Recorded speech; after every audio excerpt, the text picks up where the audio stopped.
Probably. That's where we are. Yes, no, maybe, probably. There is a high chance. There's a potential. You know, things like this. Potential. I don't know. We have news though.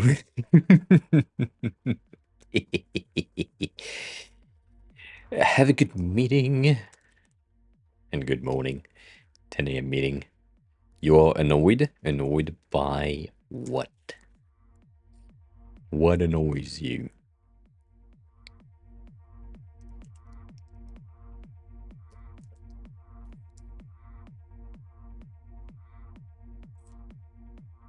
God damn, Discord is slow today. Like slow. Like really slow. Come on, Discord. It's not that hard. Send a message. I'm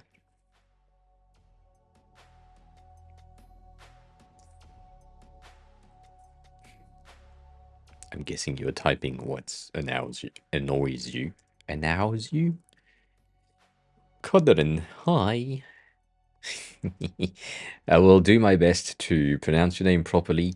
I will ensure you that I will not, but I will do my best. 1 second.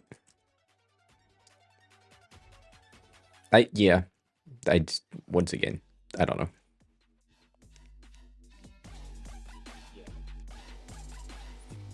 Chris, hi. Good morning. I forgot if you are... I mean, you said you were in Asia as well. I forgot if you are in Asia right now or if you were in Asia before, Chris. Because if it's the case, then it's not good morning. It is late evening type of situation. You know, all that.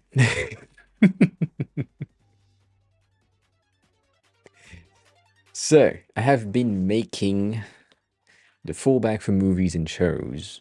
Don't have, and for some reason, I could not get the backdrop to show. Clicking a new item from the cursor cards. I did a log to see what happened.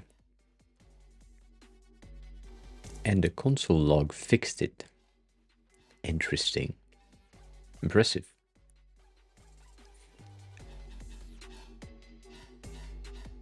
Why though?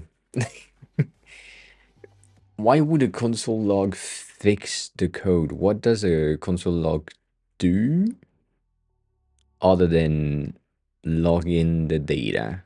Is it because it's like calling the thing inside of the console just to check, and so because of that it fixes the code?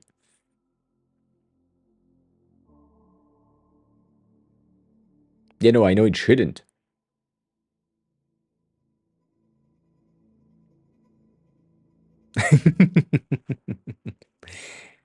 That's interesting. I don't know.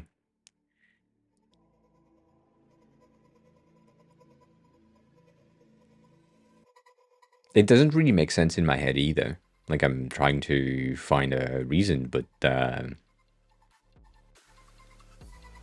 don't see it. I don't see it. So, yeah.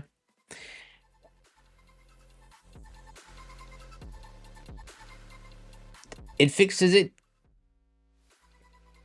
Now it works. You know.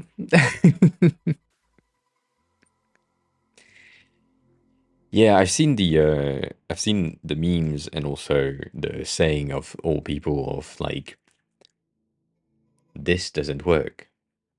I don't know why. This works. I don't know why. This works and I know why. This shouldn't work, but it does, and I don't know why. Yes. One day I will have these issues as well, but for now, no. Nope. So we've had we have some news.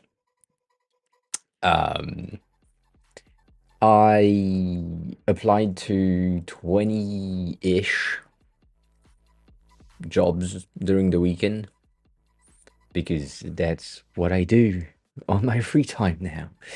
Um, and so, because it's Monday, obviously I had no answers. Except one, yes, all in Japan. Obviously, I'm not looking for anything else. If I need to go back to France, I will start applying to like European remote jobs, even though I should as well start my processes of hiring in the US, hiring in Europe now because it's the time. But no. Also, thanks a lot for the stream three streak stream. That thing. Larkham, hi, good morning. So that, or knowing that, right, apply to all of the things. And then the consultant that I had a call with last Tuesday, I think. Um, Whatever. They work for a very specific company in Japan that is like a headhunter type of thing, like all of the company that I'm applying for. And I saw the logo of that hiring headhunting company on LinkedIn, and the job description was a UI UX designer for a high level tech company in Japan, whatever, because they don't tell you exactly what it is, but it's another consultant from the same company. So I sent my application through LinkedIn, and then at the same time, I sent them like a LinkedIn message saying, "I'm interested with your posting right there. I also am in contact with this other person from your company, which is supposed to give me some information about another position, but this one seems to be a bit better fitted for me. Can we have a chat?" To which, um, because LinkedIn knows when the hiring people view the application, like when you apply on LinkedIn, and then the hiring member view your application, you get a notification, as in your application has been viewed. And very Japanese of him to watch my application at 11:33. Atakanbakixie's just resubscribed for 18 months. 18. Hello from my Me TV box S. Atakan, hi, good morning. From Me TV? All right, cool. I'm on TV. Hi, on TV. How are you? How have you been? 18 months is a long time. Thanks for the resub. I appreciate it. How is everything? So that happens. So they saw my application um, at 11:30 something, which is crazy to me, but whatever, that happens. And then this morning, because they didn't reply at night, still professional on this front, but they saw my message this morning, they accepted my message, and then they sent me a message reply saying, "What do you think about this position?" They sent me like 2 PDF that contains the content of the job, and I am half scared because I think it's a company that I applied for twice in the past 2 months.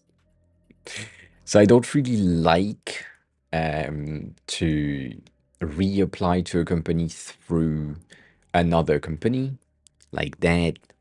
That's kind of weird, specifically if the hiring manager that is viewing my application is always the same.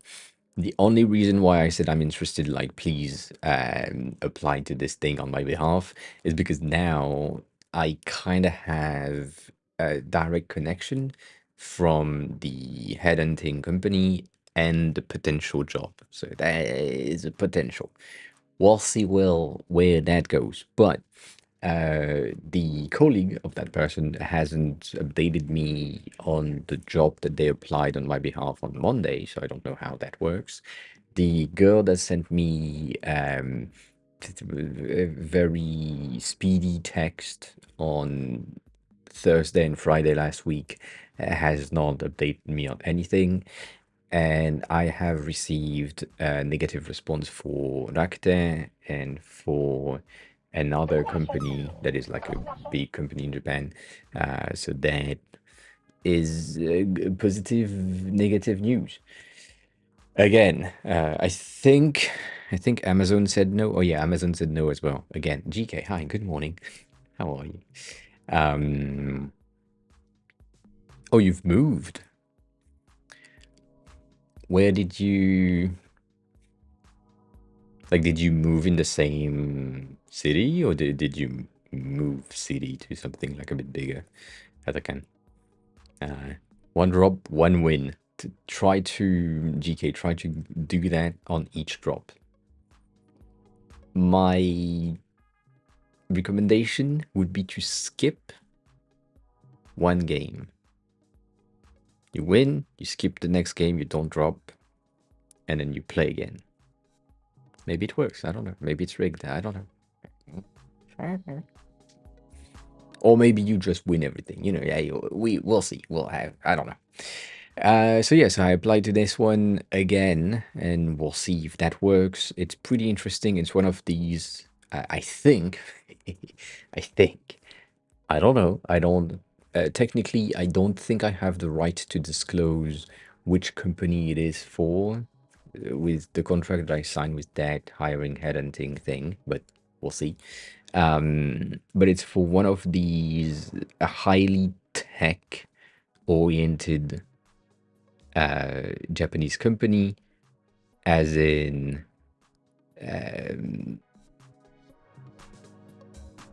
yeah, that will keep it at that for now. Yeah, I signed a contract on the on their website when they had me for the first time. They had like an online document, e-sign thing that stated stuff as in like you are not disclosing the content of each of the meeting that you have, and you do not really disclose either the clients that we have.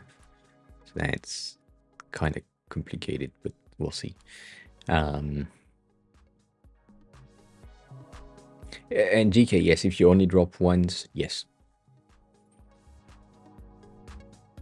Oh yeah, that's right. Atakan, I remember that you were in the dorm room of the college, so now you have a flat. Hmm. Hmm. Yeah, I know that Amazon doesn't deserve me, but still, they are big enough to be able to get me like a visa really quickly. And one of the huge benefits of working for Amazon is because they are so big, I could get a visa, a 5-year visa, as a default thing. And then if the contract is broken or whatever, then maybe, yeah. GK, no, I'm not employed. I have signed some sort of an NDA agreement, contract type of things with the headhunting company that is applying on my behalf on other companies. That's the contract I signed, not a work contract.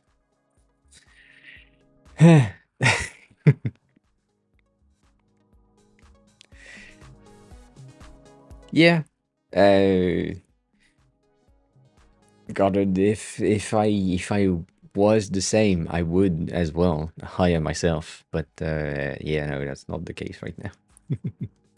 So that's the first news, right? This happened. It's cool. We have now applied to many, many, many, many things.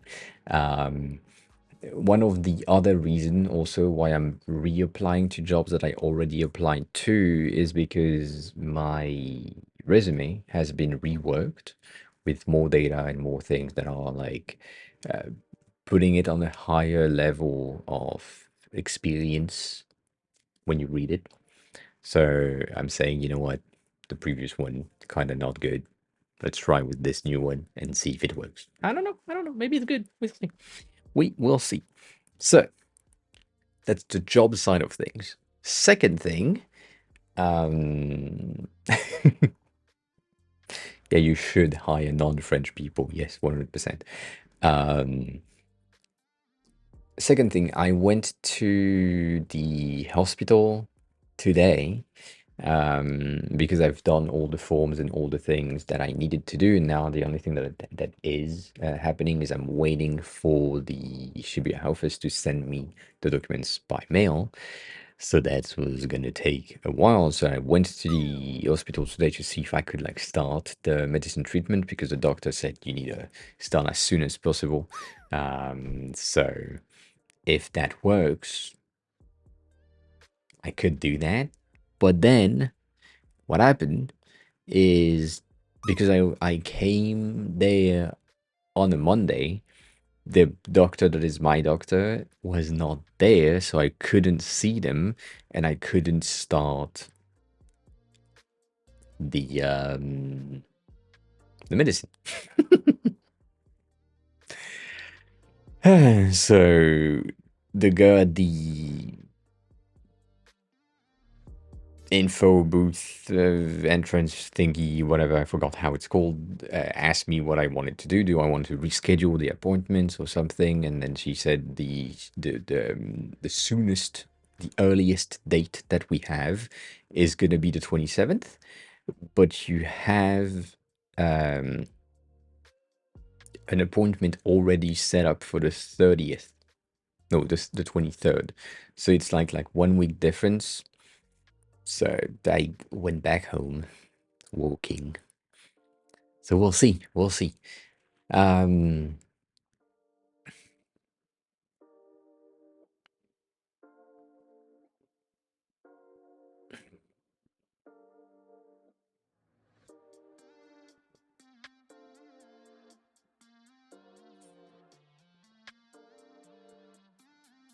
yeah, you should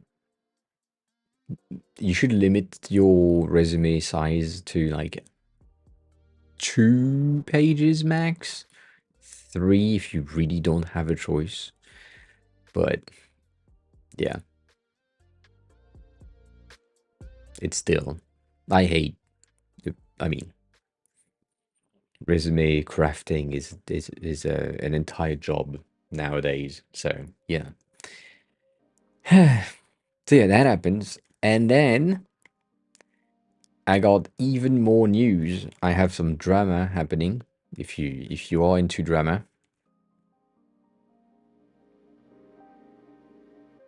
be ready. This is top tier Twitter drama. So that human, Daryl, which we talked about 3 weeks ago, type of thing, and had a tweet saying, "What's your design pet peeves?" And I just replied, "Design influences," because that is the truth. To which they replied, "Any in particular?" And I said, I'm gonna shut the fuck up. I'm not defining patients. Hi, good morning. To which they replied, "You're a coward." I don't really understand how that makes me a coward, but whatever. And then I said, yeah, you can say that, or you can just say that I don't spread negativity like as a general rule. Like I hate on some people, but not really much. To which they replied,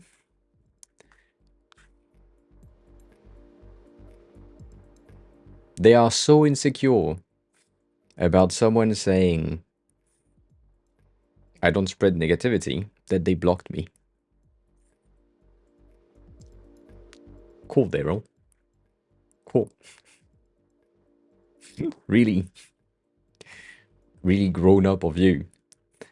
And the thing that is really fun for me is the fact that it's just he got the first message. Technically, these things are obviously reenacted because I can't do that anyways. But he said that I replied, and then the entirety of the discussion that is underneath is not really seen by anyone because they block me, so my messages are now like in the folded, hidden replies type of thing. So it's not even it's not even visible. And just because I say I don't spread negativity as a general rule, like blocked. Okay, they're all okay. So yeah, this was kind of fun to just I came back to my notifications and someone liked, I think someone liked this design influencer reply, so I clicked on it and then I saw that I didn't have uh the view options right there. So yeah,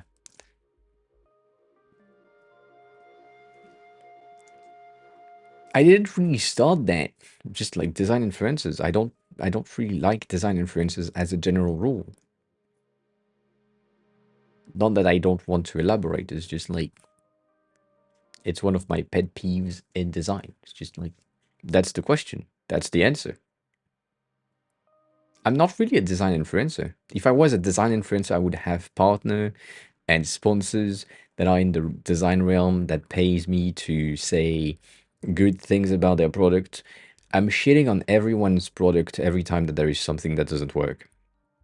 So I'm the opposite of an influencer. I'm making sure that you don't go to the things that are not good. Is that influencing? I mean, it's influencing in one way, maybe. Um,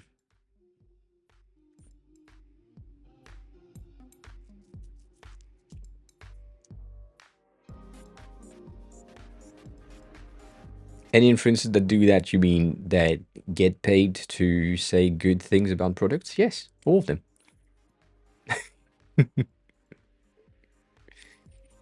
Yeah, but that's a micro influencing things.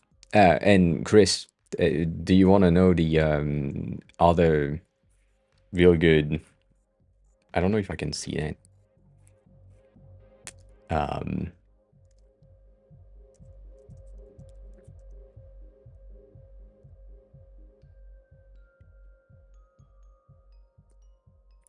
the real good one for me is this one. This has been my pride and joy since they did that in 2018. I said fuck in a reply.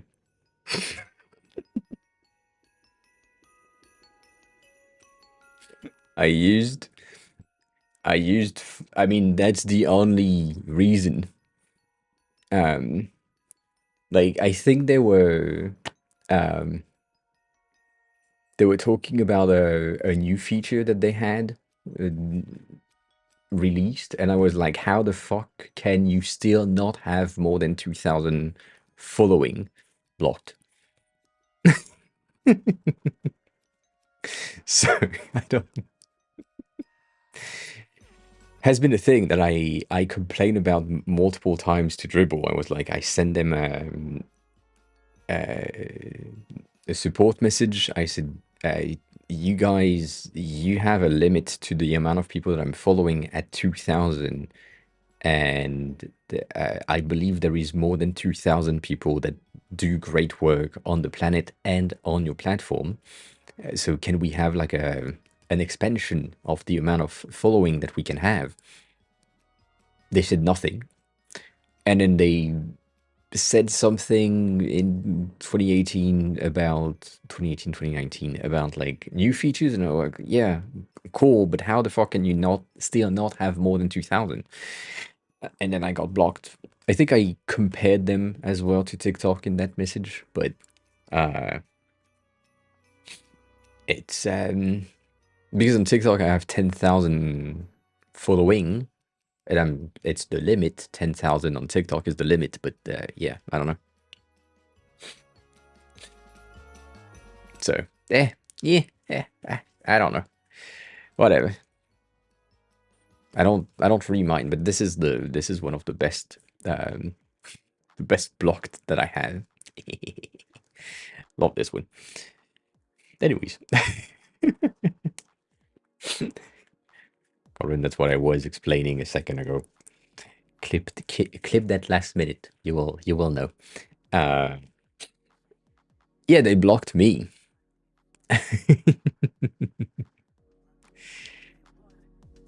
I don't think I could be blocked by Behance because they used some of my material as their marketing materials.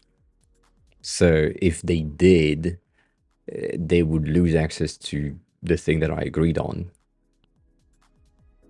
So, yeah, yeah, yeah.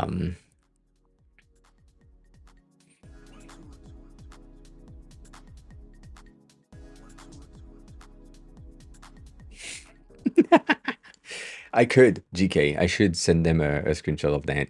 Or I could directly send a message to, I think Dan that I have, which is a kind of direct contact at Dribble. But yeah, I don't know. It's a thing. If they blocked me and I tag them in a post, they can't see what I say. So I don't really give a shit. It's really fun as a designer, influencer, no, to be blocked by Dribble. It's really, really fun. Also, Red, hi. Welcome on in.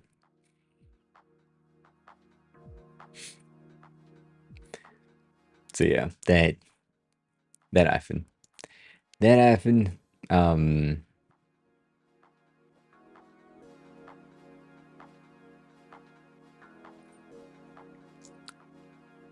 Checking shit.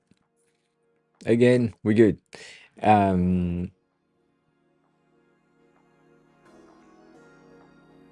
It is unprofessional to swear. I know. It is kind of true also that some of my TikToks say hi, good morning.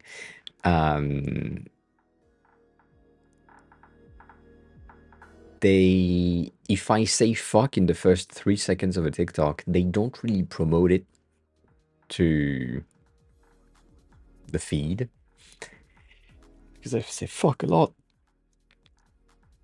You know, I mean, it's there.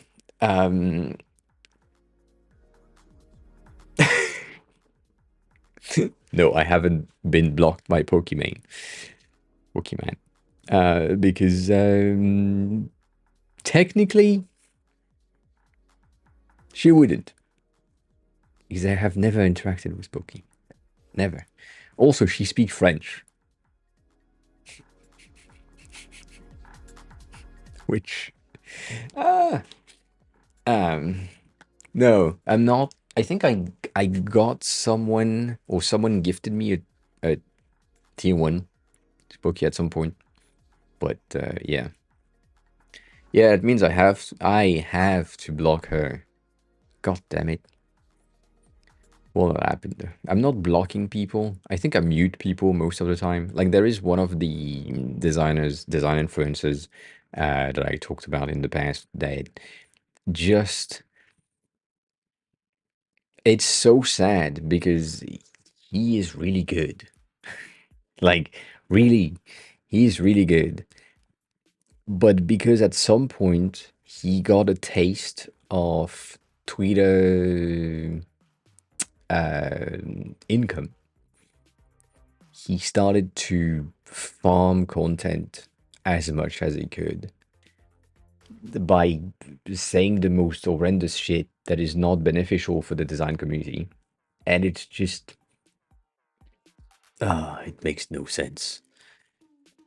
It makes no sense. You know what? I think, and I'm gonna use hair quotes here, startup founders are the most toxic of the Twitter realm. Like dev startup founders, designers, startup founders that just promote criminally horny, like their things all day. It's just weird when the content that they provide is like limited. But yeah, no, that specific guy, design person, just has really good design feel, if I can say that. It's really nice. But then every 2 or 3 tweets is complaining about the fact that the auto layout shouldn't exist, or about the fact that Porsche or Porsche, whatever you want to call that brand of car, is not like is not a good car brand, that the design is bad.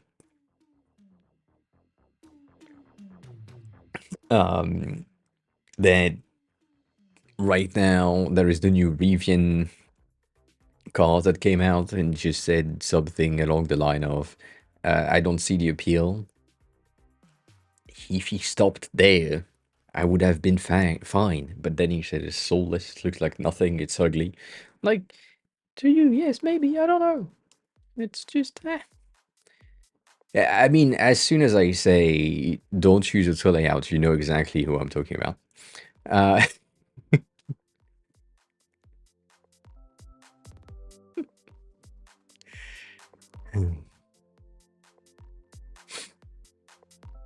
getting banned by me, I think we have um,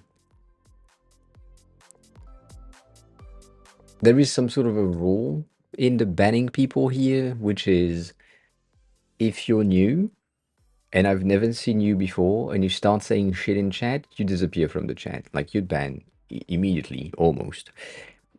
If you're not new and you start saying things that are bannable offense, I will have a discussion with you to try to understand how, coming from 6 months of watching the stream, understanding my point of view in topics and subject, you decided that today is the day that you showcase that you're racist. I, I, I like, why? Why today? Why not 2 weeks ago? Why not in your first day of arriving? Right?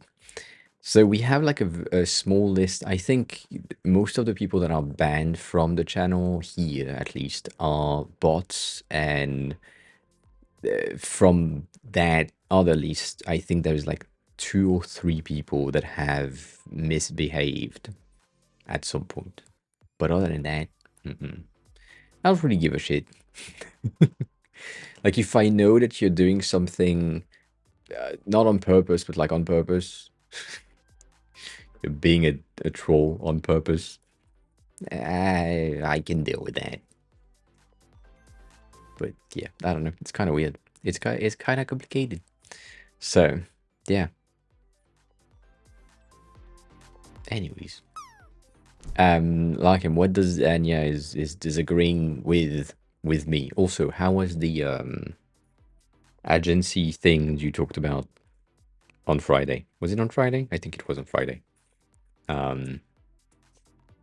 Yeah, no, yeah. GK, you see that? That is exactly right. If you're racist against French, we're the same. We're the same. We're good. We're fine. No issues there.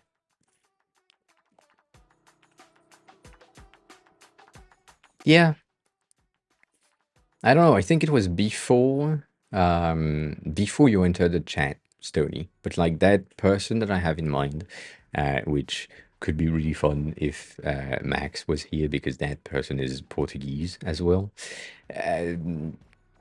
Like really cool, really into the open source community, really nice person overall.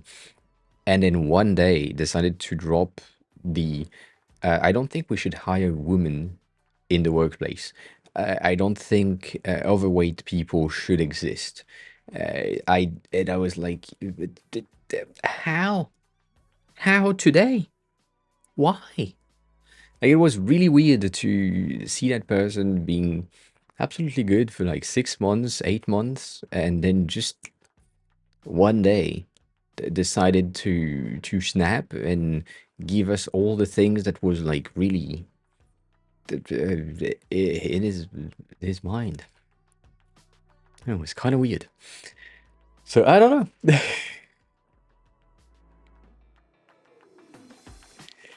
um,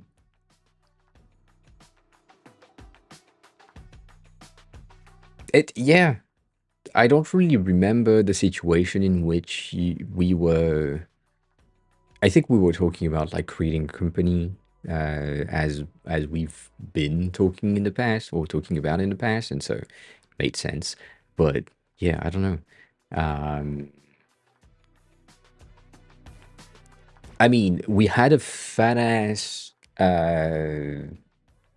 I would say probably a good 25 to 30 minutes discussion back and forth in chat and in um, like me speaking, him the replying, to try to figure out what was his point and see if we could understand where that was coming from. If it was like trolling, just pushing his luck. It felt so open and felt that I had the same views. I don't know. I wanted to understand because it felt weird.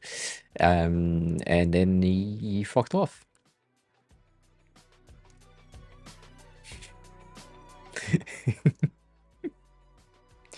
And yeah, one of the thing that I would have loved to do, but I didn't do, but I should have done.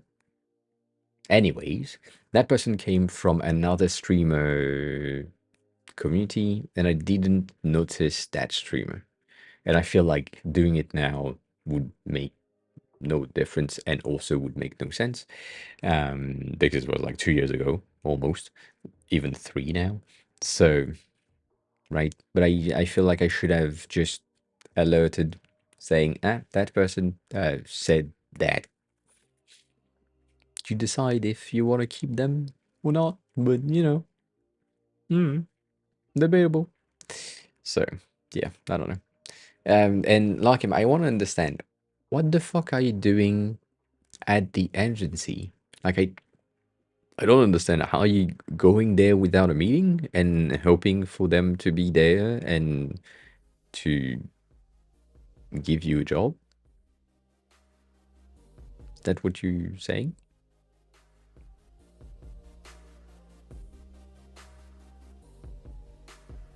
The, send an email?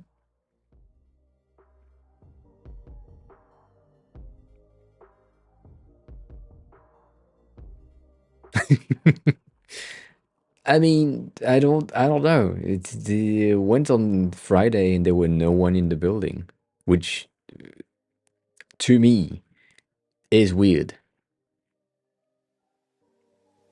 But yeah, I don't know. But maybe that's how things should work. I don't know, but I wouldn't.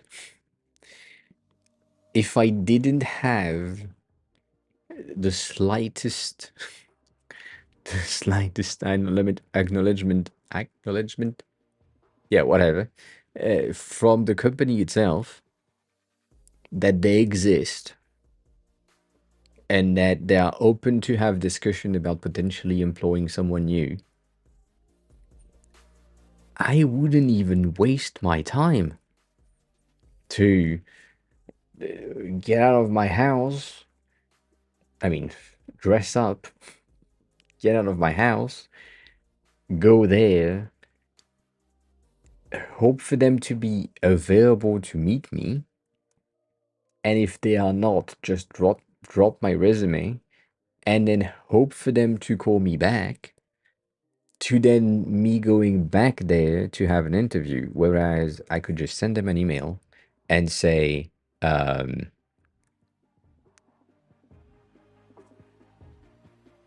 I'm available. Is my profile interesting? Yes, no. Yes, cool. Let me just come around because you are close by. No, thank you, bye.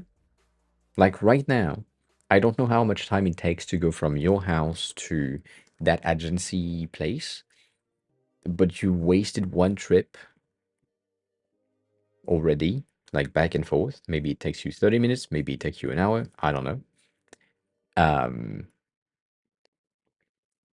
And maybe you are gonna go back there, and maybe there is not their office anymore. So you're going back, and then it will be empty again, and you will do that again. Whereas you could have just sent a fucking email or applied to the job online and waited for an answer, or called the phone if that's a thing. Like just call them.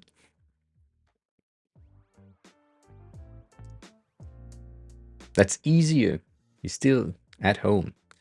In the 20 to 30 minutes thing, you have the time to find another agency that is hiring, apply for the job, and potentially get an email back.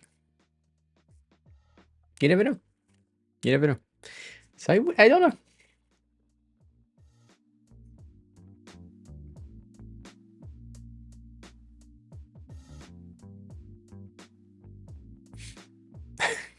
Nice tattoo person.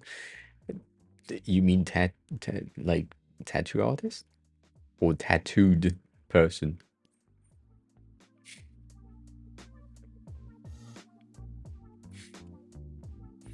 That's an interesting thing. Um, but yeah, I don't know.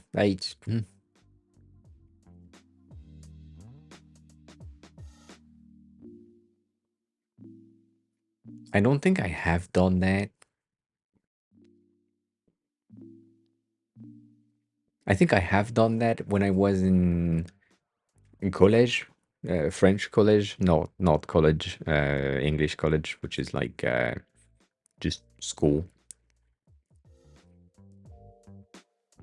Yeah, I think it's just school in English. Um, type of situation where high school, maybe it's high school, whatever, where I went to companies to drop my resume to see if they could hire me as part time or for the the summer vacation or thing like this. But I think that's the only time where I did that. Other than that, I no, I'm not. I'm not going to companies' offices unannounced to check. No. Which, by the way, reminds me of something. Um, so you prefer to be rejected directly rather than being rejected by email? Fine, that's on you. But I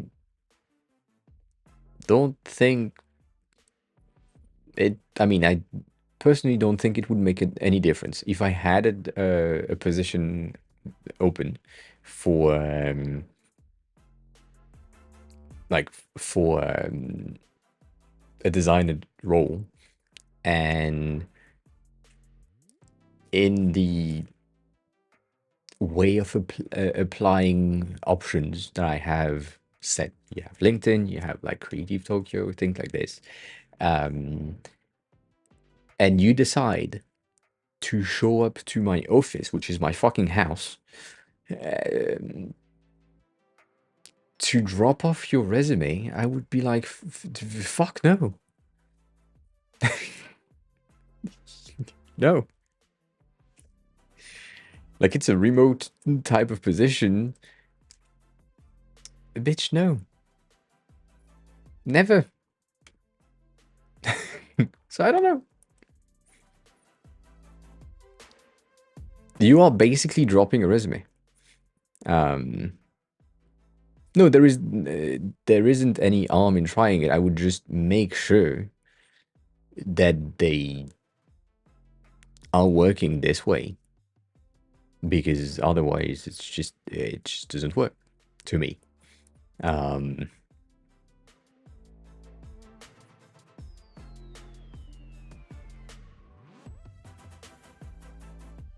yeah, GK, I do agree with the why not. Like,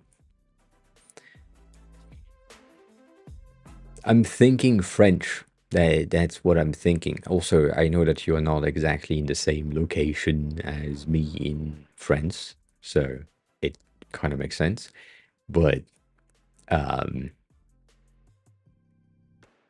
I have never had like happy-ish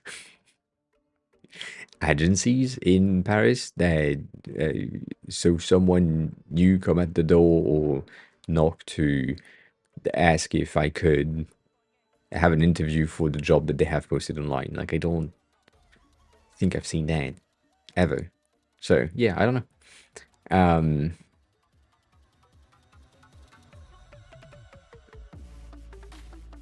and I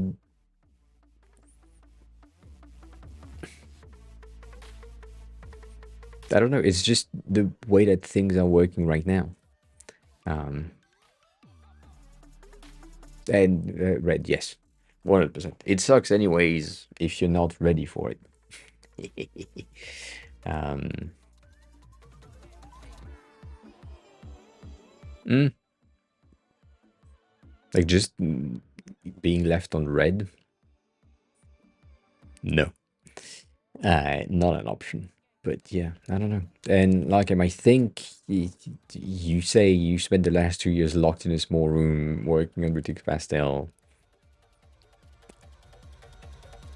I'm gonna say something, but that's on you to not get out. You could have went out. I don't know. I don't know. Betty, hi. Good morning. How is everything?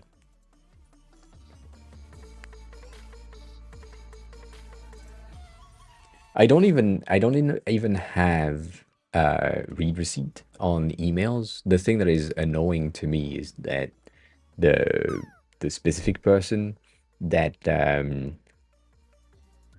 contacted me and said you are a pretty good fit for that like job. Let me see if we can do something about it. Cool. And then telling me that we should have like an answer by next week. And then the next week come, no answers. And the next week come, and I ask them, where are we on the processes? No messages. And then I'm replying to the same, I mean, with the same headhunting company or through the same headhunting company, through another person, and still no answers. So maybe I've been blacklisted from that company. I don't know. But it's really weird. It's really weird. Maybe it's a Japanese thing. I have no clue. I have no clue. I don't know. I don't know. So yeah, Matty, where's the where in the timeline did you stop? What's the last thing you know?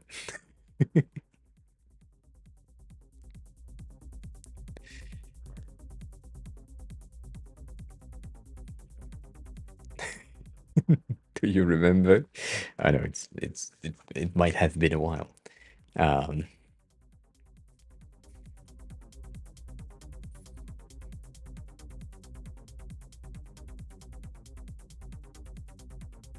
and Chris, yeah, I had the same thing. I had a company sent me um not a real ready to start a process, but like a company that I applied to sent me an automatic no reply. You've not been selected for the job. 2 years later. 2 years. 2 fucking years later. um. So yeah.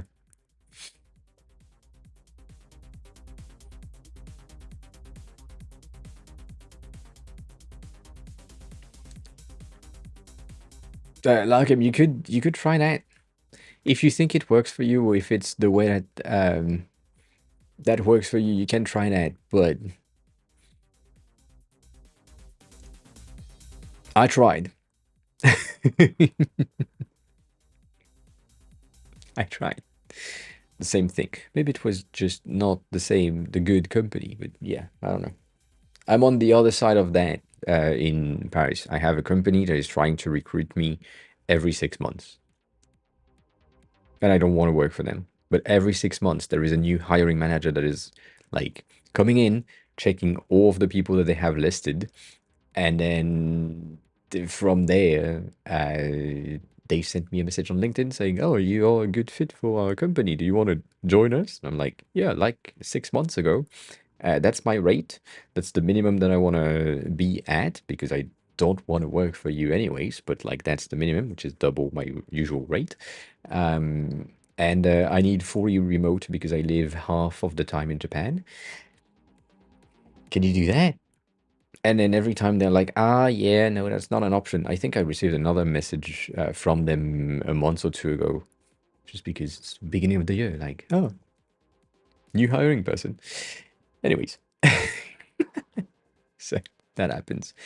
So Maddie, yes, the sickness is growing sadly, and I can't really do shit about it. The There was a misunderstanding of me getting a form to get a discount on the medicine type of thing that I need to get to make it not grow as fast as it does. And I went to the town hall. I applied for the thing, and they gave me something different because there was miscommunication. And so when I went back to the hospital to do the check, they said, "Oh yeah, no, that's not the thing that you need to have. That's useless for you right now." So I needed to do the whole thing again. And so I reapplied. I've done the right form, the right thing, all of that. But they told me last week that the time, the Japanese paperwork that it will take to get that form um, allowed or approved type of thing is going to be somewhere in the realm of 2 to 4 months. To which I replied, in exactly 2 months, my visa ends and I will not be in the country. So I wouldn't be able to uh, receive said paper because if it's in between 2 and 4 months, I, I will not be there. That's the first thing. And then today I went back to check if I could like just get the medicine started before and then do some sort of a refund when I get the form approved receipt thingy. Maybe, I don't know. Um, and then the doctor was not there, so I couldn't. So I need to wait for my official appointment, which is on the 30th, which is soon. It's like in 2 weeks, 2 to 3 weeks. So that's fine. Anyways, so that happens. And I've been applying to jobs to not have to go back to France because, right, will I be living? No. I hope not, but I may not have a choice. um, Also, GK, I should say that. Yeah, now I should say that. That's a thing. So, I've been applying to jobs every fucking day, at least 10 to 20 a day on LinkedIn and on other platforms and all that to potentially get a visa. The thing is, the visa process is taking 1 to 3 months because Japanese paperwork again. So if I get a job today, it will take a month and a half, 2 months for me to get the visa to be able to stay in Japan. Meaning that my current visa is ending on May 13th, which is exactly in 2 months. So I need to get a first interview, a second interview, and an offer by the end of the week to be able to get the visa process working. um, and all the things set up. So it's, I have doubts. Let's say that. Let's say that. The other thing that is a bit annoying is the flat that I have in France, which is my flat and my sister flat, has been empty for the year that I've been here because we didn't really think ahead much. So it's been unused. I mean, used by like family and shit, but like not much. And then we had a realization saying we should have rented the thing. So because now we know that you're trying to, I am trying to live in Japan. Maybe we should just rent it out, right? That could be good. And uh, and now that I can't, we put a stop to that because the same thing happened. Being I can go out of Japan for like a day, come back as a tourist for like 3 months, and then go out of Japan for like a day and come back in for 3 months. It's not an issue. Like legally, it's an option for French people. The sad thing is, if I don't have health insurance and I have another health issue that makes me go to the hospital for like 2 months, I'm fucked. So either I get a job this month, or I'm buying a plane ticket to go back to France, and then I will just use French healthcare, which is an option. That's a thing that my sister's friend told her. Complicated, because she's a nurse and so she work in hospitals, so she has some background in there. Um, like if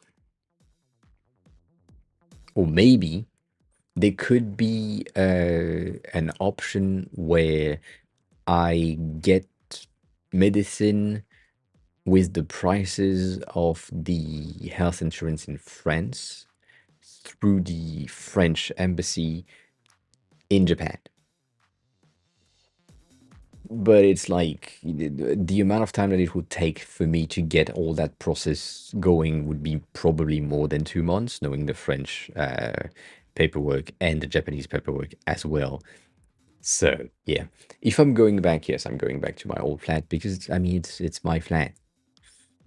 That's a huge benefit in terms of I don't have a job right now, and there is this thing where right now I'm spending half of what I was making per month on the rent on this fucking flat, whereas in France it's free. So I just need to pay internet and that's it. So that's easier. Um, to be. Like I said, the only time I got a position I wanted was when I went to a startup asking for a job. When I arrived, they were all busy watching Game of Thrones, so they were not busy. So go around the boss iMac. They asked if I had a resume, and I replied yes, but it doesn't highlight me, so I'll say no.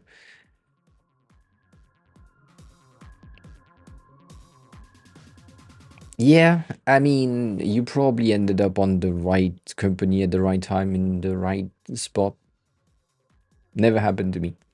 Not saying that it cannot happen, but never happened to me, even though I try, kind of. Um,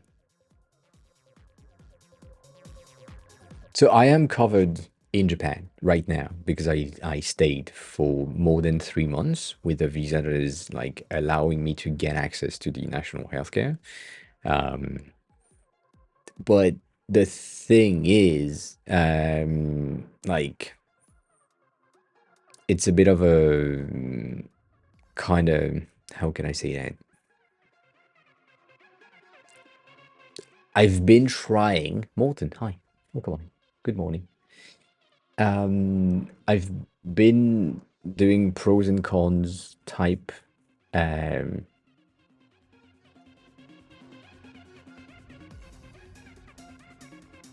Like I really prefer living here, but the amount I need to pay for health related issues is greater than the amount that I would need to pay in France. Like it basically balances out, as in um, any medical things in France would be entirely covered, 100% refunded by the national healthcare. So I don't need to do anything. It's just it's fucking free.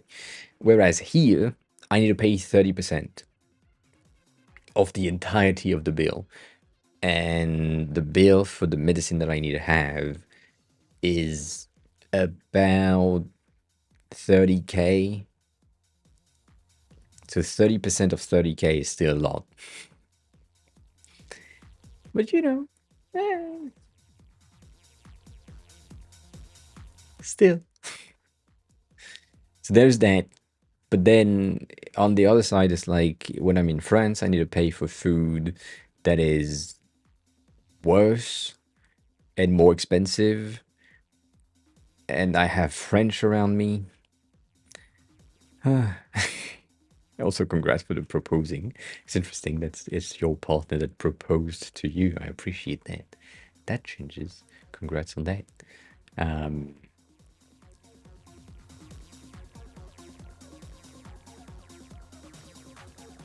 and like him, it's not that I never tried. It's that every time I did that when I arrived to Paris in 2014, I did that. I went out to agencies, design agencies, studios, and all of that to find a job. And I dropped resume and I dropped like all of that, but I always checked with them. Like, I think there is one, which is Black Pizza, which is a design agency, like ads agency type of thing, that I tried to get, but yeah, no, not happening. I don't know.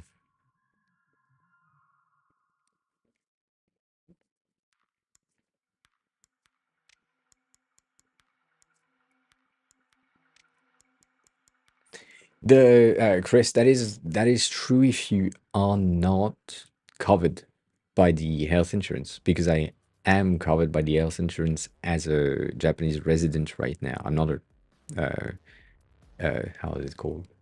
Um, a full-time resident, but still. Selena, hi. Good morning. Good looking.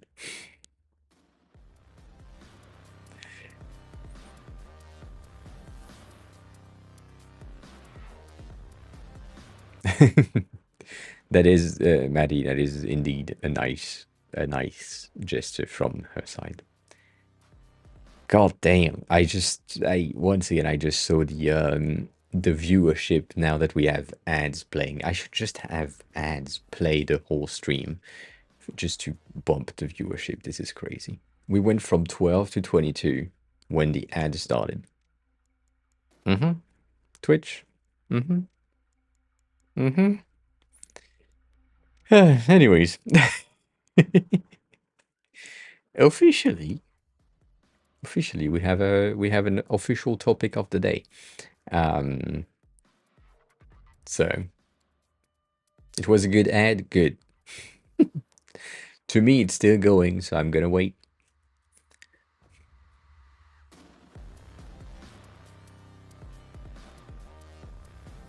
Yeah, insurance is a major fact. The thing also is, if I don't have, um, which is the case right now, if I don't have a job, I don't have an income. If I don't have an income, I can't pay the hospital bills if I'm not covered. So yeah.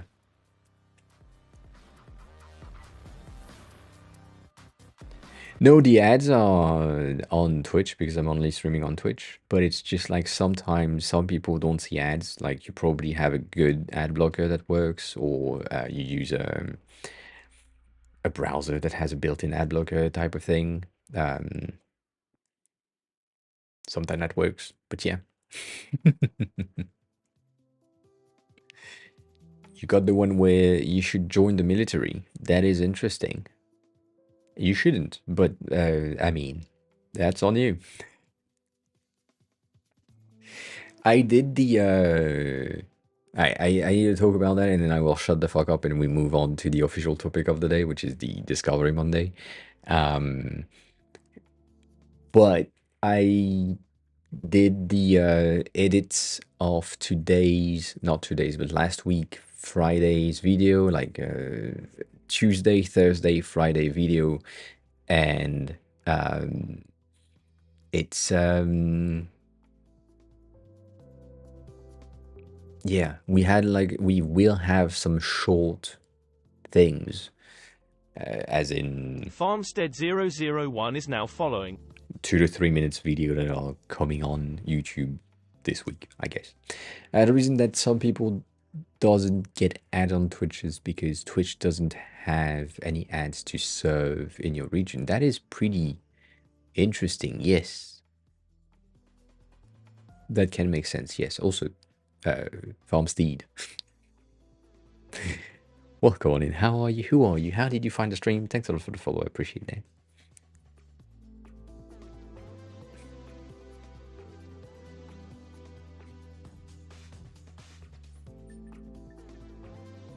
So yeah, as I think at his link, also the same thing. But yeah. Anyways, after 1 hour of chatting, because you know how we do things, we are supposed to have today's topic, and today we are talking about a new tool, or a tool that we have glanced over in the past. It's called Dora.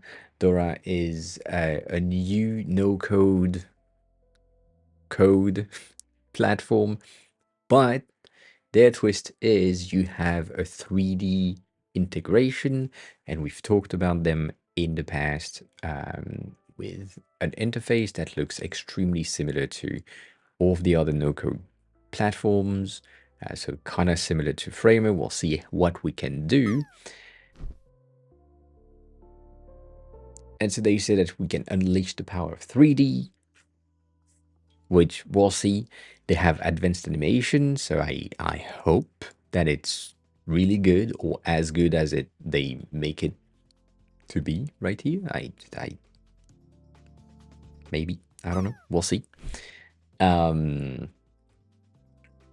Responsive, we're good. They have templates, interesting. Like, you can't really not do that. They have a community to promote other things, and one of the reasons why we are testing it today is because I've been contacted directly by Dora on Twitter, that they asked me if I would be interested to explore this tiny thing that they have that they call Dora AI. So officially, and I don't know if it happened, but I'm supposed to have early access to their AI thing, and we're gonna check that out. Genie, hi, good morning.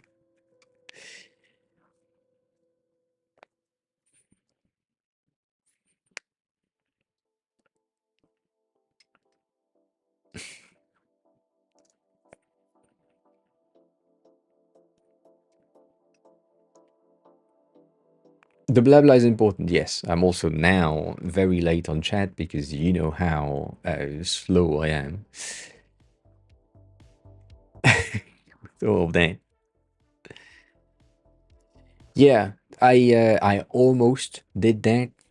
Instead of doing Discovery Monday, I almost say Exploring Monday, because obviously, but I didn't. So let's get started.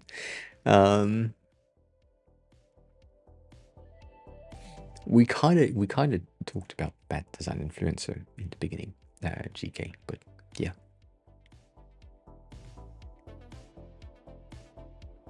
Let's see. Let's see. Redmer, hi, good morning. And GK, have a good look. So as always, the thing that we do is we do a bit of an overview of what we have when we create an account for the first time, and then a bit of an overview of the interface when we arrive there. But first thing first, arriving here, I'm getting a bit of an onboarding thing that is telling me what type of tool am I familiar with. So I know tools like Figma, I know tools like Blender and Spline. I also know HTML and CSS, not React entirely, but I do kind of know things. I know no-code tool as well. I am familiar with After Effects, and I do not really have a lot of experience with creative tools like Midjourney and Tome, even though I do with Tome, but not that much. So for now, let's move on with the next step, which is who will you be building a website for, which is myself. That's about it. How did you hear about Dora? I think the first time is one of you in chat that says, "Have you heard about Dora.run?" And I said no, and then we checked it out. So, friend of calling, I guess. What best describes your role? I am something, I guess, product designer. How many people are employed at your workplace? But zero. It's just me. I'm unemployed.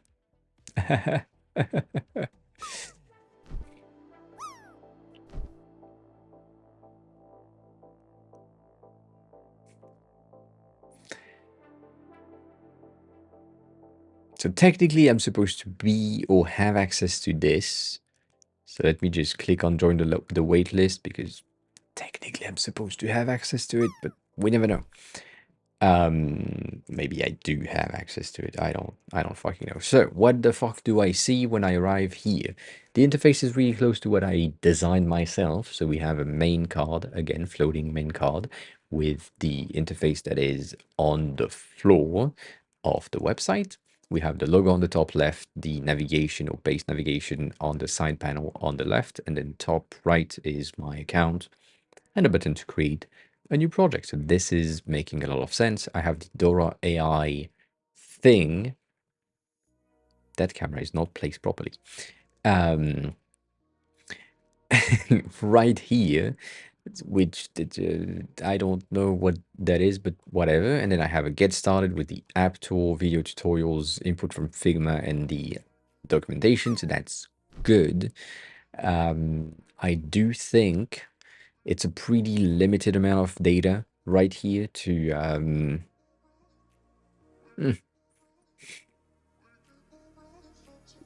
much better. It is really a neck situation. It could be interesting to have some templates other than the app tool, but we are gonna check that out first. We're gonna check that out first. So we have a Qt loading in 3D, which looks more flat than anything else, but that's fine.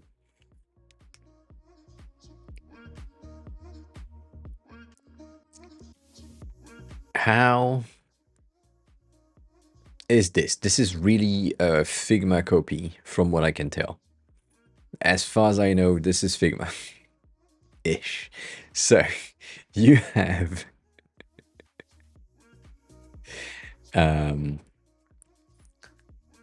we have a new interface, which is the same as the usual. So we are in a familiar environment. The left panel is the pages, components, and the layer list. It's called layer list. So we are good compared to last week's Discovery Monday.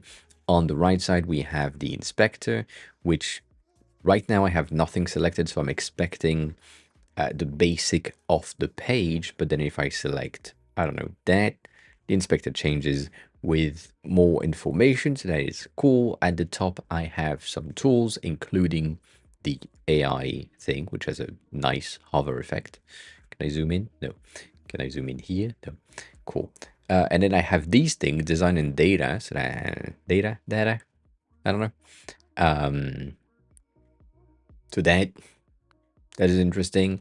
Here I have the saved icon, some keyframe panels, interesting icon as well, the desktop view, the zoom, the prototype or preview, and then the publish. So we are kind of good with everything. I feel like it's pretty simple. The amount of presets, oh my god, that's a lot.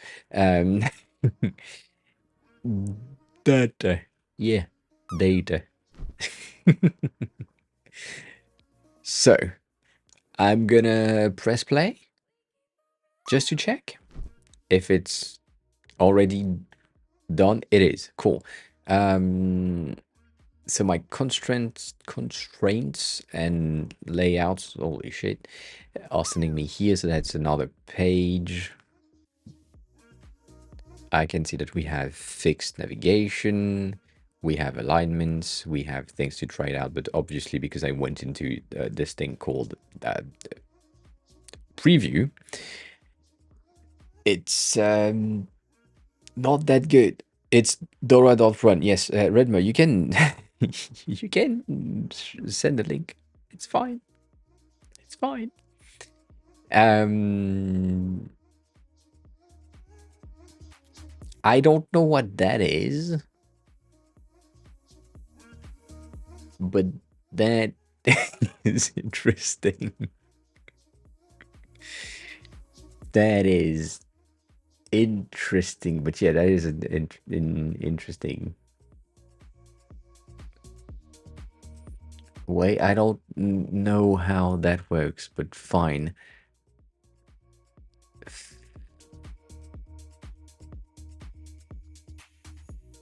Okay. From the videos and the GIFs things, it's pretty different than our usual behaviors for auto layout and stacks. So we'll see. We'll see how that works. I think I need to go into the non-player to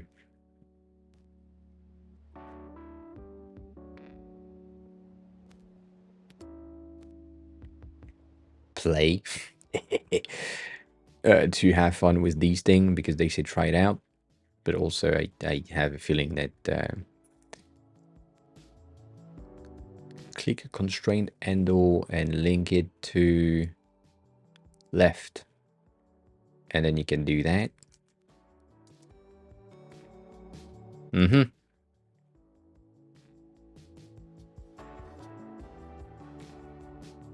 Huh.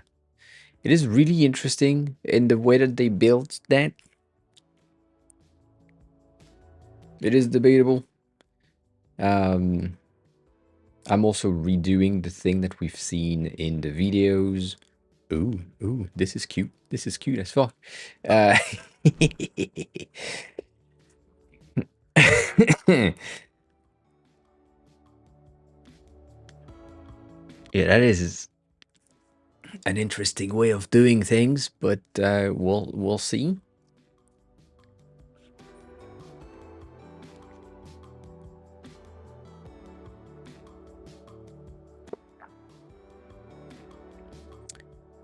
We'll see. They have things with keyframes, which apparently they also open the timeline directly, so that's pretty good. Open the keyframe panels, which is here. Add your first keyframe. Sorry. Add your first keyframe, which is here, and then that is really weird. I don't understand. So the places of things are related to the scroll position. So your keyframes are basically happening on scroll. At least that first animation is happening on scroll. But that also means that my header is also on scroll in a way. That's interesting.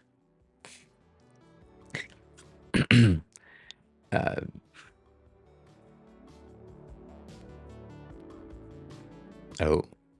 Oh.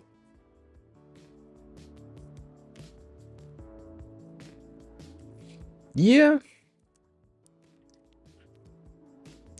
Yeah, I have questions based on all of that.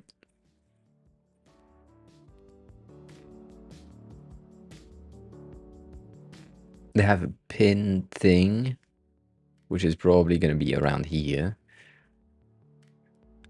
Okay, debatable, but we'll see. I'm looking at all of the pages right now because that's the at a glance, not really deep diving into all of that. Do you have any YouTubers you recommend to watch on design stuff? Yes, VAE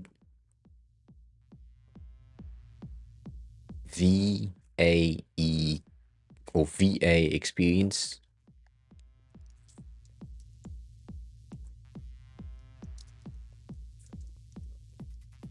I think that's the name. Yeah, that person. That person is pretty good. They have like a ton of good content um, to check. And then the second one is gonna be uh,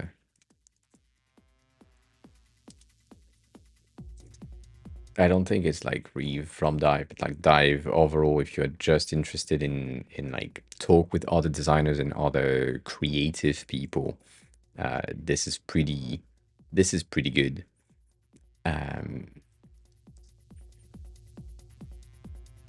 and then you have the classic, like the future Flux. Um, lately there is the why do I click on this one? Um, GK is just lurking. So who, how? That's me. That person, if you are interested in the in Framer as a base, that account is also pretty good.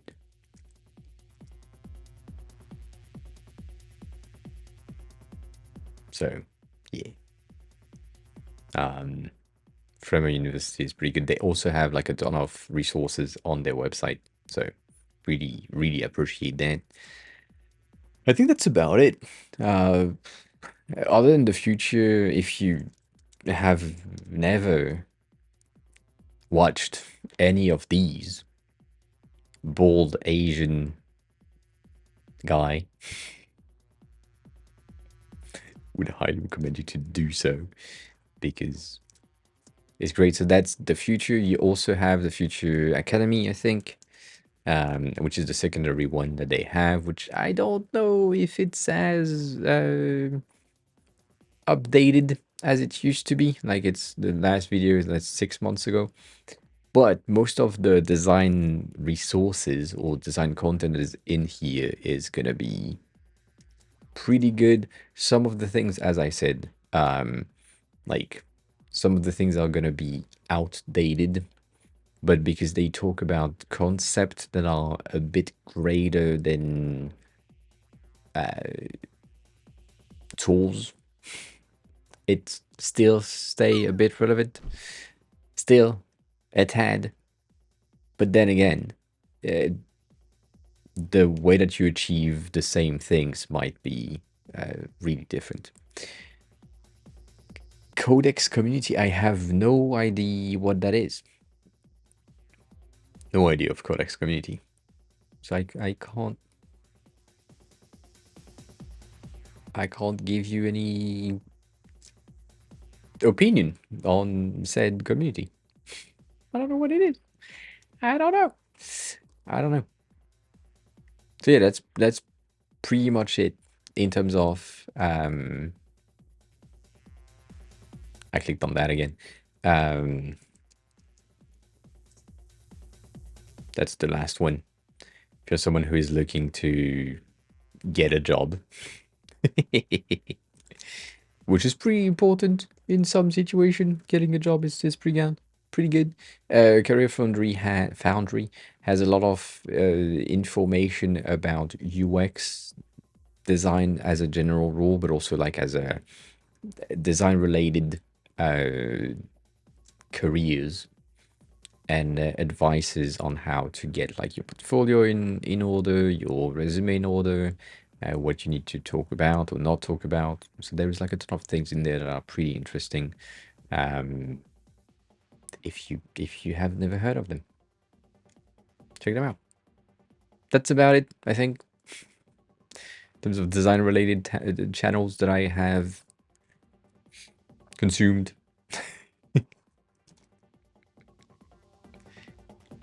Never heard of that person either.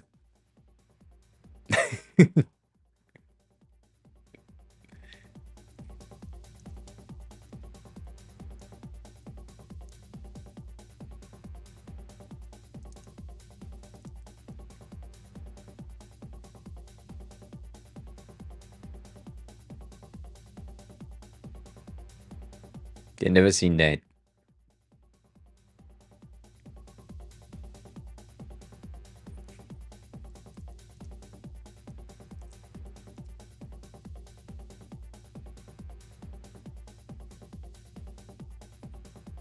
I don't think I have ever seen his content. I have seen his thumbnails, and I have always said,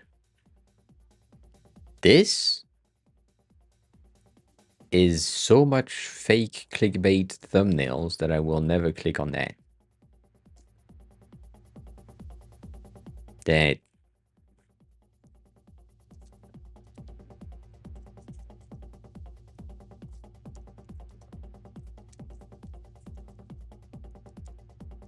it is. Can confirm. So yeah, I don't know, just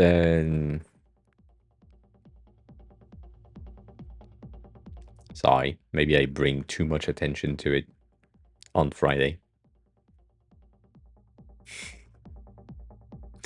Yeah, I have never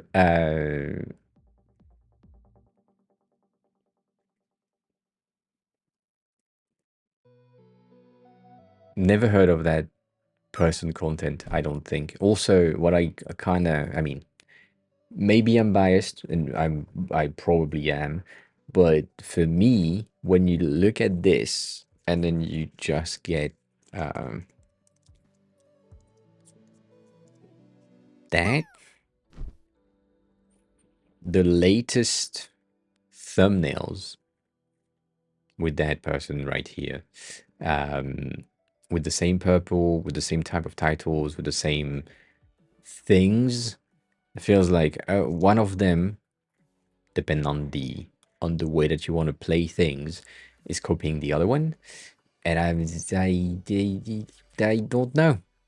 I don't know. It's mainly the purple gradient that is telling me that. Like look at that shit. Like look at how this is so close to this. In a way, it's just like that gradient thingy. But still, I don't know. At the end of the day, we don't really care if the content is good. Um, we good.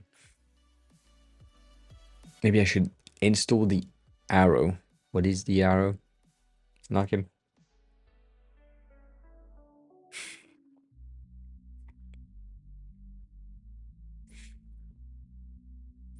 The Bezier game is a game to learn how to use the pen tool or Bezier in design, but apparently it is down at that instant. It's supposed to be here, but I think it's dead.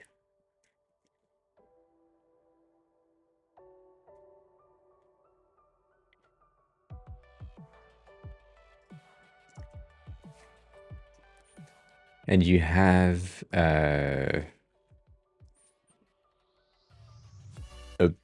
part of last week's stream, last Friday, that contains the entire thing. Been down since Friday. Since since Friday I talked about it. Oh, god damn it. I think I forgot to upload things. 1 second. Did I? Really?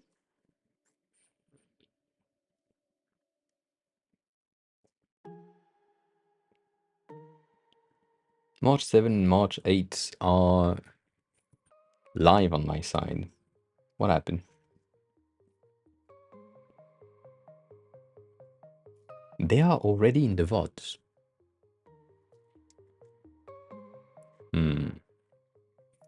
Something is not right on this one.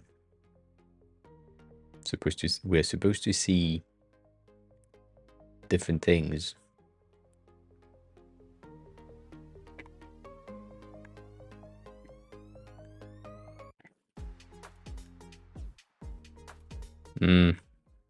Yeah. God damn, that's a lot of videos. They are unlisted, yes. All of these videos are unlisted technically. So, but they are here, and they are linked to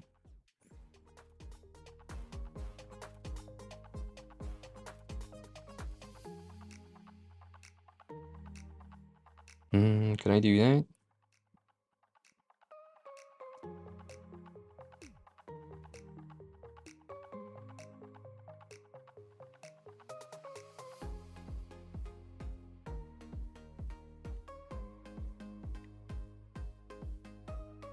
You send me a text file? What the fuck? What the fuck?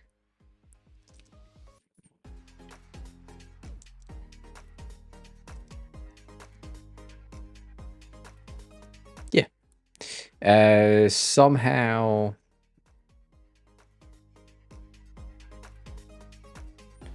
the Bezier game is around, I think,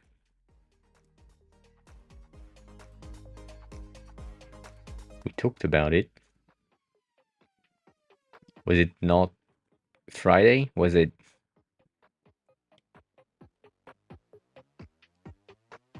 another? Was it Thursday? God damn it. I think it was Thursday. And I'm thinking about it. That's my face. You know what? It's probably Thursday.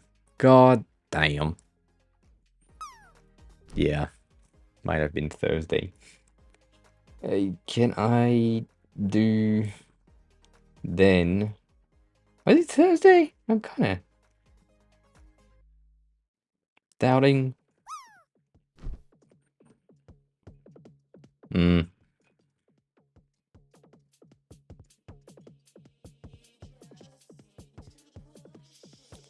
It's really weird because I can, but also can't. A copy link right here. Oh, that's why. Yeah, I can see that. God damn. Sorry. I, That is why. I'm not on Wi-Fi.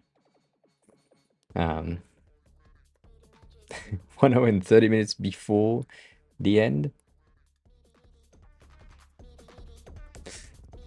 Let's see, can I do that? Seems like a pretty much better option.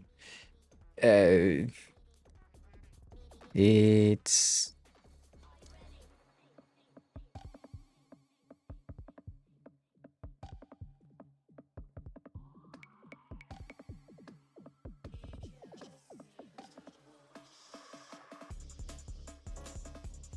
it was around here. Yeah, I agree. We had a discussion about your projects right there.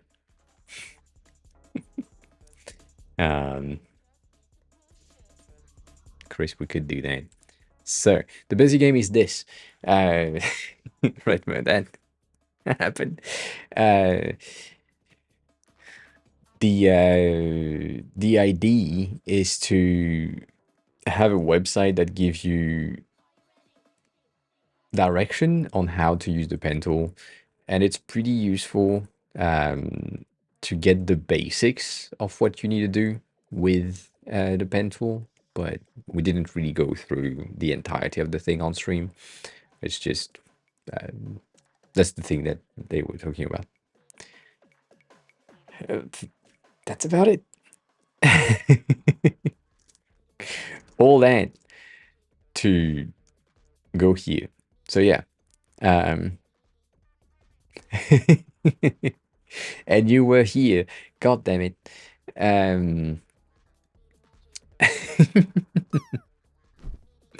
Cool.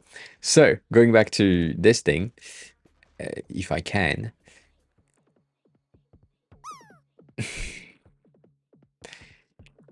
We have a lot of 3D, add a 3D widget, import 3D model, 3D scene support, importing multiple 3D models. Okay. Enter 3D editors, edit the camera, edit the 3D model. I think they said 3D model way too many times, but that's personal. Input from Figma is pretty interesting. They have a bit of an issue right there, but that's fine. I don't really mind that. So they have a plugin apparently that will probably give you the ability to just transfer your data from one tool to another. So that's good. And then you also have the ability to get components that get the exact same behavior as Figma. They have a different type of icon on the side. So that is interesting, I think. And you can create a component by click button and click create component. Where? Here. Okay. They really need to explain where things are. But let's create a component, and then you have the same behavior as Framer. So if I have like a different state, I can define that as my hover state. And then from here, I'm guessing that if I'm taking the lighting icon, which is usually the thing, and it's not an on click, it's on mouse enter or on mouse hover, have a different state. Cool. That makes sense.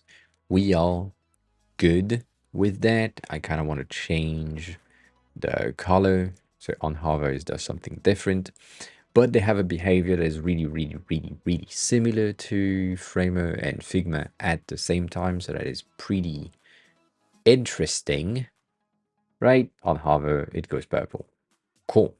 It is, however, kind of annoying to not have all of the fucking instruction visible and you only have them when you click on play. Just a thing. Just a thing, because you can't really explore and interact with these things when they say create component like from here. Like I can't do that. I can't click on that and then click plus because it doesn't exist. It doesn't exist. So Dora, if you can fix your tutorial, that would be highly appreciated so that we have some interesting things working. Have a good coffee time. And you can drag components into places. So I'm gonna do that.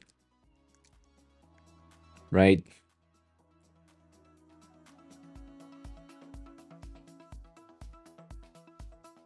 Mm-hmm. All right, cool. Holy shit, there is more pages. You can have an image sequence. So if you export your 3D renders into multiple images, you can use that to have an image sequence go through while you are scrolling in order to get like the video style, video on scroll animation. So that's pretty useful. Cool. I don't think I need more information, to be honest. And then we have database, which is, as the name implies, I'm guessing some data that is coming from outside, and then we can play with that. Oh, that is interesting. So you have added a grid view, and then based on the data, you get something. So I guess database is what we call the CMS collection in Framer.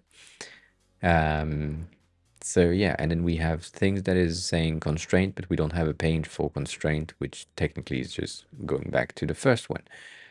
Okay, cool. Let's go back to project. And for the sake of the exploration, before I create a new project, I just want to recap what we just read with the huge ass Bezier game block in the middle. So Dora is a pretty simple to understand for now tool that is a no-code tool in the browser that has the ability to be extremely familiar, like Framer and Figma in terms of UI. So that's pretty good. We have the same types of feature as in components, animation, and 3D as other platforms. I need to check the 3D rendering environment to see if it's as easy to understand as Spline or if it's as easy to understand as Blender, which is way more complicated.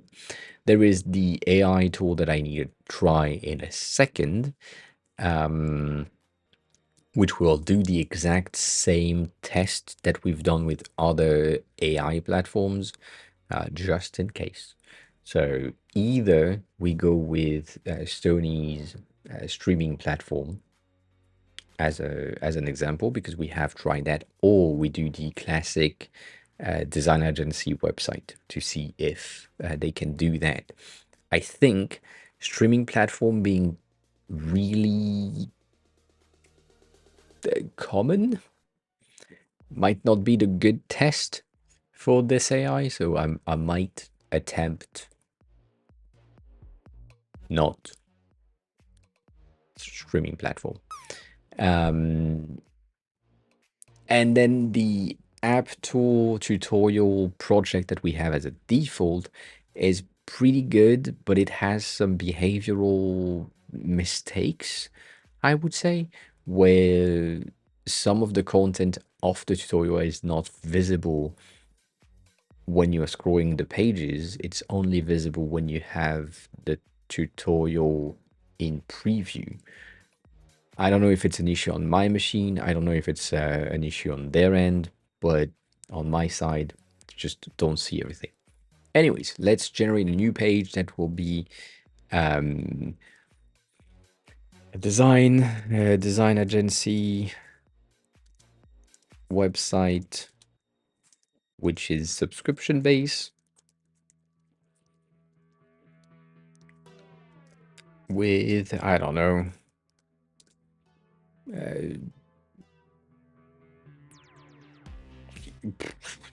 you know what? Main color is red. And let's see what it does. Ah, for fuck's sake. I was supposed to have access to this.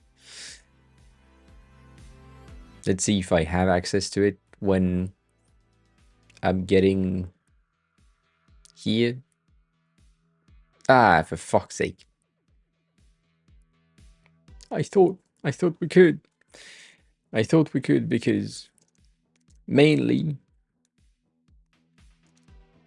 mainly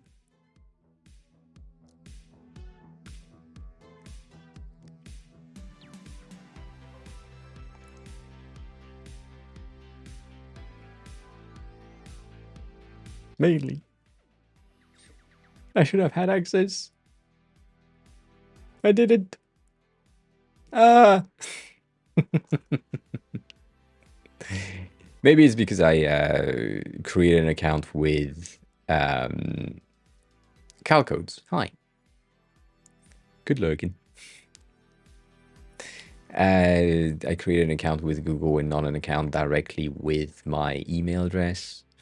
I doubt it. But still. Why dropping feats? Which is really interesting.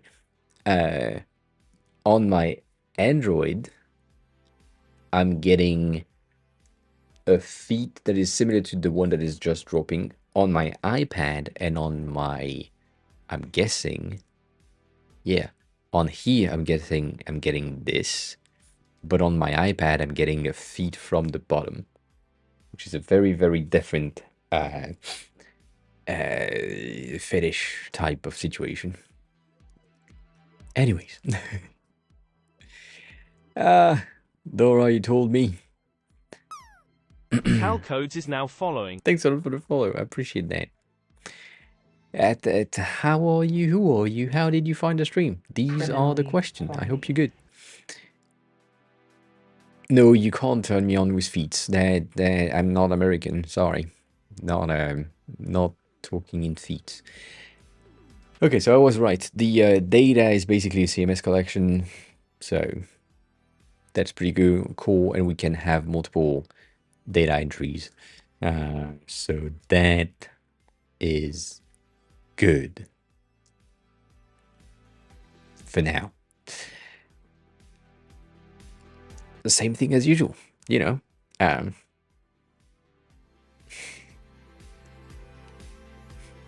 That's a thing that I've seen in the past. Like, you can't really. You can't really.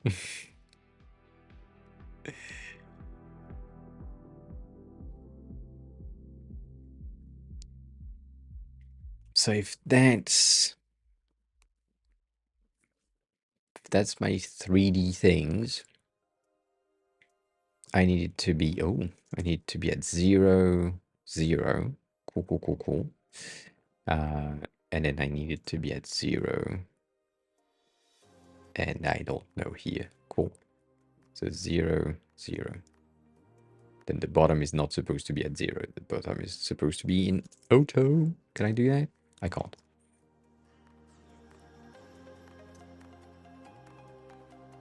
Can I get rid of that?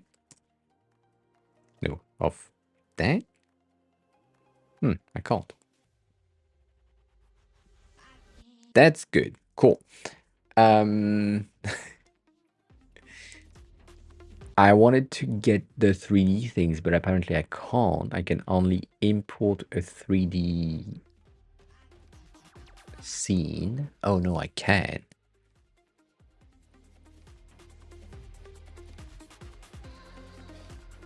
But I don't think I can add elements from here. Or it doesn't looks like it.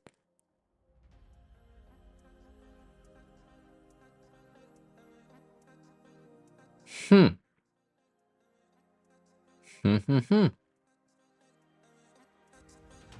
Yeah, debatable. Debatable. We'll see. We will see. I'm sad because I really wanted to check that.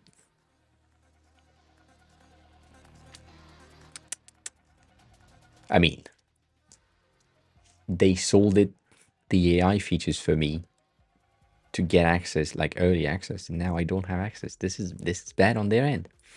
This is bad on their end.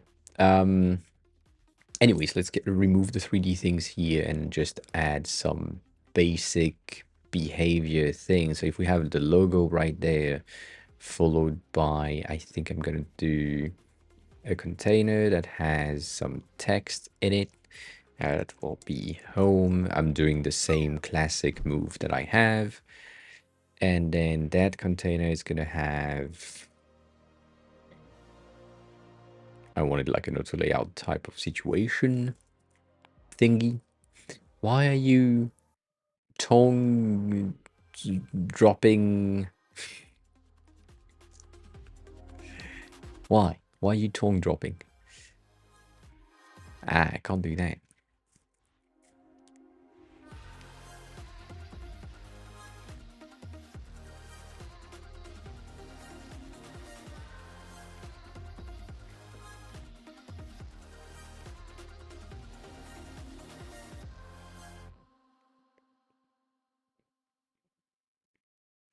Obviously.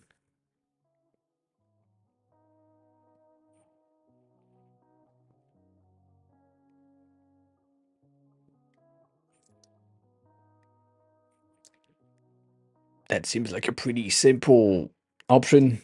Her content, and then can I do that? Yes, I can. Cool.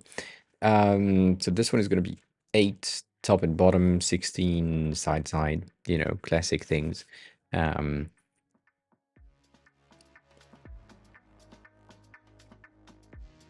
Yeah, because dropping the mic is not really. Eh. Serinox, hi. Happy birthday to you too. Thank you.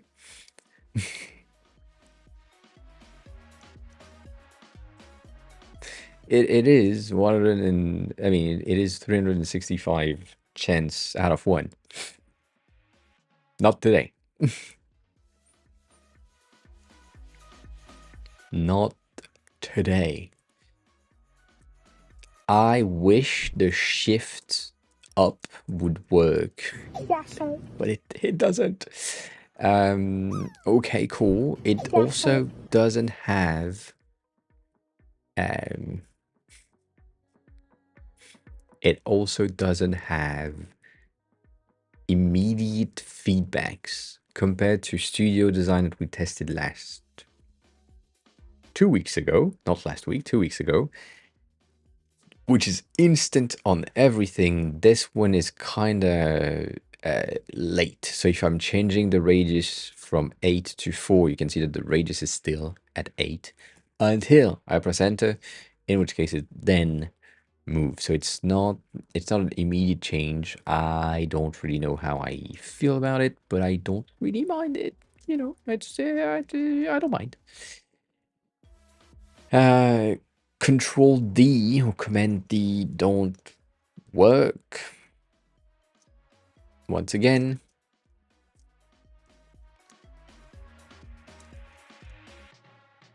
Bitch, what the fuck happened?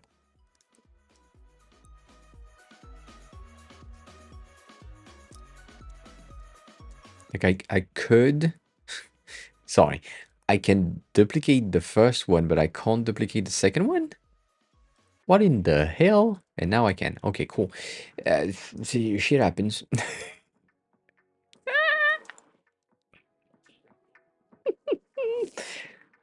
Alright. Alright.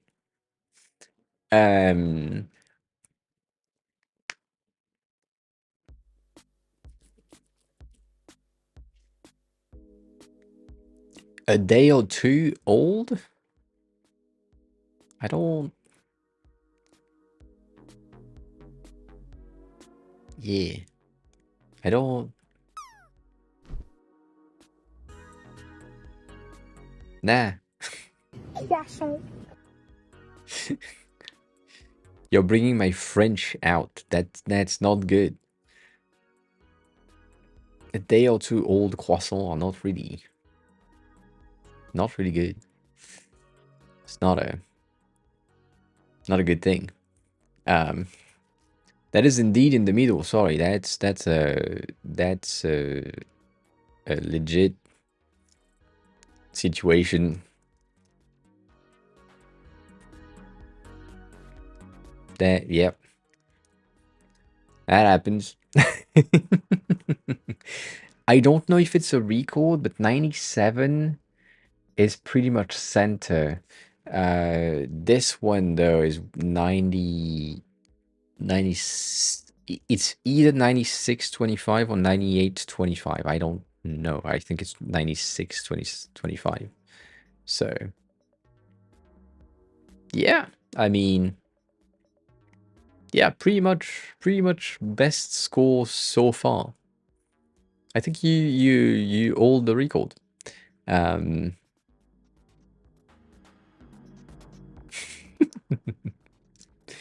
You're poking me right in the beret is sounding really weird. Really weird. No, we're not gonna have a high score channel. Nope. Nope, that's not gonna happen. Huh, interesting. Cool.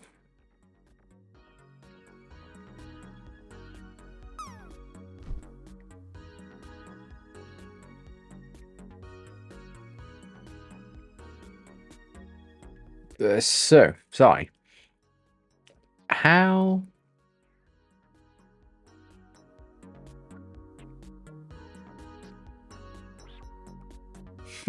So 12, 12. If I say 12 here, then we have that. Cool. I wish, and I know that I just made that a huge mistake. Can I command G? Yes, I can. Cool. Her content. Okay. Her content as well.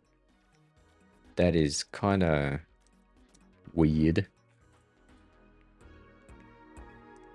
But fine.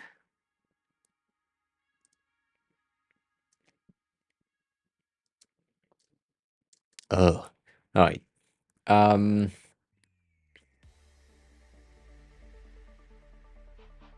That's okay. It's okay.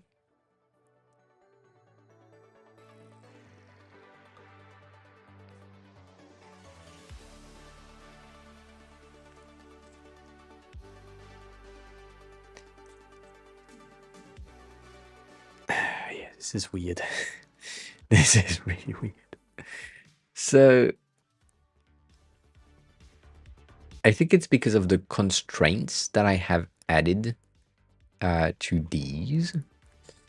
It makes this thing not really work entirely how expected. So,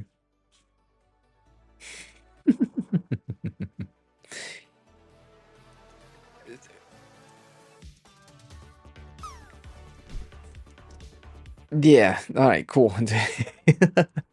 This is kind of weird.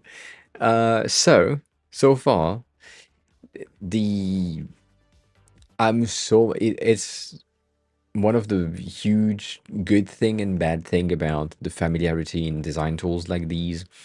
It is like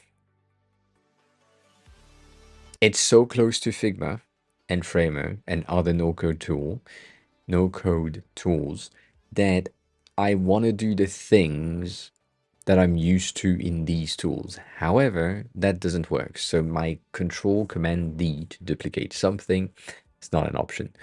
My Shift A to create an auto layout frame doesn't exist, and my Command Option Enter to create a stacked frame doesn't really exist right there. But when I'm encapsulating content inside of a frame, like if I'm doing this, then I'm taking off my containers and bringing them inside. Only this one is showing up for some reason. It doesn't really make a lot of sense to me.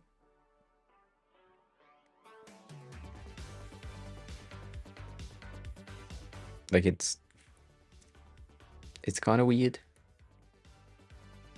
Like the constraint is, I know that I haven't read the tutorial entirely.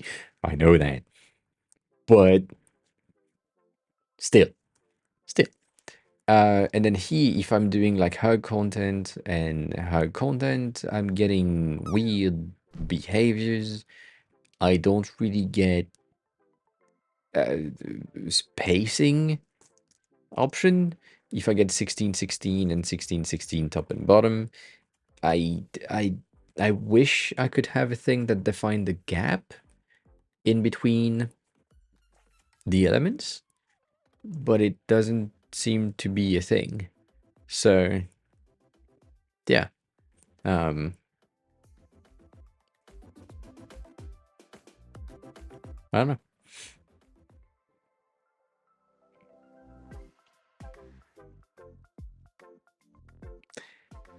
Yeah. Yeah.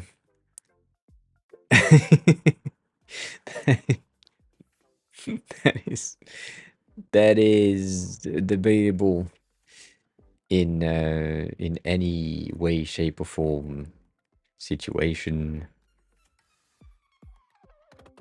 The image cannot be. That's so bad. the image cannot be a container, so I technically need a container here, and then I need my text inside right here. The escape key doesn't work as an escape from the current tool, so that's it's a habit to take, I'd say. It's similar to what we used to have in Adobe softwares, which is not bad. It's not great. Really?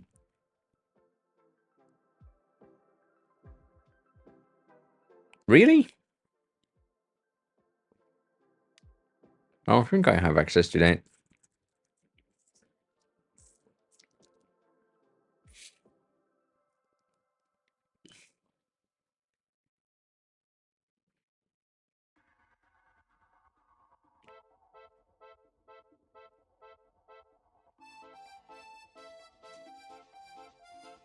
Apparently. That's the thing. Like if you have two. You have two. God damn.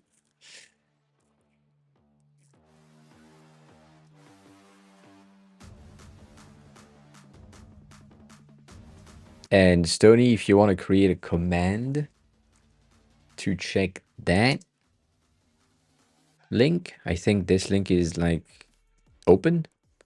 Anyone can access that, I think.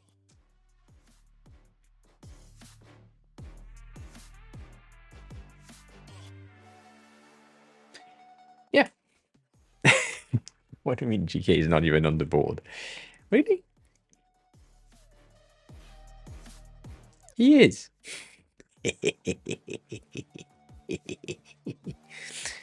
uh, uh,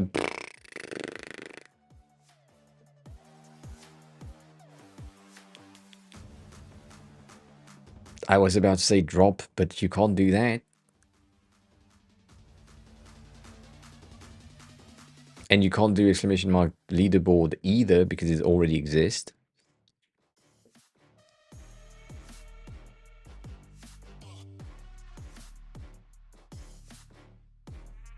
Score?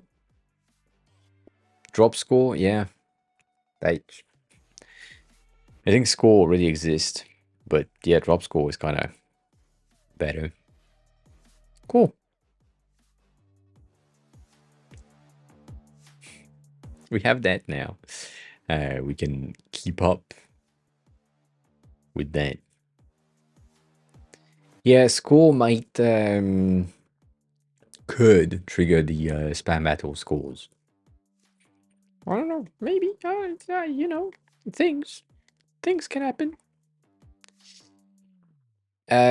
Cool.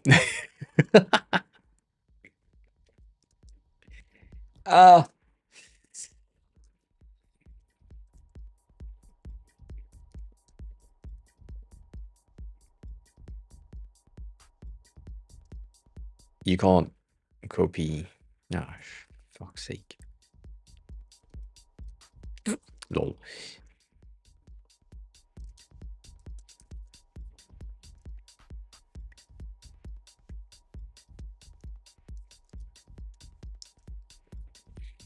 The layers are not taking the names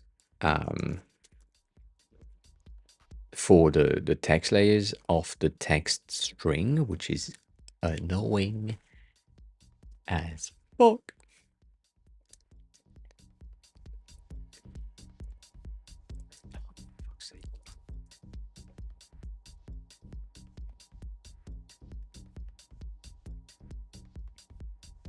We have like enter in there. We have in there. No.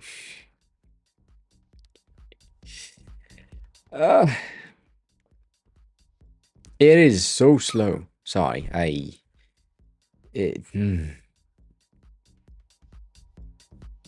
is so slow.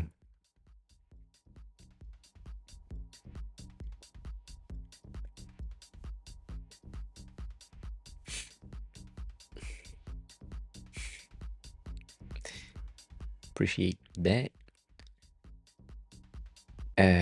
Fix is gonna fill the space and her content with somehow 48 top and bottom.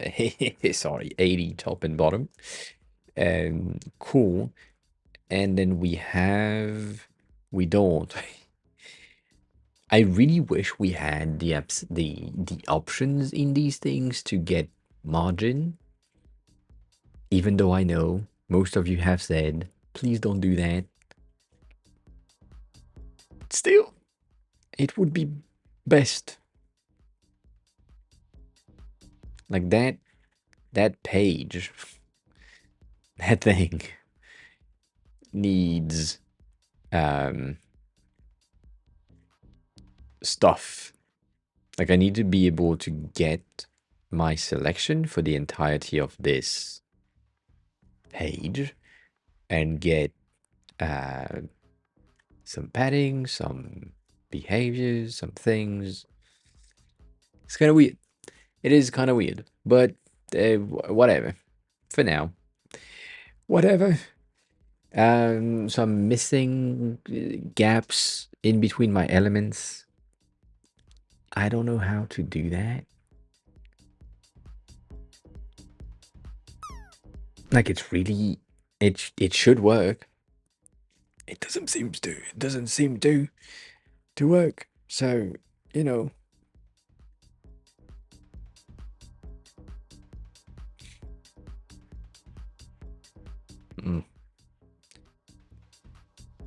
Cool. Now, do we have states? Yes, we have an event. If I have a new on hover, can I modify something? No.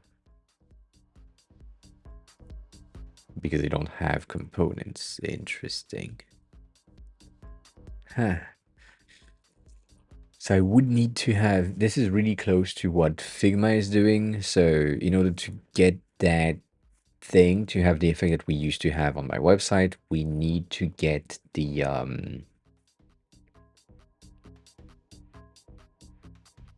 thing as a component and then create an instance. Holy shit. Of this? Why are you so high? Why are you so high?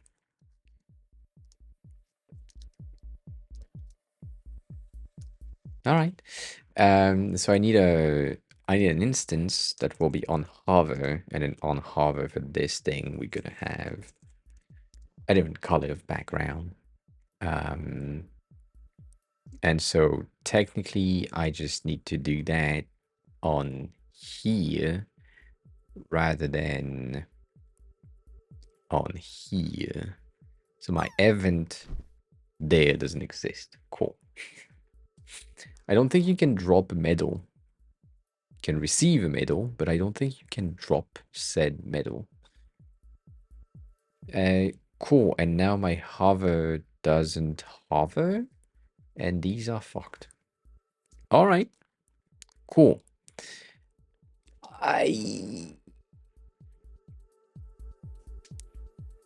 I think, yeah. I think that's enough. I wish we could drop some 3D things for real and go in there and like really do stuff. like check the editor and add some elements rather than just have to get the import 3D blocks. It's not really a thing. People might not have access to 3D elements. They can, but it might not be a thing that they want to do. And then other than that, the UI is pretty cool. It's really simple to really similar to what we are used to. So I'm pretty happy with that. It's a bit buggy in some situation, but that's not really a mistake or an issue, I would say. Like it's fine, but if it could not bug, like that would be better. It might be a me thing.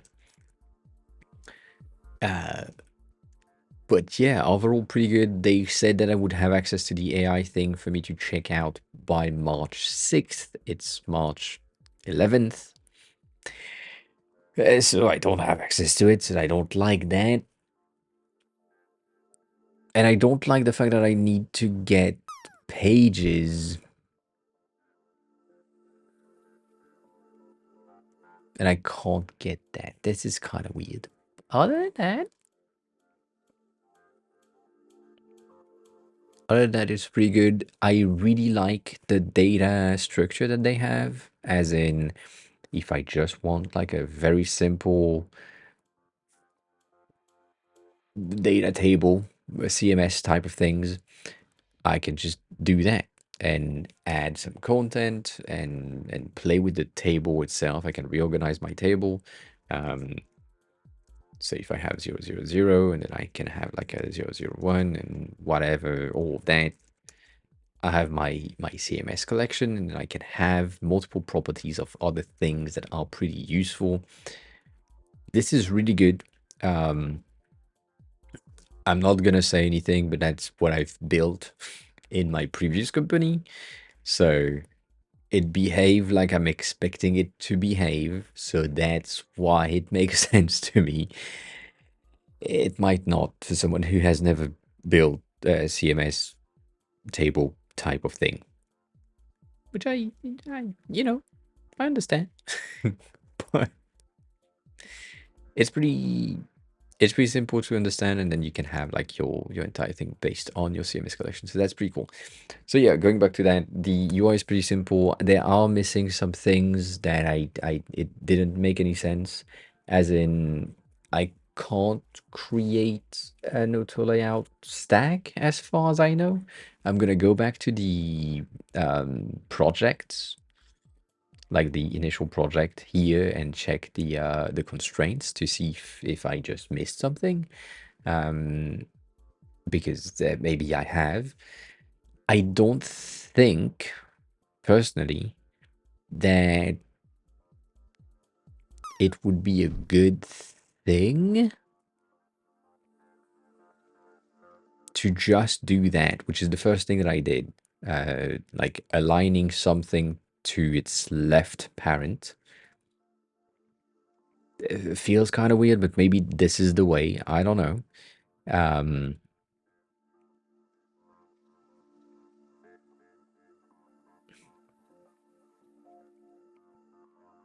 Yeah, this is debatable. This is debatable. And apparently you have that here, and you change your horizontal padding spacing through that. Okay, this is so much more different than what we're used to that I don't really know if it's a good idea.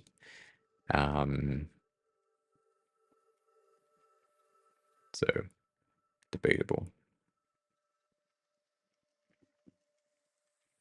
All right, cool.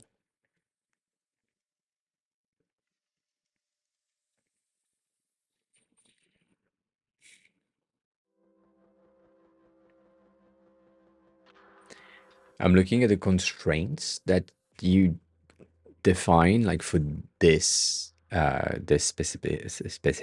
specific block, where in order to get the profile picture to be always aligned at the bottom, like half and half, you need to define it centered to the edge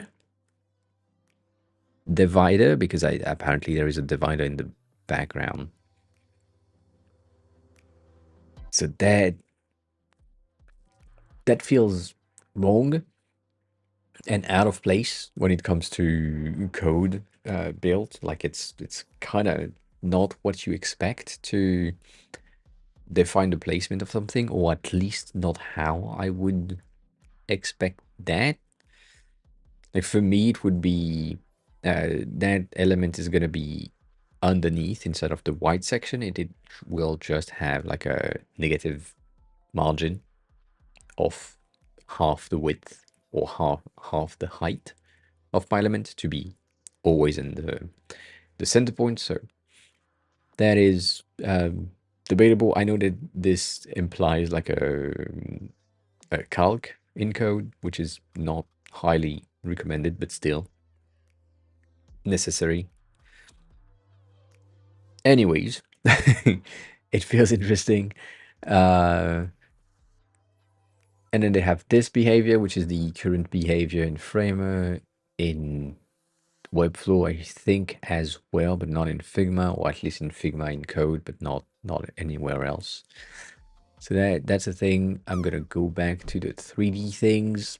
Larkham, you should chat with other messages in between, just for not being flagged as a bot. You know, things. This is already way too slow. I think I clicked on the fucking image. Other than that, the keyframe thing is pretty interesting. The UI of the keyframe is really similar to the UI of the keyframe that we have on Figma or Figmotion, and other keyframe related stuff. So I do like understand how it is. And it's pretty simple. That can make sense.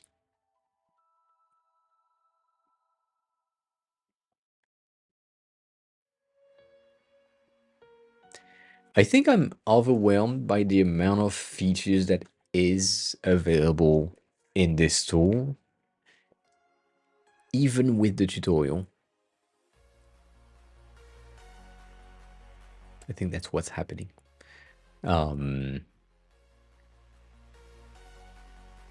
Like things are fine on their own. Like the basic of importing from Figma, that makes sense. Just a fucking plugin, we good.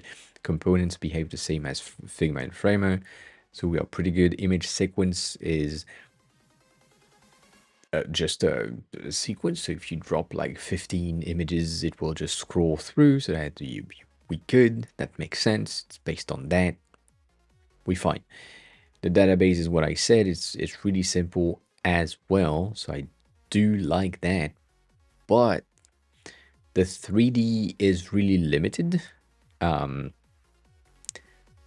If you don't have a 3D model, you can't do anything with it, which is fine, right? You can 100% do your 3D model in Spline or in Blender or in whatever, import it. But to me, I don't want to promote my tool to be a 3D first software without giving the ability to the user to do 3D things, like build 3D object inside of my software. Like it's really 3D based, but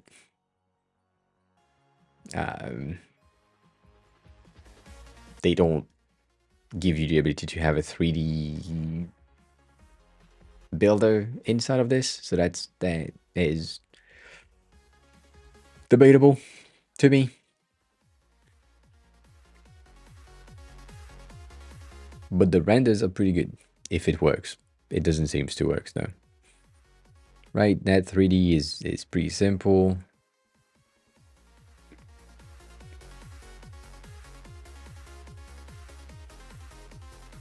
You can have that based on scroll, which makes sense. Cool. Yeah, I don't know. I also have a lot of issues with the non-alignment thing.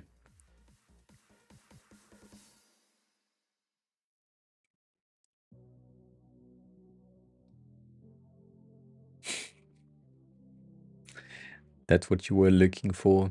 I see. Oh, that's bad. Oh, that hover is bad. Okay. I need to stop and clear out my thoughts.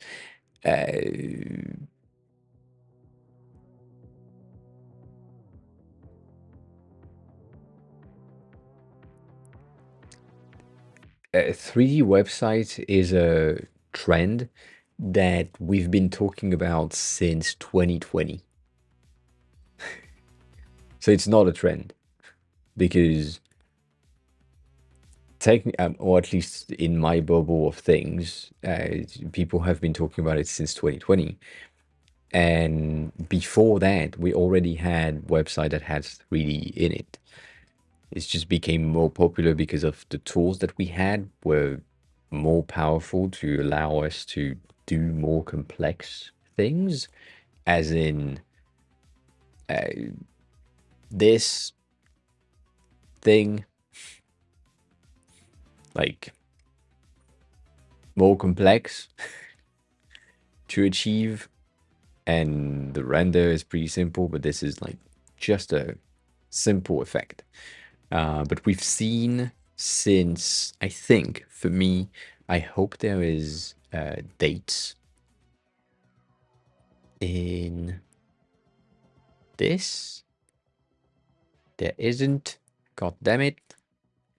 Basically, since UI 8 has been creating like 3D assets, we've been seeing a lot of developments of other platforms getting a ton of these things. Also, my computer is freaking out. Give me one of the first. I think I should close that. And I think I should close that. Just for the sake of my computer not dying on stream. It's the first time I'm hearing the fans go that far. So that's kind of crazy. I don't know if we have dates. I just want to go back.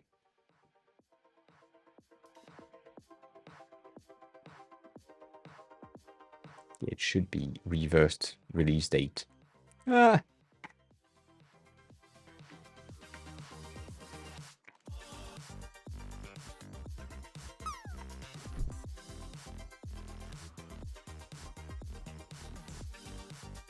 That's a ton, though.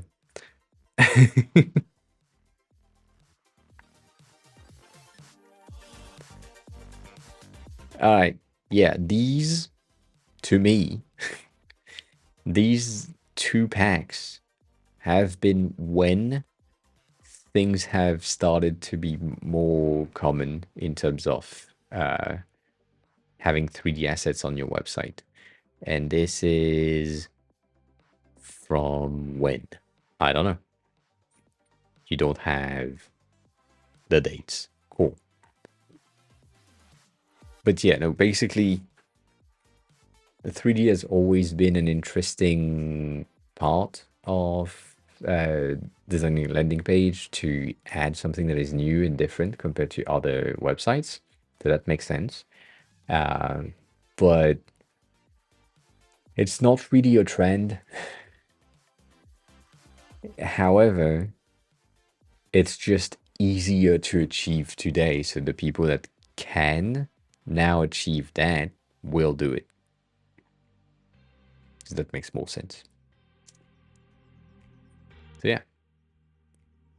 Anyways, overall, Dora is pretty simple. It's pretty good. I do think that it has some issues with understanding how things behave, going back to what we have seen on other platforms like Web Studio or Figma or Framer or Studio. All of these platforms, they have a similar-ish behavior. Some of them are really close to code, like Webflow or Framer. Some of them are at the absolute opposite, like how's it called? God damn it.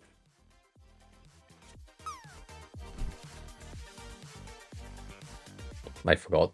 Other ones that have something really different compared to code behaviors. But this one has things that behave like code, but not entirely, which is going back to what I have my main issue with Webflow, which is things are named like the code alternative of something, and in order to achieve the code, you just need like one line of code and it's done. In order to achieve the same thing in Webflow, you need 3,000 clicks on the things to ensure that the settings are set properly. Here on Dora, I do feel like it's kind of the same thing. It is really close to Figma as a builder or a Canva environment, but the thing that you can do in it are limited by things that shouldn't limit you. Like I couldn't find how to get the gap in between elements, and it should be named gap or something. You should have stacks or flex or auto layout or something, layout constraint behavior as a tool to give you the ability to do the thing that you are used to in other platforms. So yeah,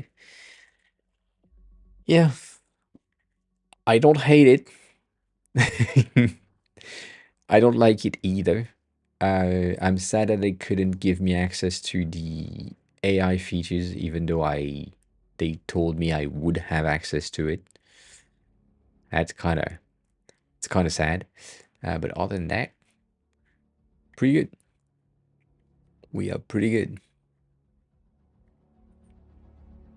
Anyways, you are coffee BRB. I'm gonna pee BRB, and then we'll do some other things. Give me a second.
All right.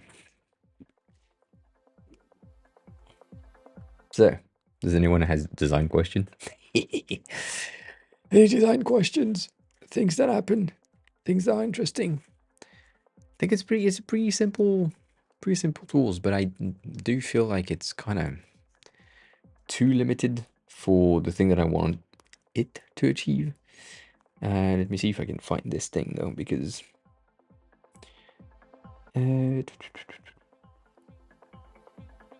what AD?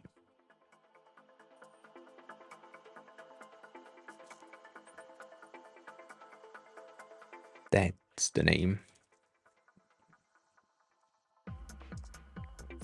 There's this one that I got on the side. Why do you need design? That is a good question there. You don't. You don't if you don't care about adoption. if you do care about adoption, you do need design to create familiarity in the user. But in reality, you kind of you don't, because everything is already designed for you, so you don't need more design, if that makes sense. So this is a thing as well, which is called durable.co. I don't know if I can have access to it. It's just it's part of the discovery.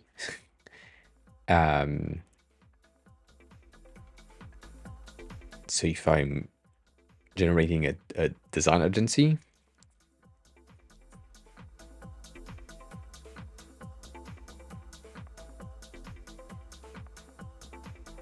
that is interesting.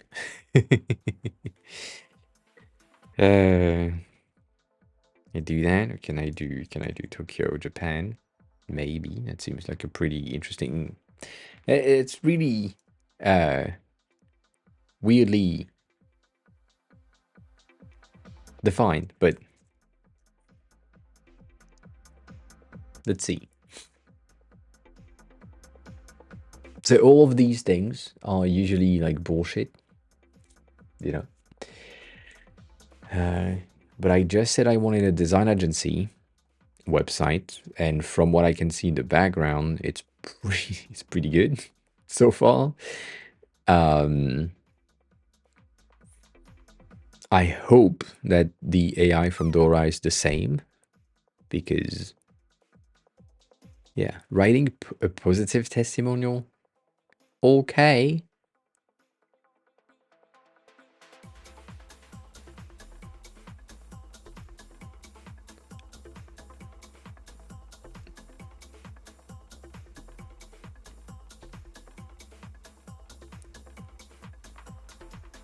Okay, 1 second.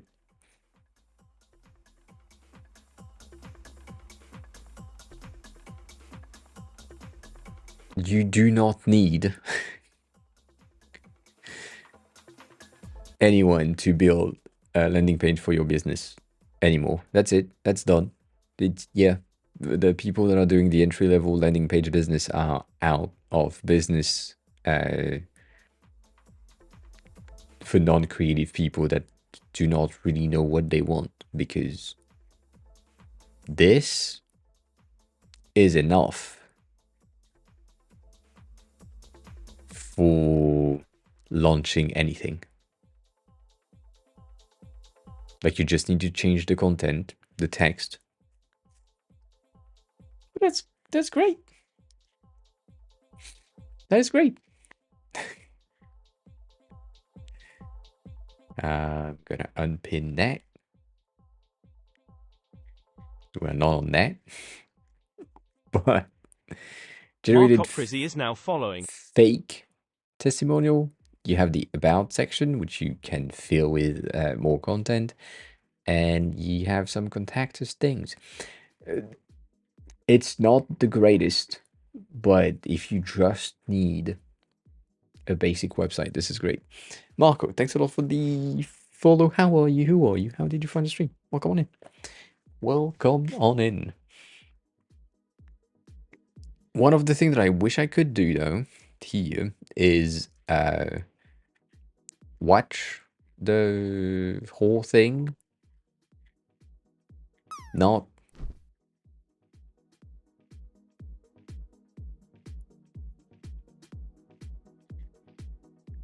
that might be why. So I need to sign up to customize the entirety of the website, but still.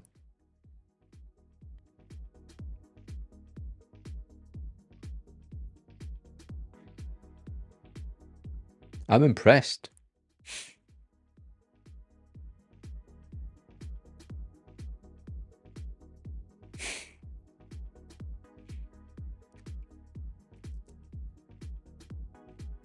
Well, you came to the right place, Marco. I think.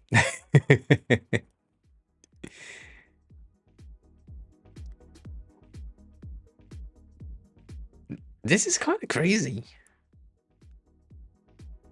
I mean, right now it regenerated more stuff than I expected it to do, and we have more content. It's really trying to make me create an account, but I don't want to. Um, but it's not bad. It's not good,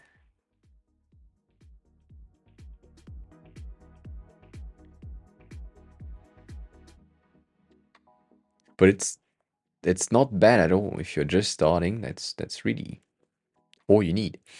Um, and Nutellatin is yes. I don't think we really make them exist. GK, they are great. They are great, but it's like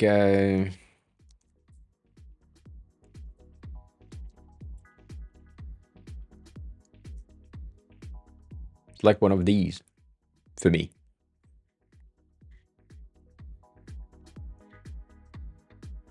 Like it's filled with that.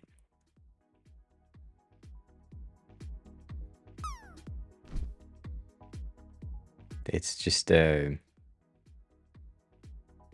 just a croissant pumped with Nutella, basically, which I get, right? Much simple. So nothing wrong with it. One of the I'm derailing myself again. Um, but one of the place that I used to go to because it's like close to my workplace had these creation, which are basically the same thing as a croissant type of thing, but a bit more compact, and then it's filled with things. So you have chocolate, Nutella, caramel, pistachio, vanilla, cream things. So that's really, really French. But we also had these, which are strawberry, raspberry jam, pastry, like croissant type of thing, where if you know how a croissant is made, it is a layer of pastry, a layer of butter, layer of pastry, layer of butter, right? It's layered. And what they did was a layer of pastry, a layer of butter, a layer of jam, layer of pastry, layer of butter, layer of jam. So all of that, so good. You're French, Marco? Me too. Sadly. So, yeah, we have a lot of French in chat today.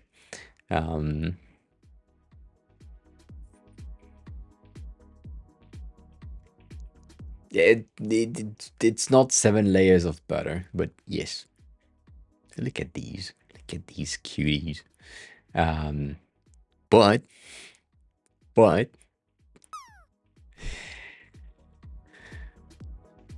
this specific bakery had one thing that I took to the morning meeting in the company. So each week we had a week startup, like kickoff, whatever you want to call it. And they have, I don't think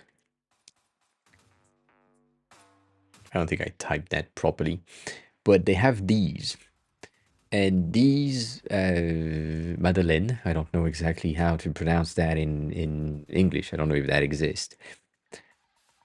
Are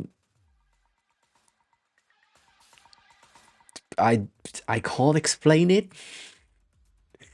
but they are filled with some sort of a lemon curd base, and they are glazed with powdered sugar in lemon. So similarly to some other type of lemon-based glaze that you can have, these are just infused with lemon flavor and lime flavor.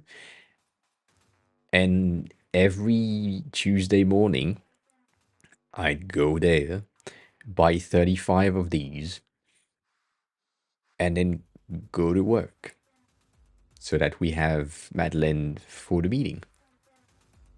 Because that's the best thing they had. And some days I was just going crazy and taking like 15 of these, 15 of these. uh, so yeah, that's good. But just these. There have been days I ate 15, 20 of these during the day just because, you know, my my brain math has always been, oh, we are 12 at the office and we will all eat about 3. So 36, 40 of these. And then, yeah.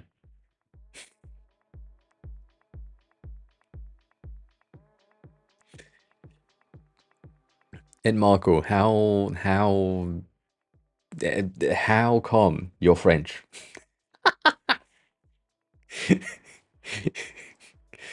That sounds weird, but how come you're French here?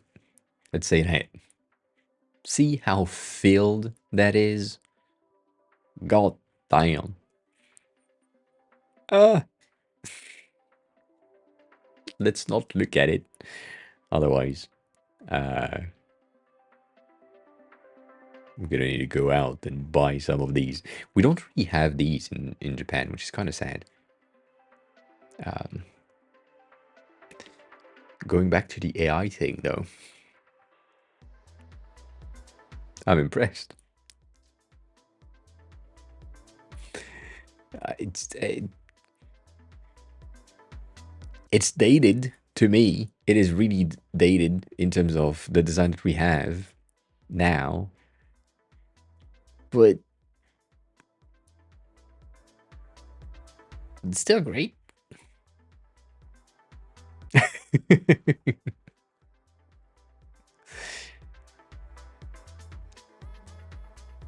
Carrot cake and orange.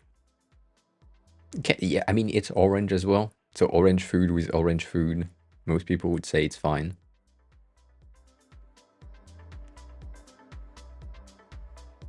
Yeah, no, I'm impressed with these.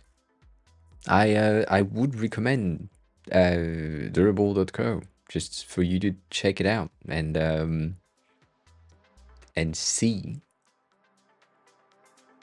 if you can generate something. If you don't really have any fucking idea of the website that you want to build, do that.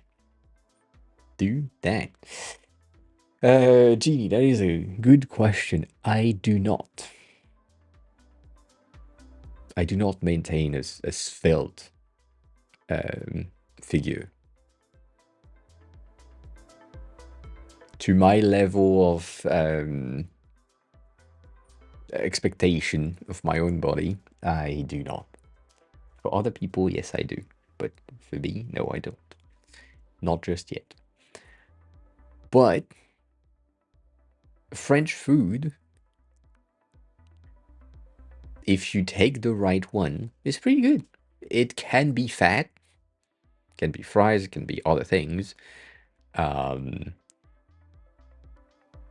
But it's pretty safe. Like if you just eat regular things, we're kind of good. It's the same thing in Italy, where even though it's pasta and it's oil and it's all the things, the quality of the things are really good, and you flush them out really quickly. So yeah, and the pull-up redeem went away because it was either that or we transform it into push-up things. but then I need to do the push-up down, and what would happen would be you don't see me for like, I don't know, 10 seconds, 15 seconds, and then I come back up and I act as if I was out of breath, and I tell you that I did them. I don't know. Also, I can't fucking do pull-ups or push-ups here. Not a thing. Um,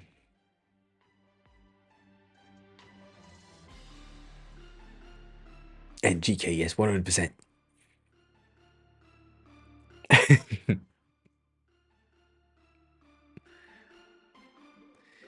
The pull-up redeem is really good for me.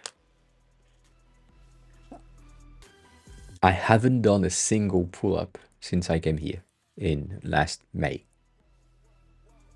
The last pull-up that I did was on stream on May 10th, somewhere around there.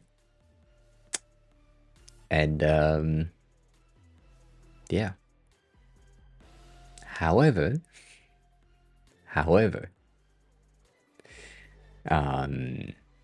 I've been going to the gym 4 times a week since May, whereas in France, I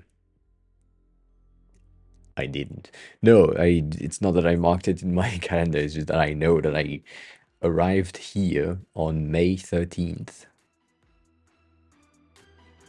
So the last day of stream was probably May 10th.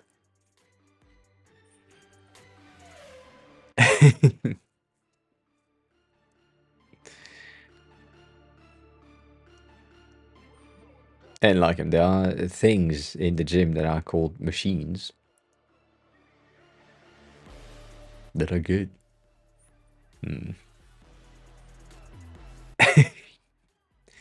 I could drop a 50 sub bomb, but no. Not gonna happen. Not gonna happen.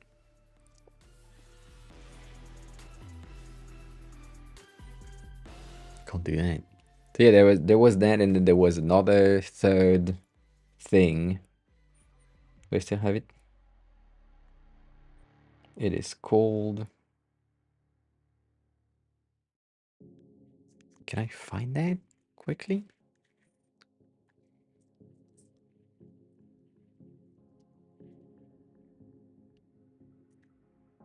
Drink! Yeah. Good point.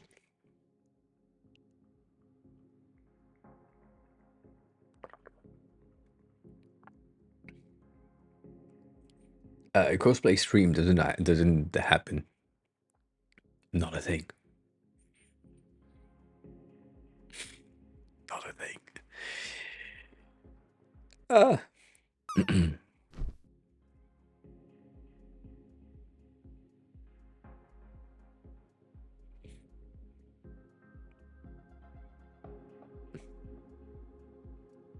Sorry, I didn't change scene. This is a Chrome extension that lets you, or not lets you, but that gives you a glimpse. Oh, goddamn, the name. That gives you a bit of a recap of the entirety of a website that you're on. So this is pretty interesting. I need to try it out and see if it really works as a good glimpse. But it could be interesting for some people. It doesn't seem to be how can I say that? Paid, which I do like. I do appreciate the fact that it's kind of free right now, for now. So there might be something. And yeah, it really looks like it, to me, it really looks like this. So if I go on I am really not biased, but still.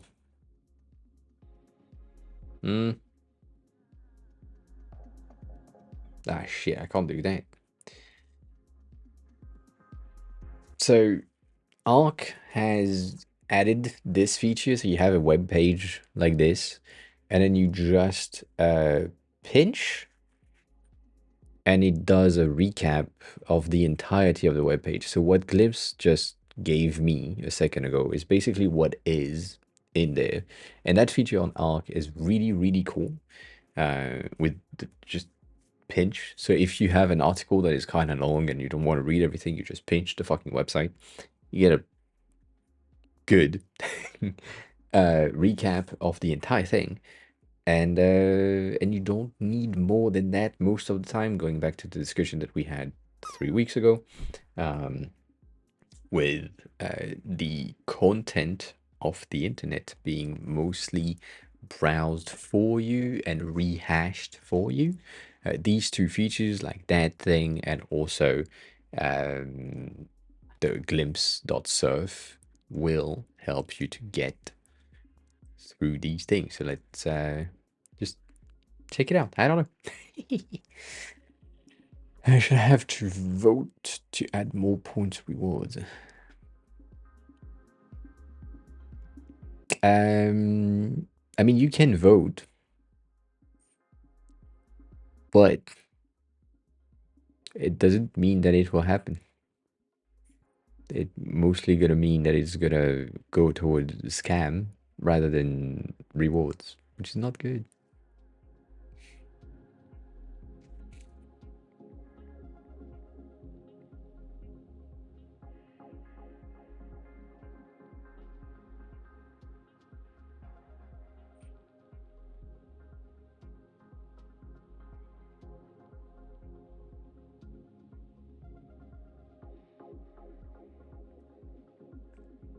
Did you redeem VIP twice, Genie? I'm reading chat. I'm late. Well, it's not even a matriarchy study. It's a whatever archy, an AORchy. um, so that doesn't work. That doesn't work.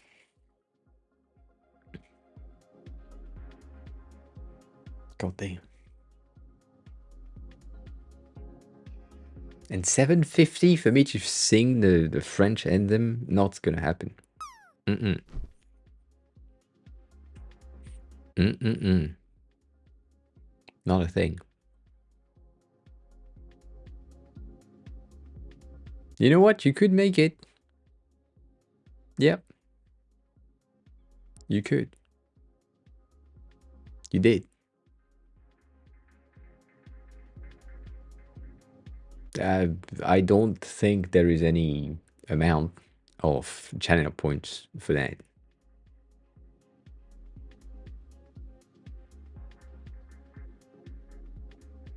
But if you give me money,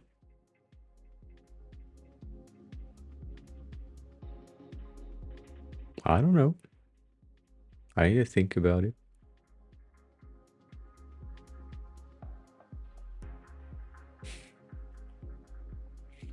Don't think it will happen though.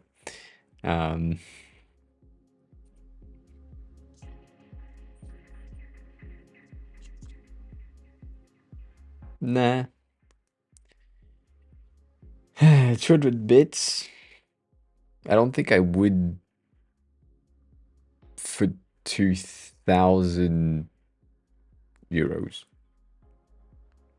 So to get to 2,000 euros, you need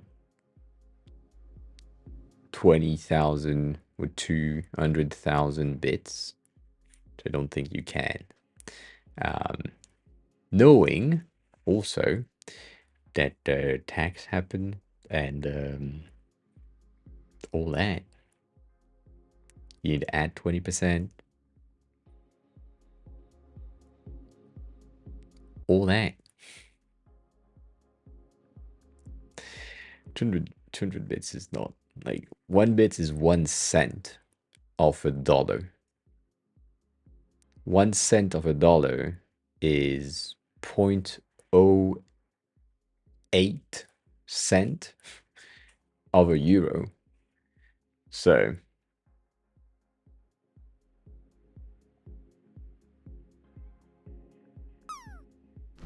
to see if you would notice or if it would give you an error. You mean the VIP twice? I think I said something along the line of there's 260,000, not 26,000. 26,000 is 260 bucks. 2,000 bucks. So 260,000 bits. Yes.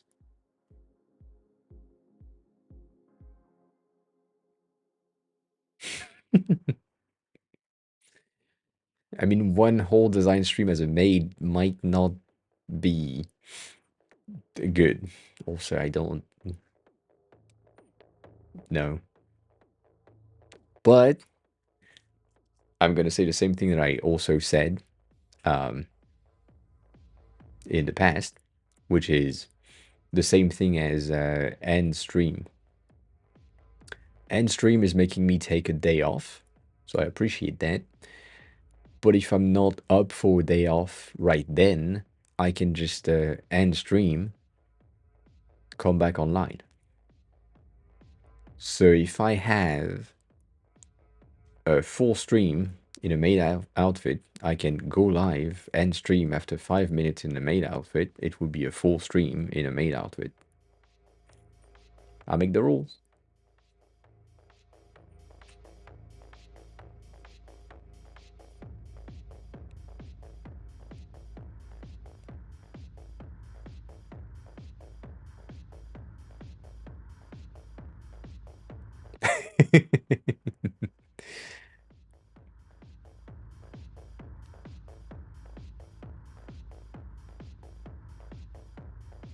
Yeah.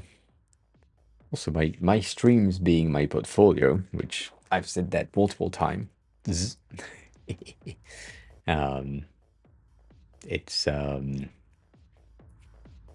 not really an option.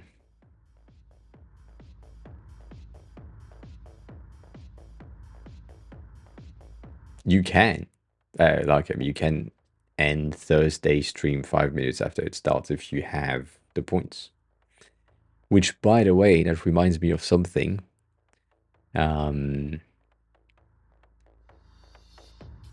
is an event next Tuesday, not tomorrow, but next week, which I might go. I don't know yet. It's a Japanese event for designers, like last week, 2 weeks ago, 3 weeks ago.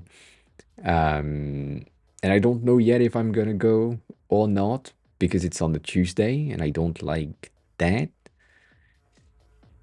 But I need a job. So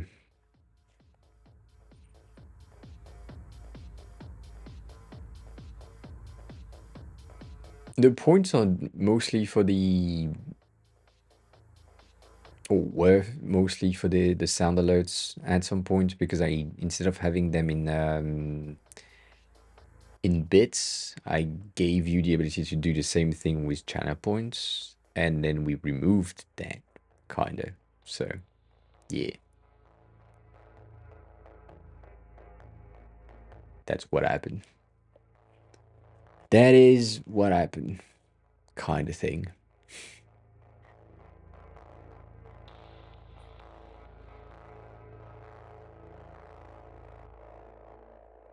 Hmm.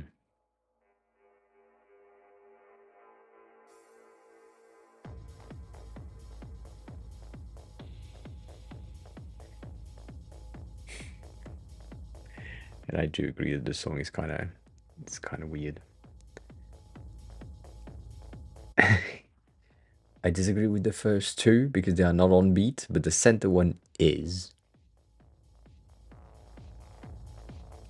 The parrots are on beat. The dancing one in the middle is on beat.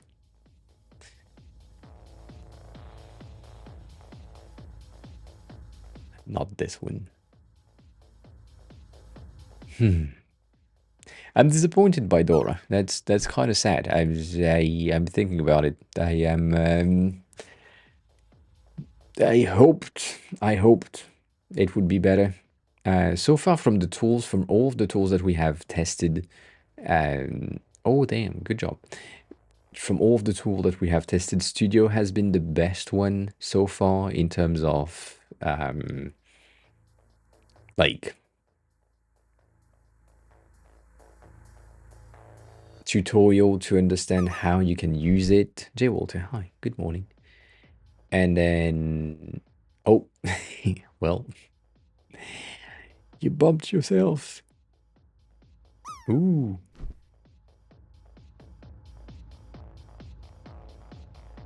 Well, would have been interesting.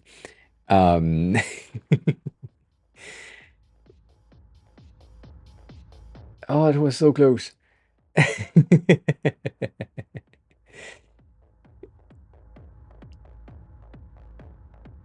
What the fuck was I saying? Yes, Studio has been the best option so far with. Yeah,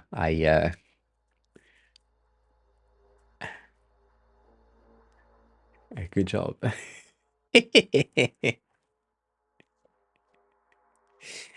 I am not that muscular at all. Like I stop here, not here. Okay, I'm small. Can't do that. God damn it.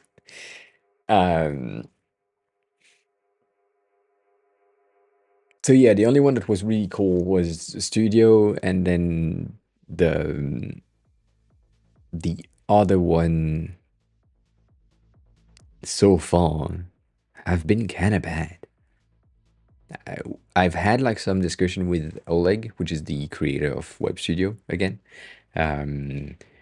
which is trying to fix some of the issue that we had. So that's pretty cool.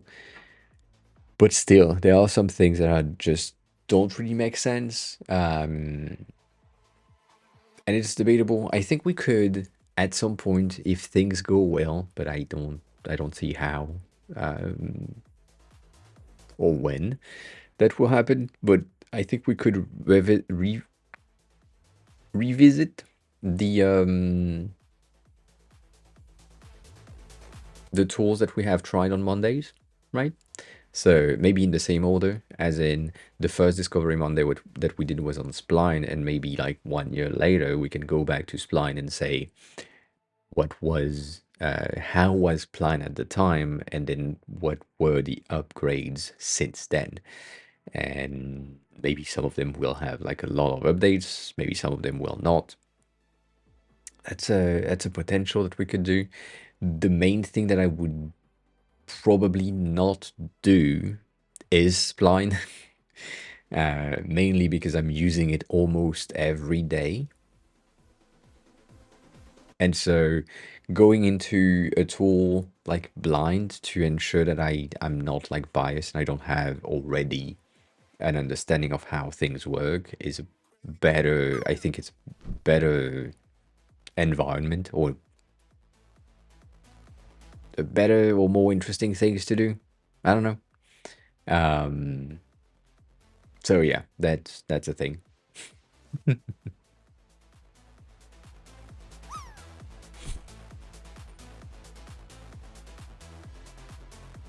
You are all dropping so slow and so slow and so on the side. GK, have a good rest of your day. I feel like I'm probably gonna go soon as well because not much is happening. I don't have a lot of energy, even though I drink a lot of energy. But yeah, Stoney, could not make it. You are all sitting in the same corner. You asked something, but I missed the link. The link disappeared. So can you send it again? Because now it's too much up.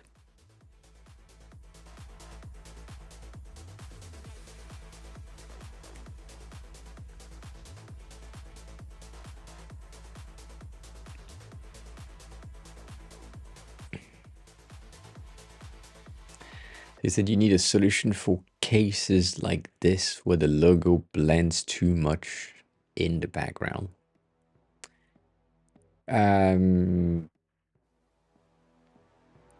What is the thing is basically like a PNG, right?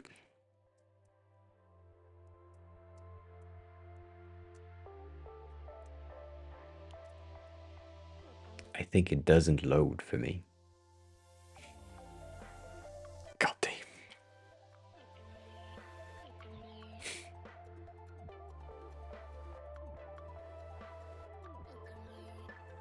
I think it doesn't.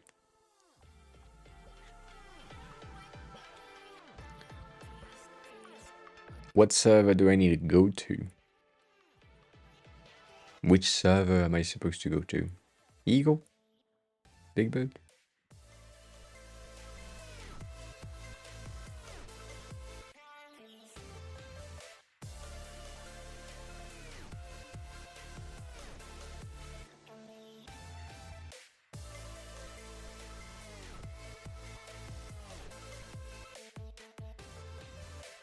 Let's see. Let's see if it loads. I doubt it. I doubt it.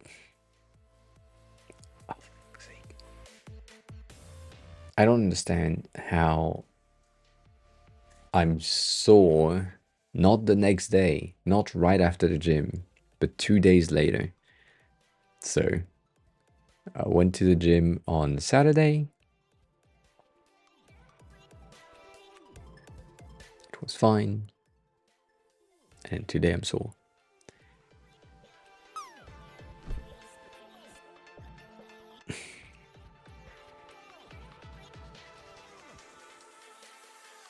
I think blocked my client. I don't know why that is. Why that is. Danny, hi. Good morning. I mean, good lunchtime. How's everything? How's the non-spoiling meeting with the cold people? I'm staying vague. So you think cache thingy? Clear cache, clear cookie, yeah, classic move, refresh, all that. And then to answer your question, we've tried a new tool called Dora. It's okay. It has a lot of behavior that are really, really close to like Figma and Framer, but it doesn't work the same. So it feels like it's broken, which is kind of sad.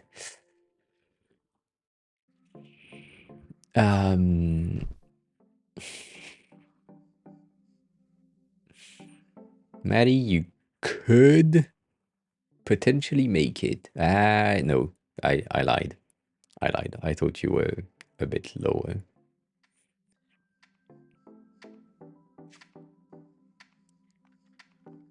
You want me to switch server again?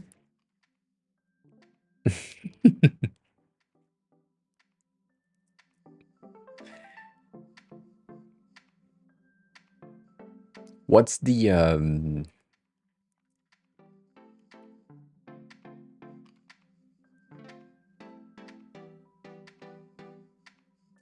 thing that I need to look for?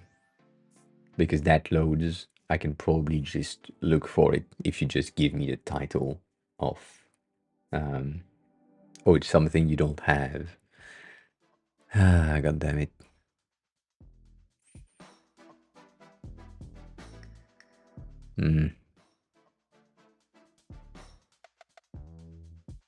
You know, I know.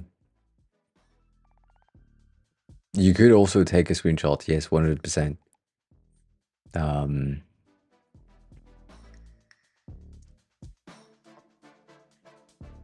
you don't really have a logo here,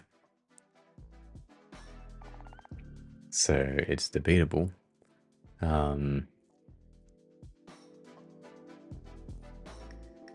He probably could, but I need to check first because potentially we could do a weird thing.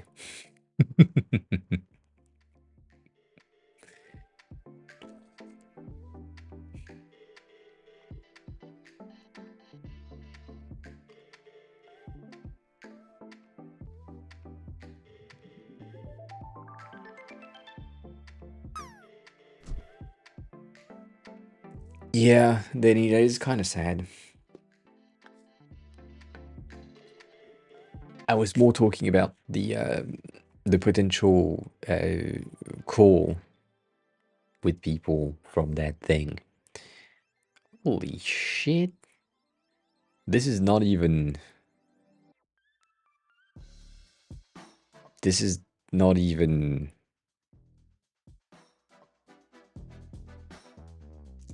An accessibility issue. Like you can't.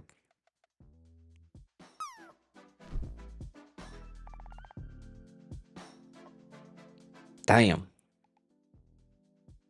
Um.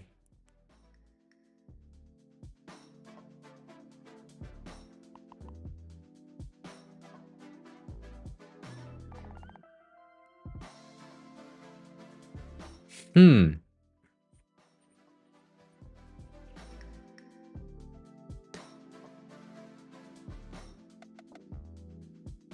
Yeah.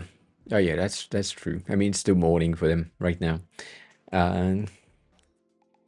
Yeah, I know.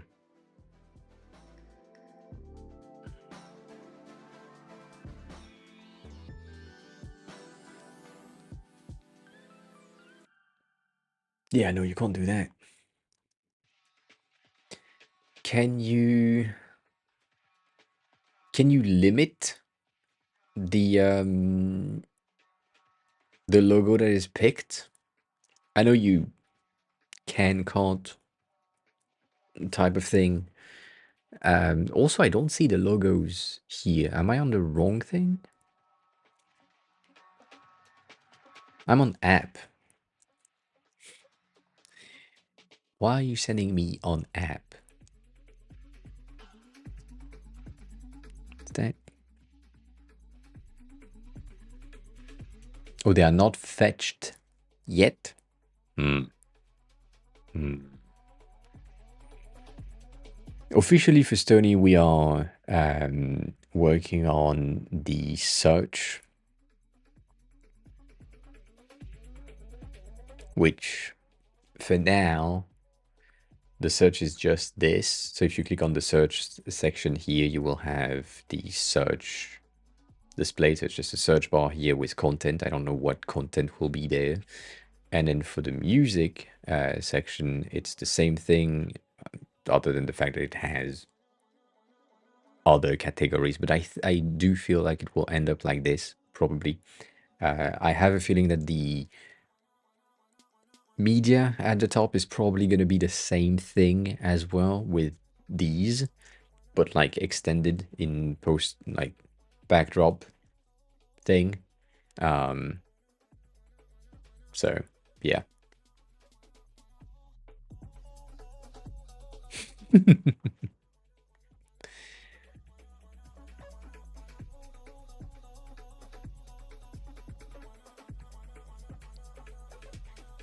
So we don't have logos. Cool. Cool, cool, cool, cool, cool. uh,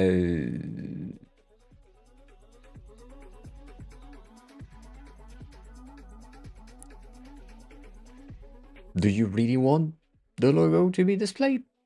If you have the posters, there is the logo on the poster most of the time.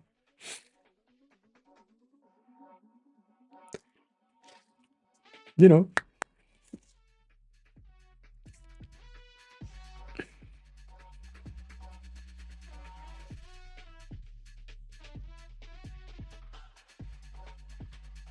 That's an anime in the first letter range.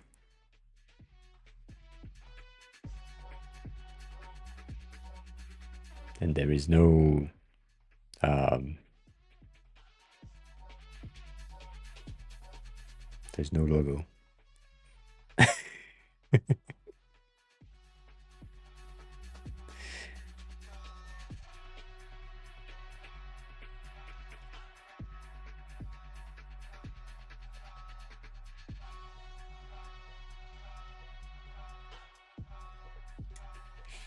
Yeah. The thing is on Legion, Legion, depending on where you are coming from, um, you can't really do shit.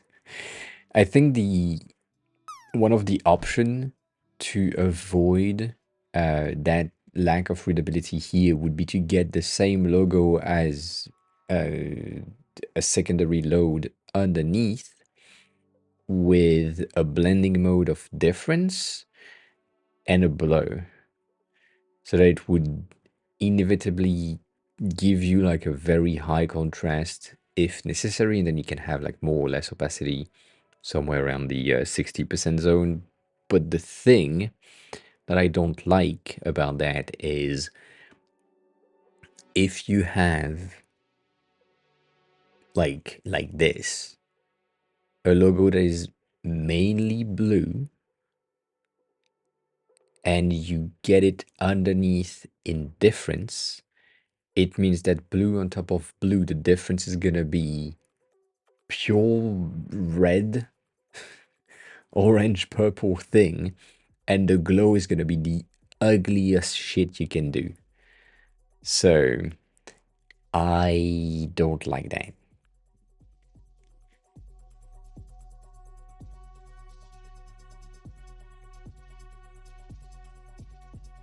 But yeah.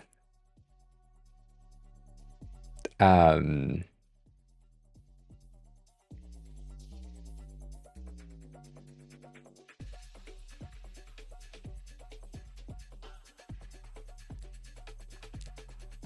yeah.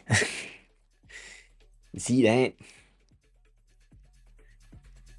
That's not gonna work well.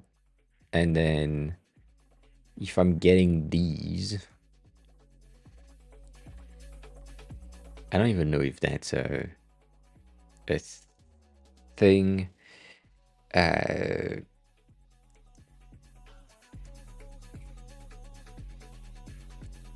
Mix blend mode. Difference? Can I do that? I can't do that. I can't do that here.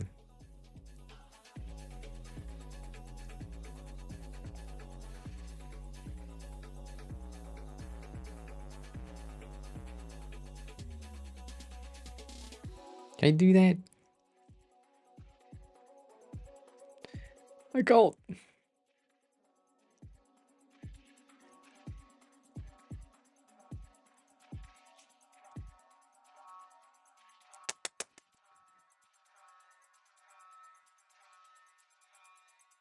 It's not applied to the right thing.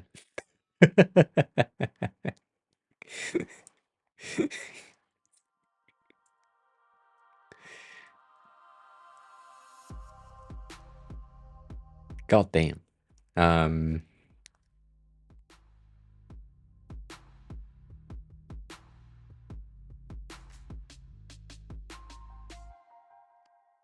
I don't know if you can really do that when the data is coming from somewhere else, Chris. Um,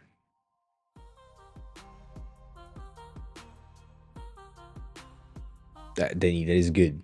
That is a good move on your end. I appreciate that.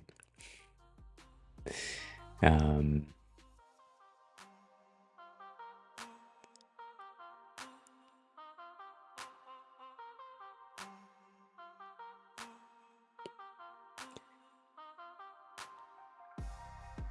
so, Chris, you can, but you also can't. Hear me out. If you had the backdrop, that is the backdrop that we use right there, which is the current backdrop, right? And then you compare that to the logo itself, which is black. The midpoint of that entire picture is gonna be something in the purplish light color, because you have a majority of yellow, which is bright color, and a lot of light here. You have some dark spots around here, and then the hair, but not that bad. So your midpoint, when you are taking a look at things, are going to be somewhere around good, and then the logo being black, the opacity and the ratio are going to be pretty okay. Probably around the 4 point something, by just doing a fast analysis of the image and the logo itself. But then when you look at it here, the main issue that we have is that if it was here, we could be fine, because we are in a dark spot right there. Like, it's the only fucking spot where the backdrop is dark. That won't work. So you have technically just one option. I don't know how I can't achieve that, or why I can't achieve that like really quickly, which is just getting the fucking thing in a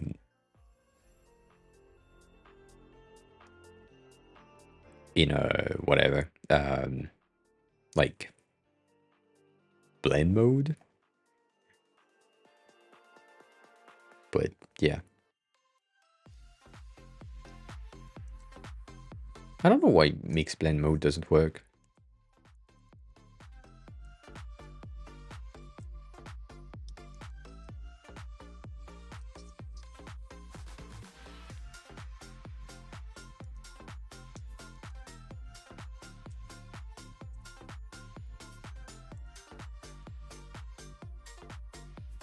Yeah.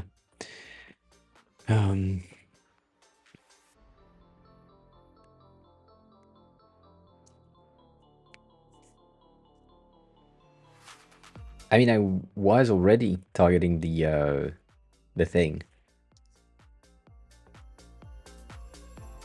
but it doesn't do shit other than getting rid of the blur effect on on the background right here, which is sad.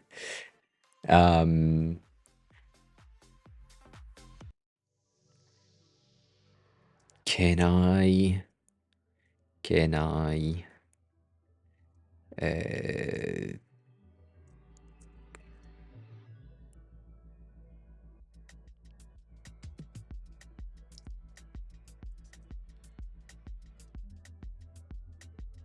so you can do that, which is kind of bad, but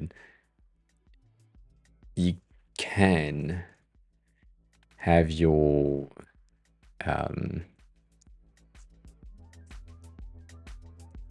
logo blurred, probably gonna be at a 10 or 8, not even 4 probably, to get a bit of a fuzz. But I can't really duplicate that with this one being non-blur. I'm gonna refresh that so that I don't have much content. Yeah, I don't really know what you can do, as long as, I mean, unless you can achieve the thing that I said, which is like getting the logo doubled and underneath with a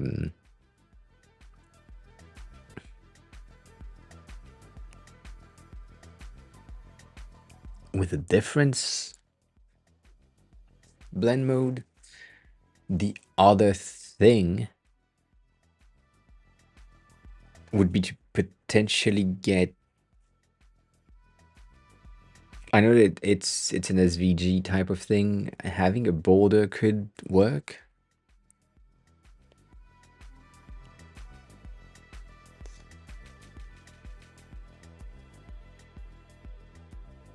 But then I don't like the ID. Shit. God damn. So Clannad was a pretty thin overall logo. I'm gonna check another one in C's. You know, you said Chainsaw Man earlier. I know that Chainsaw Man is a bit more heavy in terms of logo, but it's the same thing.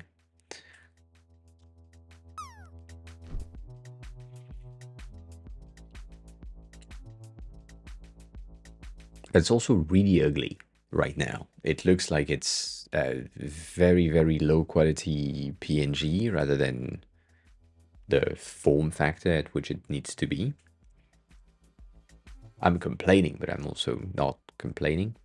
Why is that two? Why do we have two? Ah. Um.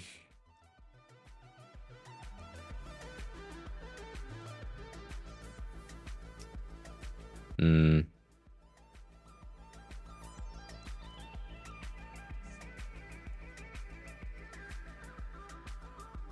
God damn it.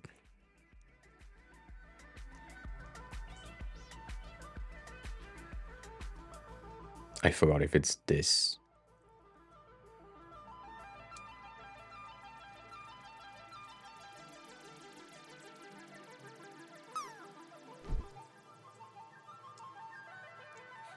It is, but you can't do that. Cool. I can see that the shadow is here. God damn, feels high. Good morning. Good midday. Oh, you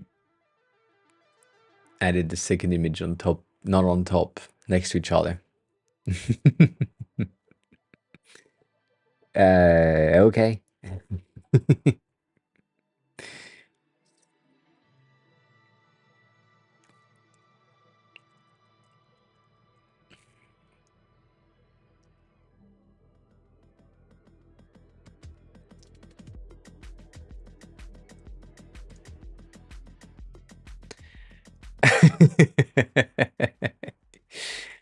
Um, if it's not a box shadow, it's a drop shadow. But how do you...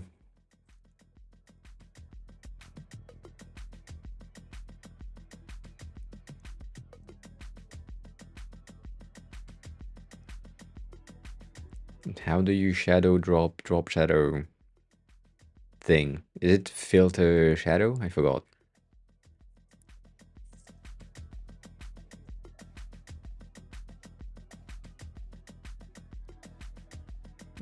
Not inset.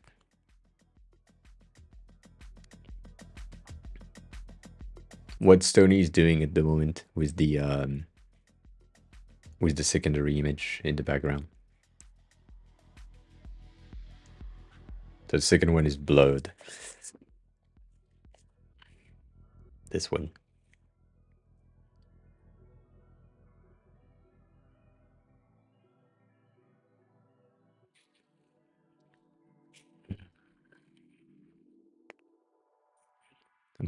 I'm thinking.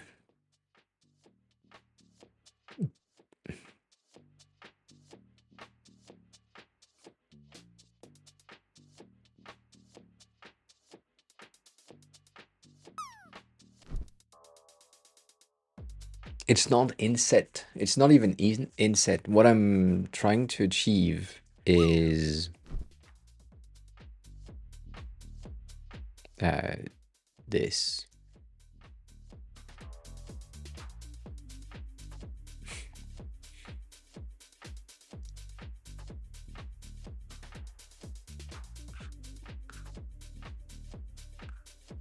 So what I have is the initial option. Then what I want is a duplicate of the same thing and the initial to be in difference. And then with that initial being in difference, I want an effect that is added to it that would probably be a layer blow. I'm thinking somewhere around the line of like 8 or 10, maybe 12 at a top value to get that automatically matching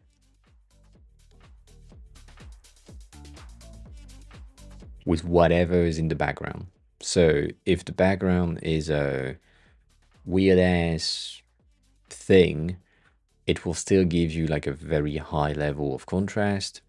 If it's a dark-ish thing, it will glow. If it's not, whatever, it will give you some weird thing. The thing that I have an issue with is that because it's in difference, it's giving you that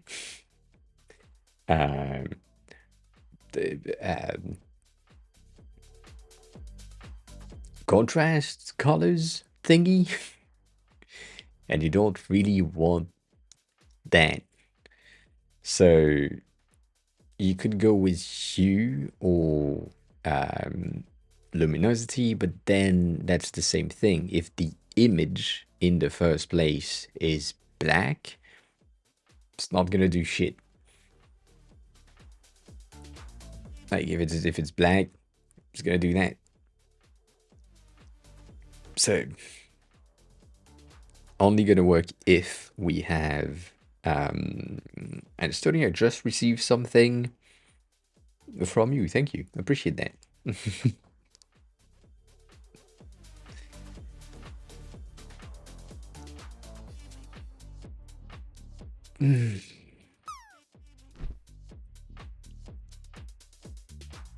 Receive something from you on my phone.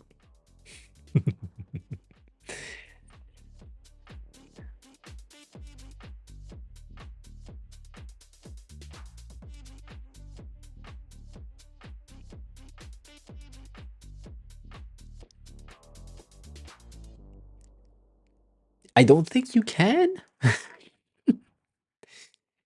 I don't think you can difference and then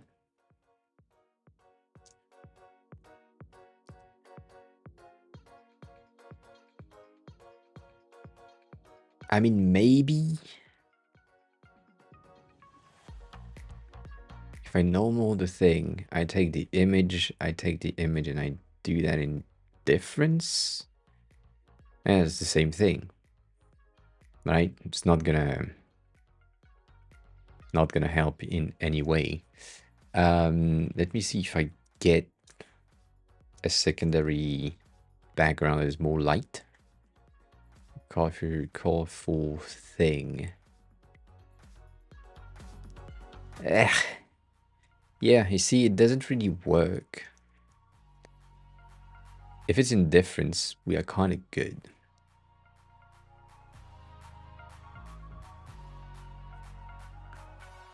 But it's weird.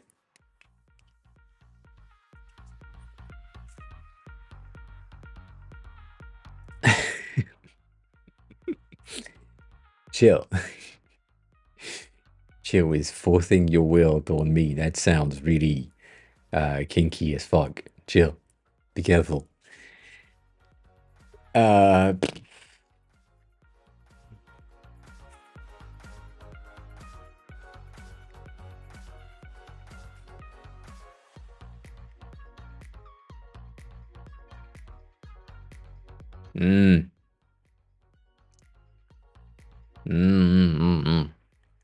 I don't know how I feel about it. I mean, no, I know how I feel about it. I don't like it. Exclusion will not do anything. Saturation, colors, and luminosity. Luminosity will work only if the background is in some sort of a dark color. If it's really light, really bright,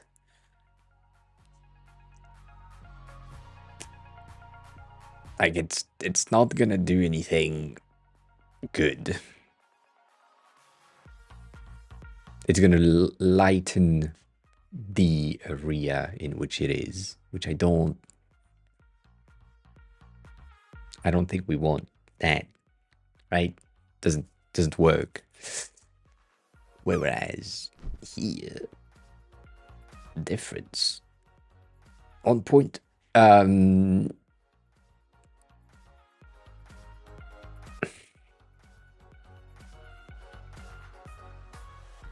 Maybe exclusion, but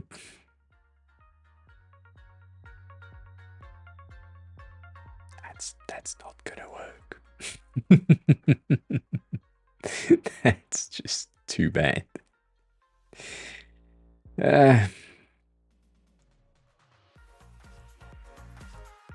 Oh, yeah, also it applies to the entire thing. That's why. God damn.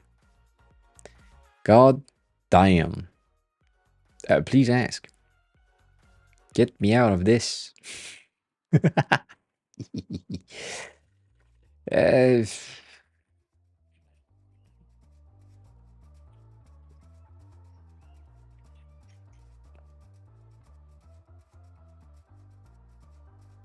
mm.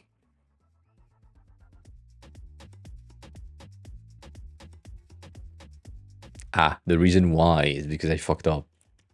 That happened. My bad. My bad, my bad.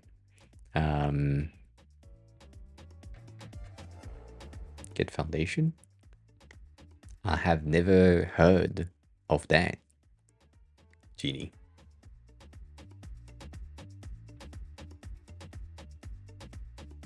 Oh, I have heard of that.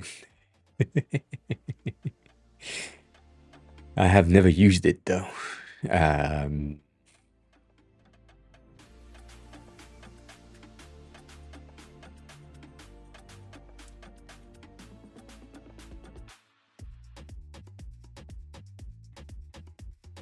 I mean, I'm just looking at the fact that it's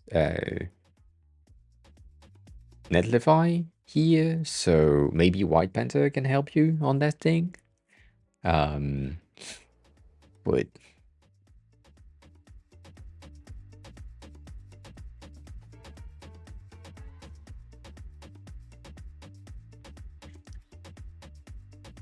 latest release was last year. Technically, I mean 7 months ago, but that's the same thing. I don't know. But yeah, never really heard of it.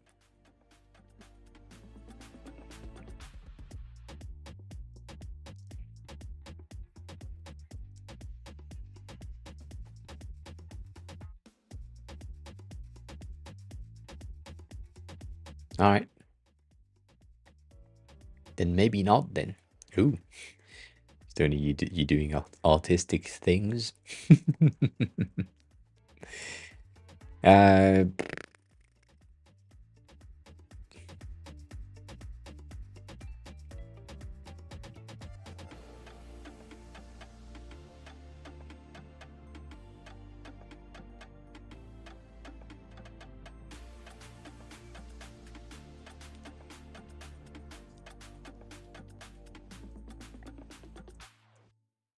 Mm-hmm.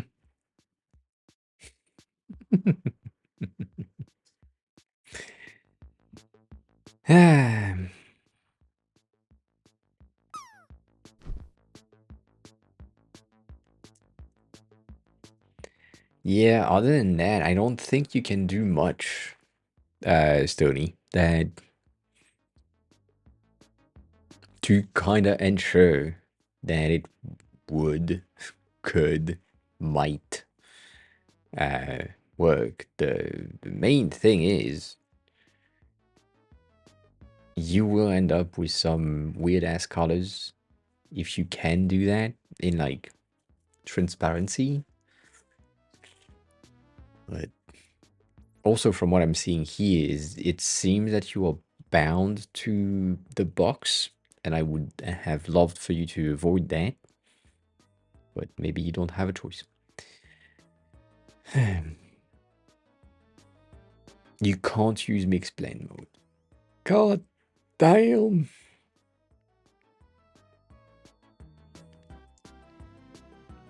You sure you want to use the logo thing? You don't want to not use it? You sure about that? You sure you want to keep them? You sure?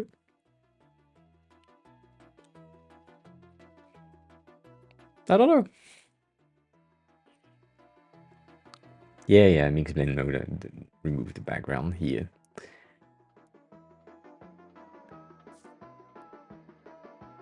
My take being the logo is here.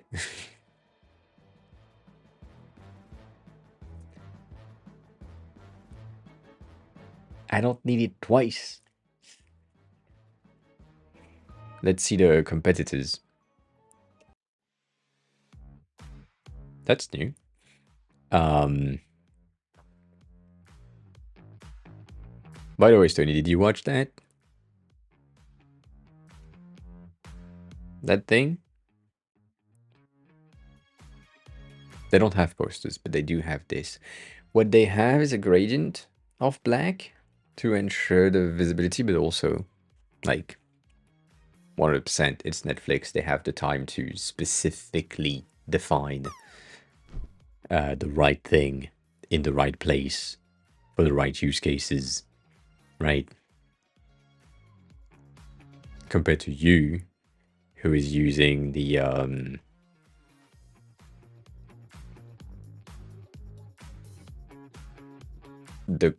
vote system. So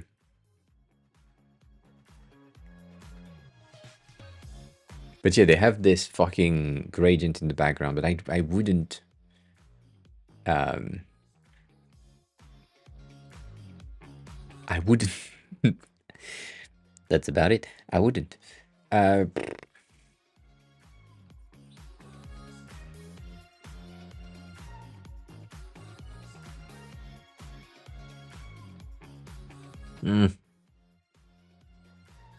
trying to find one that has like the most annoying logo thing, like Interstellar, but I have a feeling that they did that.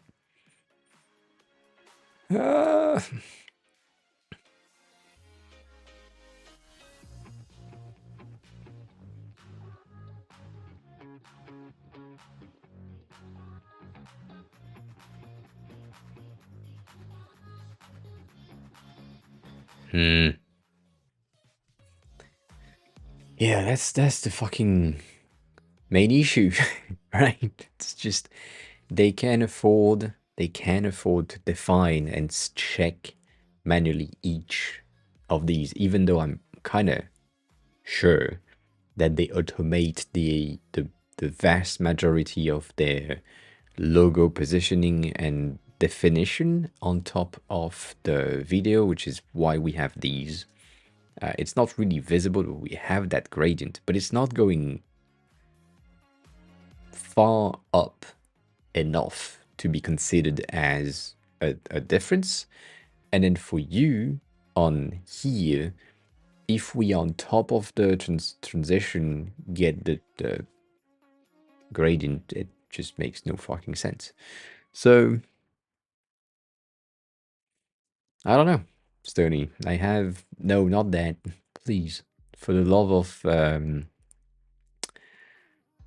me, can we get rid of the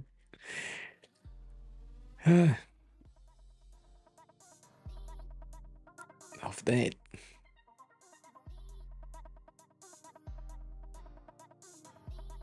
Can you use blur? Is blur an option?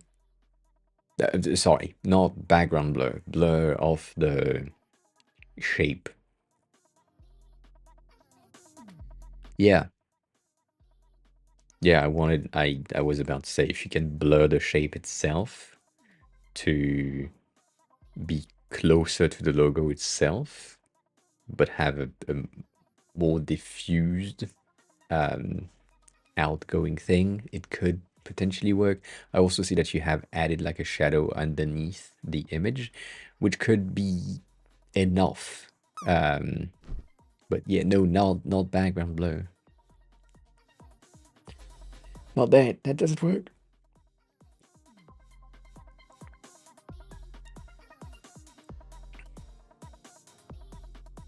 Will not work.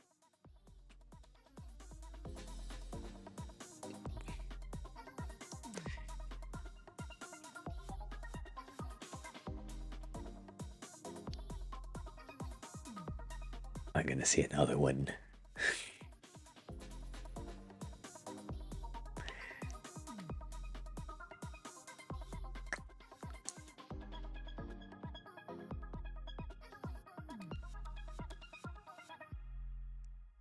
I don't know if this one has a logo. I'm clicking on it because it's on the C section, but it doesn't seem to be the case. Shit. Because that logo would be really good, and I would love for it to not be that. Oh, oh shit, what is the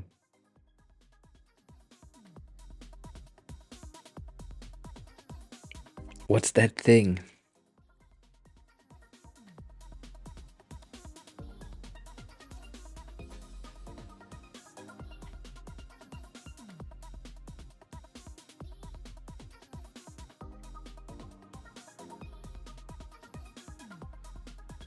Can you give me a fucking preview? It's not that. It's not that. Can you? It won't work. Do you?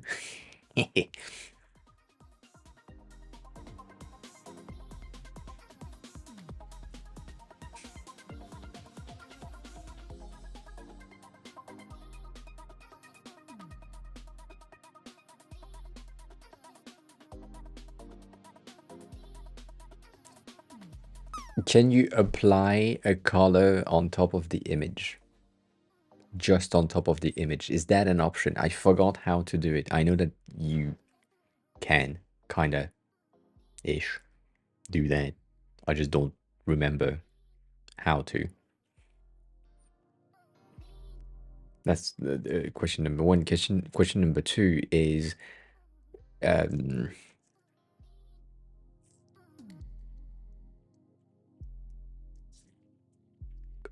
what do you get?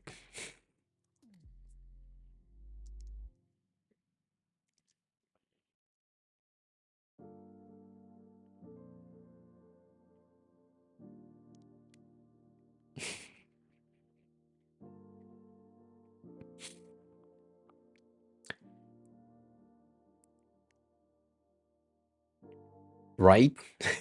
That was the thing. Do you know, or can you know, if they have slash white or slash black in their name that define what they are, or no? Because I mean, first of all, I don't see it, so I don't know. But you can't. Cool. Kane, hi. Good morning. How are you?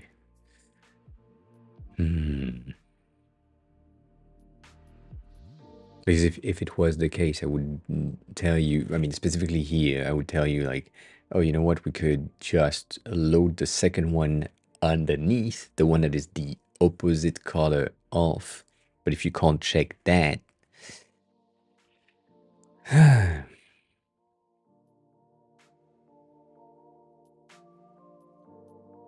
Dina board, I don't know what that is. Can you tell me what that is?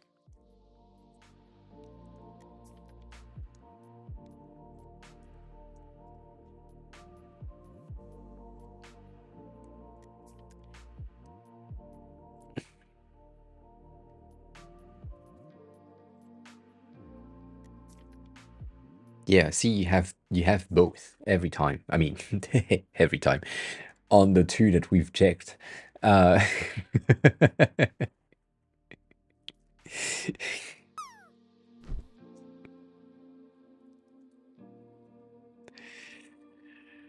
Ah, Ma! thank you.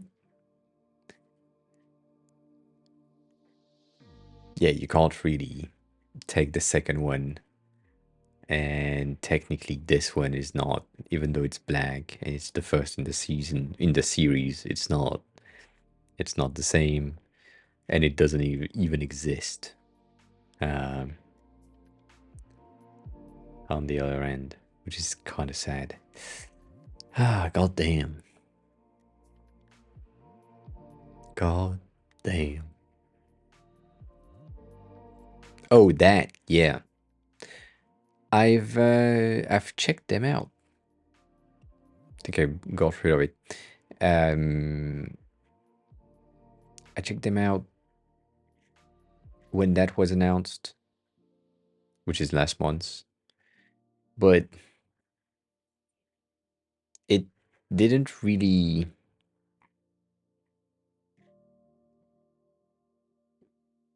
seem interesting.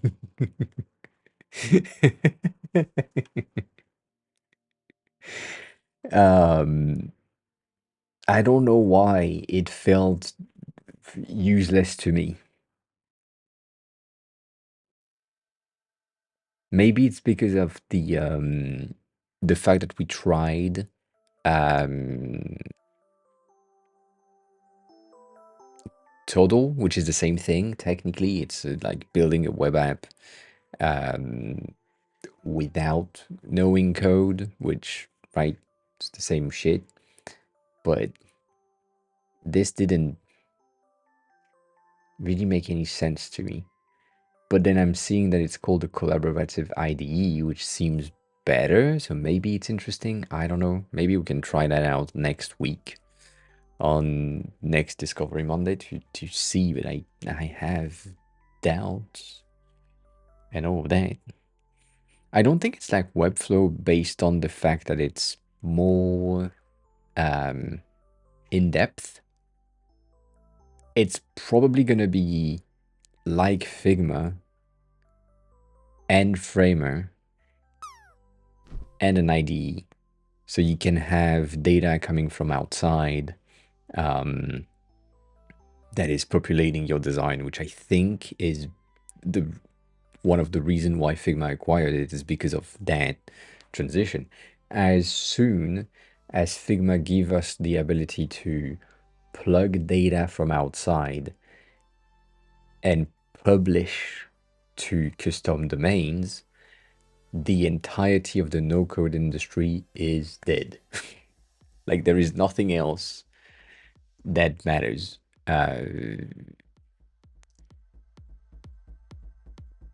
If if Figma gives you the ability to publish to a custom domain something that is code ready, generated, optimized, like Framer is doing, Framer is dead.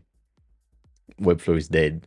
Like there is no need to go there because it will be the same thing. And so that's basically what it kind of does. So I get it.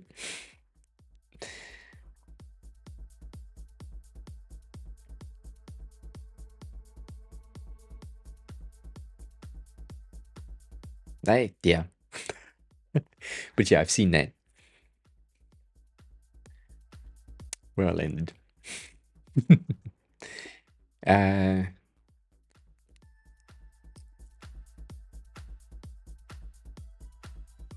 yeah, Stony, I hate it.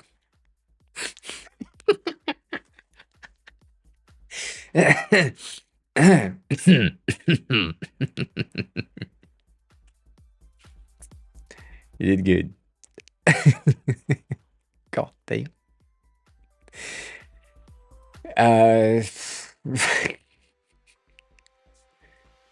Were you trying to do like a mask? Was that that was the idea? I think. Uh, uh,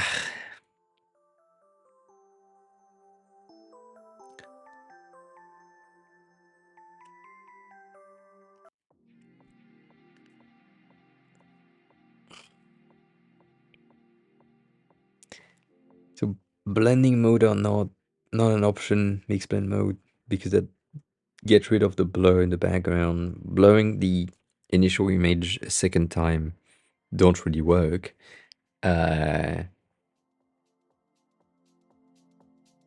Did you did add a shadow in the back in the image itself as a default thing, right? Like that picture class thing, I think the image source thingy, you have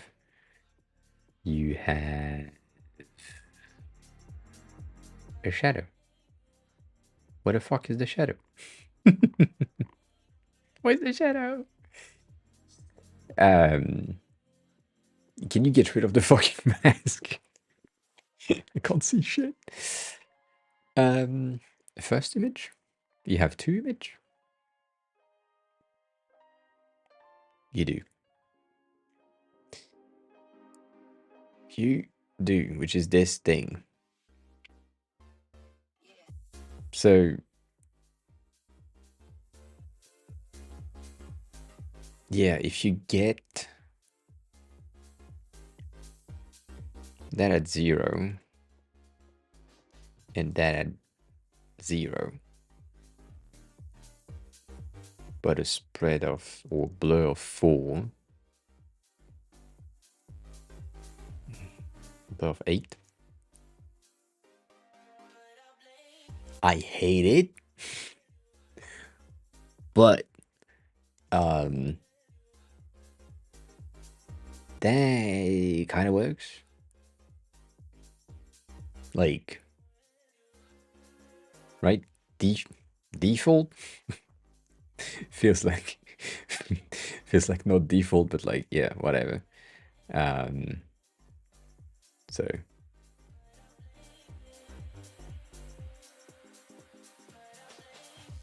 I'm seeing things that I shouldn't see. You're still using mask, so you could just do that. Can you send me a screenshot of Legion again? Legion thing.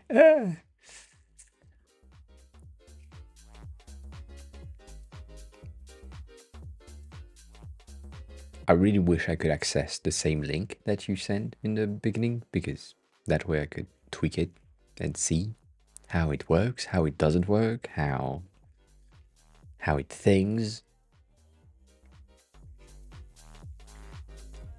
God damn it.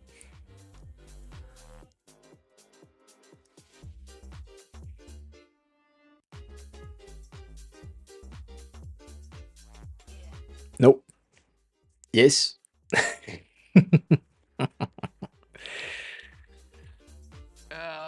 This is not an option. How?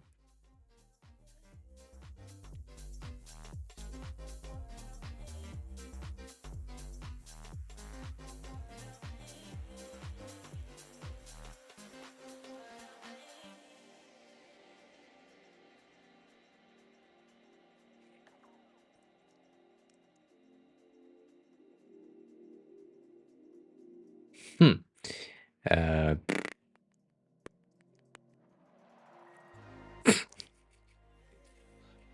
don't do that.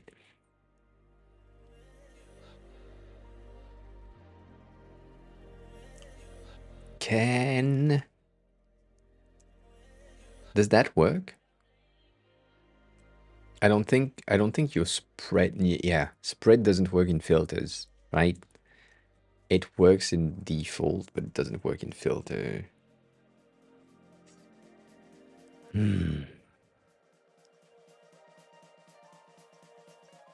Cat, hi, welcome on in. Good morning.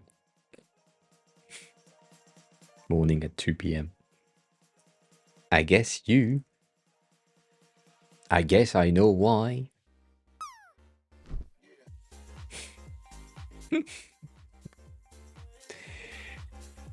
A chicken could make it, like him. Maybe I lied. Yeah, I lied.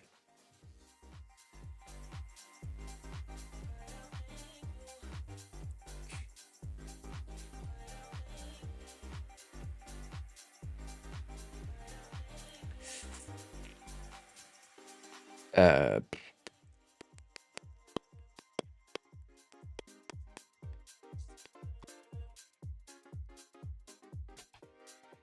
ah, I thought it would work. It didn't. Cool. Yeah. Right now that doesn't do shit. You want to know what I think is the cause of you being sick? You went out in a place where there is this thing called other people. Usually, and that's the reason.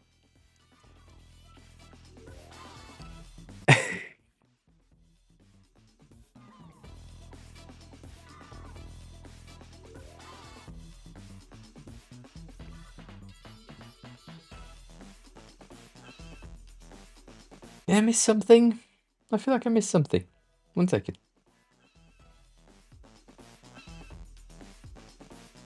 What?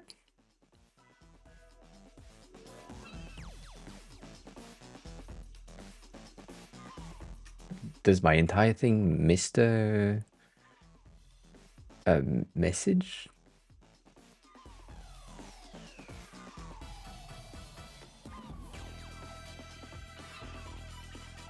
Oh yeah.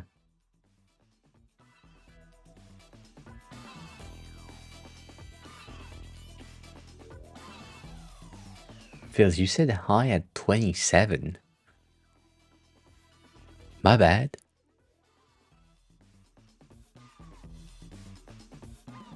I absolutely missed your message. I apologize for that.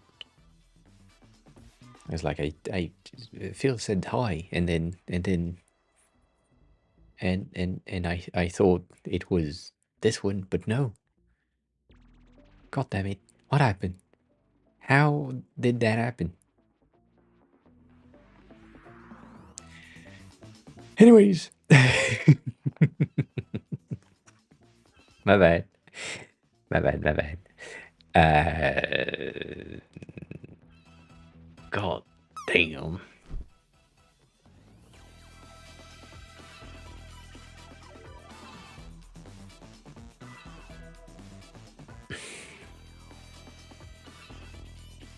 Not even white. White doesn't work even. Like it's just.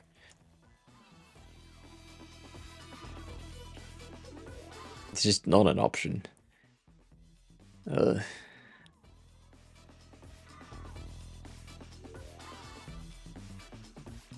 And the God damn it, going back to what Chris said about an hour ago now,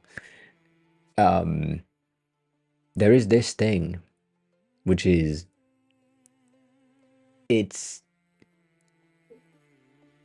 messed up on the LE, but the GION is kind of fine. And once again, if I'm like here, it's a bit better on the L, but it's still not good. And the E is absolutely disappearing. But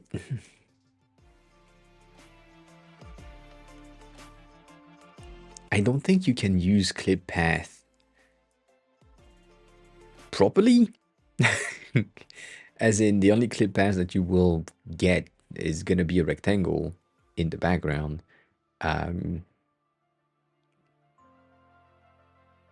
With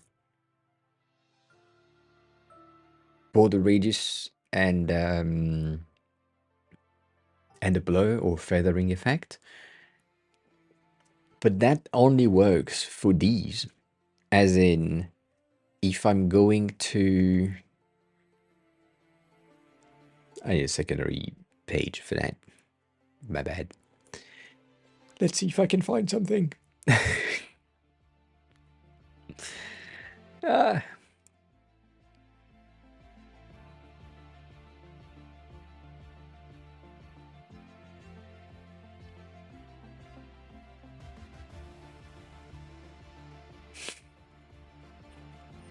If I go to one of these like Black Butler is a logo that is stacked. Bottom tier character is also a logo that is stacked on top of each other, meaning that it takes more than a rectangle. So if you round the the corner, even if you do round the corner 50%, which will give you an ellipse type of thing, it will still not be good. So it's just like, I doubt. I doubt. I doubt that. It's so small. That's what she said. Yeah.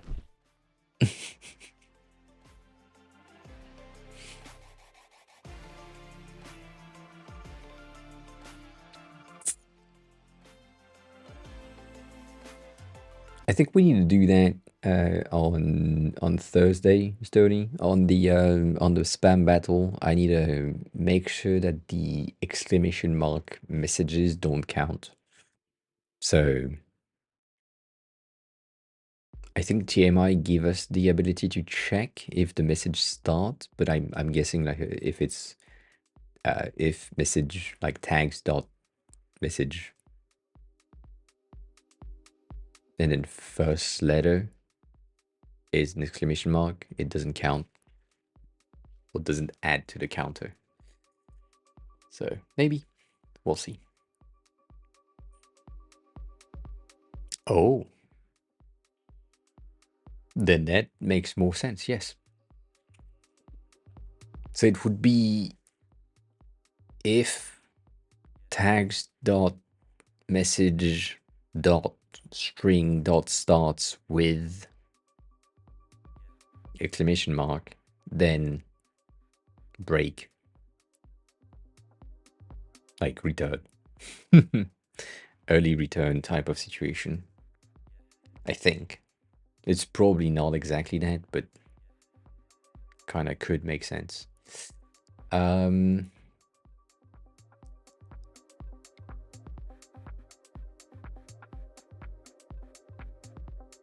you blur the mask? I think that's what you're trying to do. Anyways.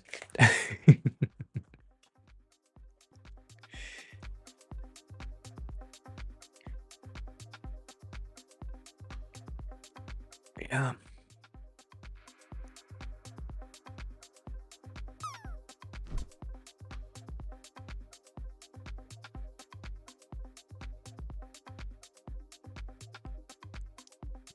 God damn.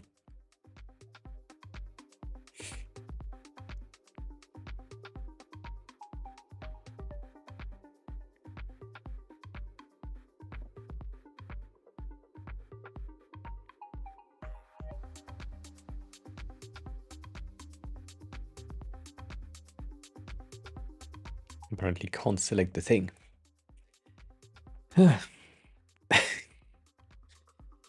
Malcolm, you haven't done good. That's all I'm gonna say. You haven't done good today.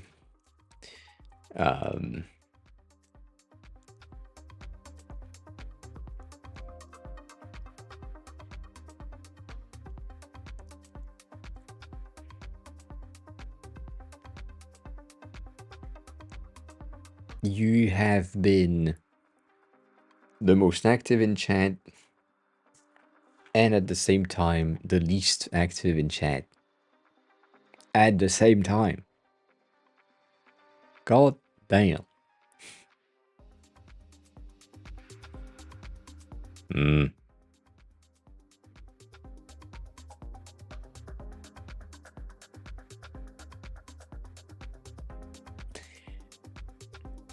Yeah, that.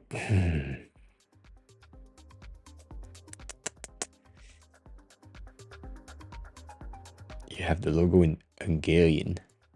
You have. Yeah.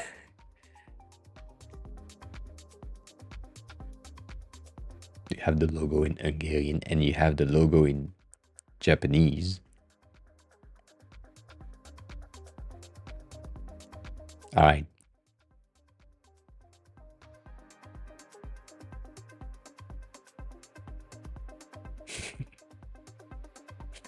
Which took me way too long to read. But this is Region. So Region is the the Japanese way of saying it, which is kind of sounds weird.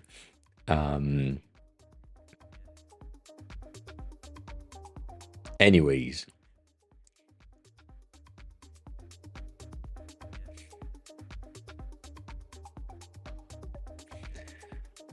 the thing that is pissing me off, Stony, is the fact that in order to achieve a good,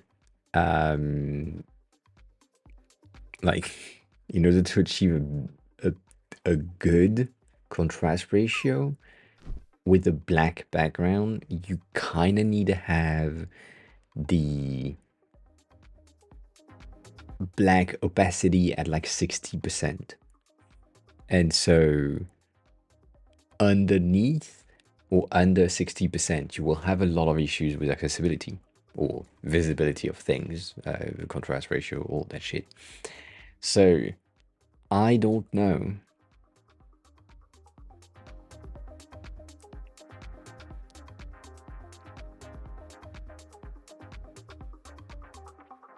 Yeah, I don't, that's about it. I don't fucking know. The main issue that we have is this one with this specific backdrop. If it wasn't, then would be fine. We would be fine, but it's not.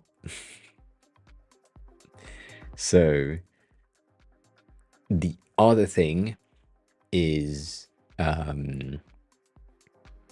to do the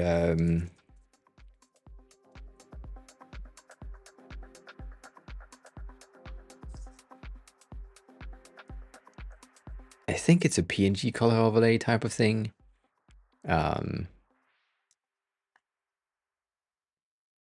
Like that, when you have an image that is one solid color or whatever, and you can apply like an overlay thing without the thing being an SVG, right? Like that.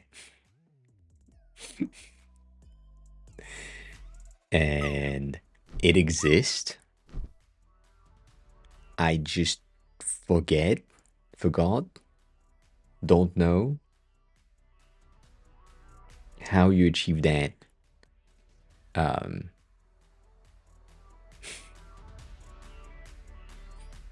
In not Android, because we are not in Android. Do you know what I'm talking about? Or is that not a thing? Maybe it's not a thing.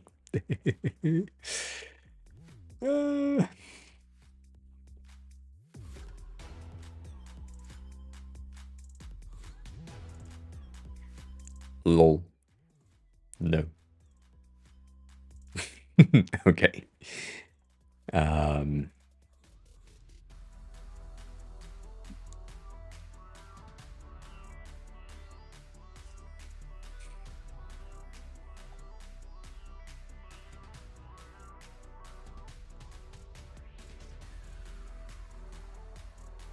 The image that was the presentation was pretty much that. But right now, obviously, I can't. That.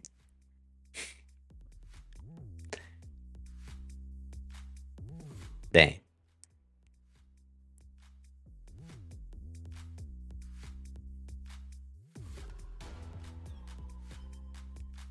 Can you do that?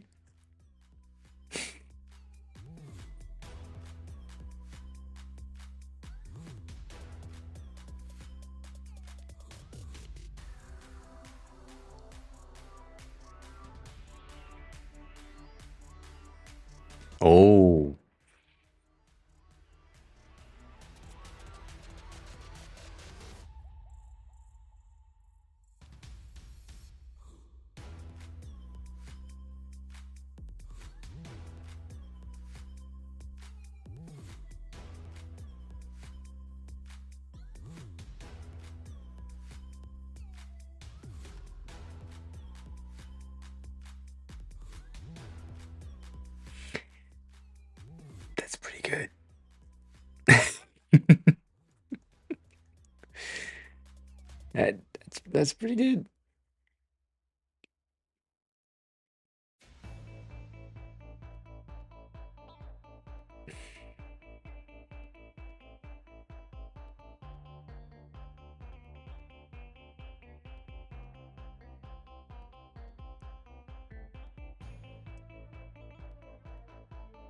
So what they do, as far as I understand, is that this one is having a drop shadow that is sharp, that is here. And so in order to achieve that sharp, not transparent thing, and not see this, you need to just crop that value. So technically for you, if you had that logo offsetted with a drop shadow that is sharp, that is going down, you could have it in white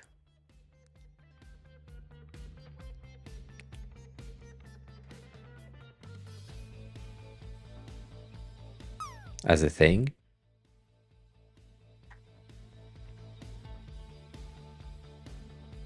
But that's not an option. Stoney, that's not an option. I can't let you do that. So what the fuck? Um,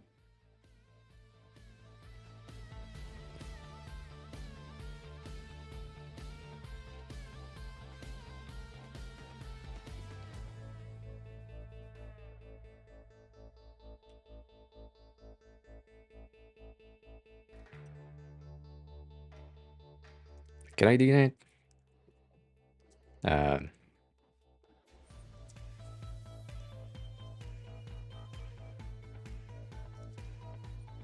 It needs to be filtered dot drop shadow. God damn it.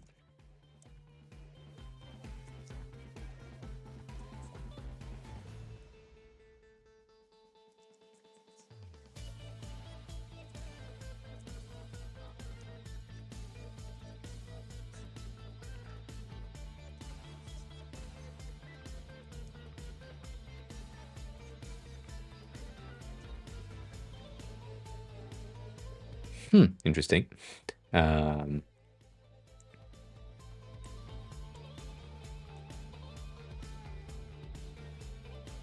hi. What do you mean you're still up? I just started 4 hours and 20 minutes ago. It's just 10 p.m. for me. How are you? How is everything? I've been bamboozled by your something like this. Stony, and then you offset that whole thing.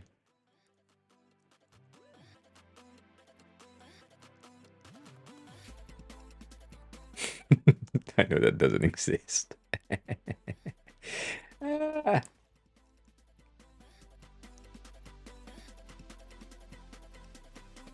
But by doing so, you ensure that you will always have a white logo, which is kind of sad because you will have some specific logo that have really good details. That kind of works. But not this one.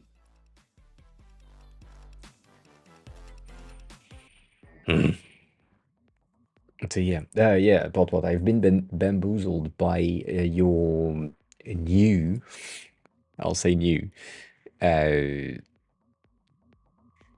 background pictures. Like,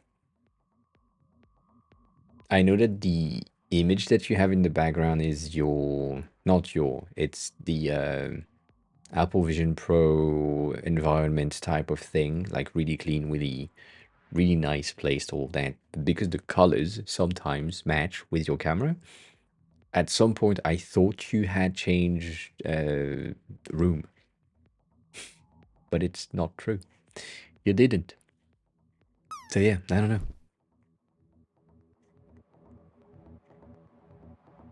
Was bamboozled.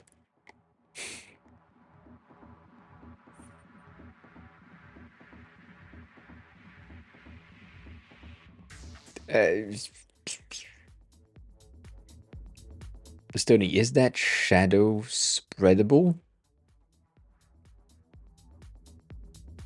I know I think I asked already, but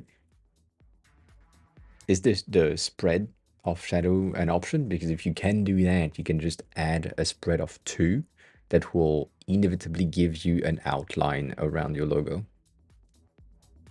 without being an SVG.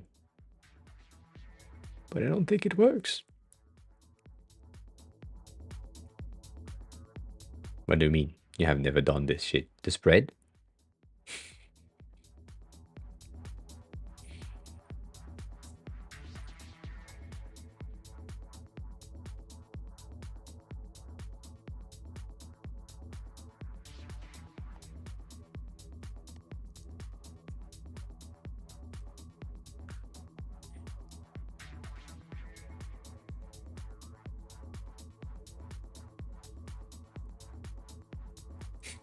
Ah, shit.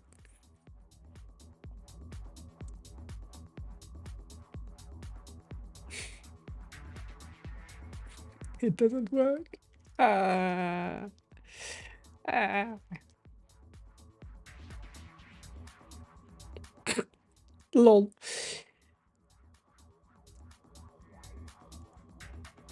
Yeah, this is bad. Alright, forget about it. You saw nothing. I think this is a bit grey. Don't know what happened, but something happened. Oh.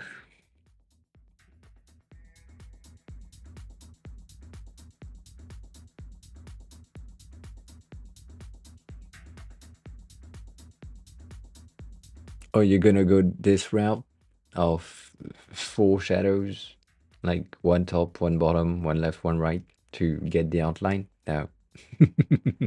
It works though. It does work. Yeah, but no.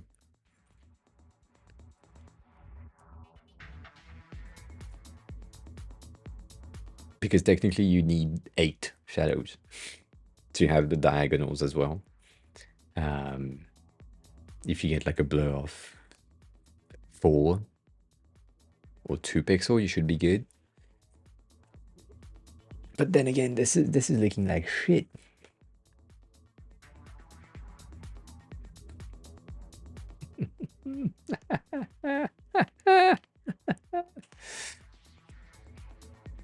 Mm-mm.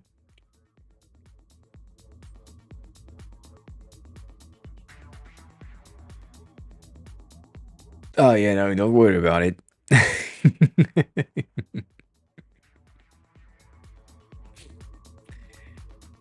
Oh, for fuck's sake.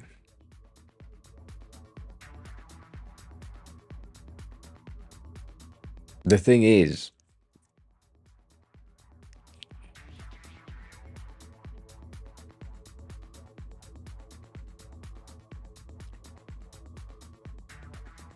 it's not gonna work on all of the issues.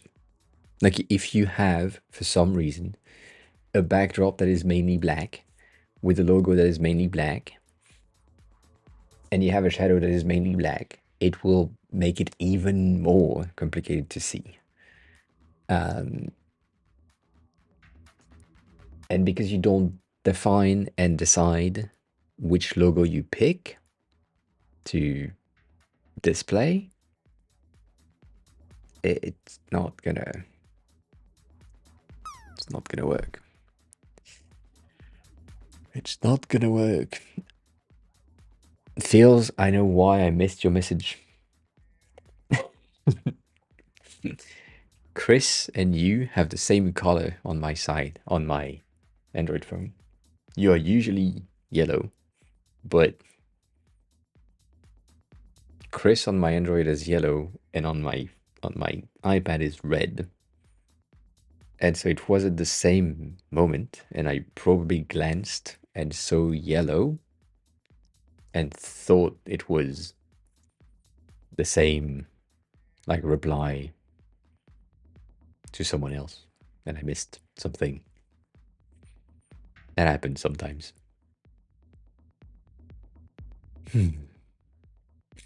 Yes, trying to ignore you. No. Um,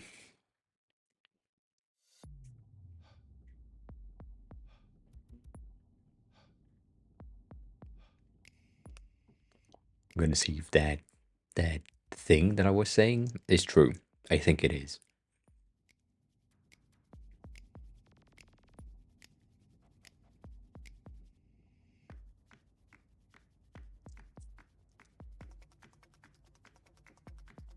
Isn't it great? Right? It can't work. This is not a it's not a viable option. You can even see that the original poster did the white shadow outline trick type of thing.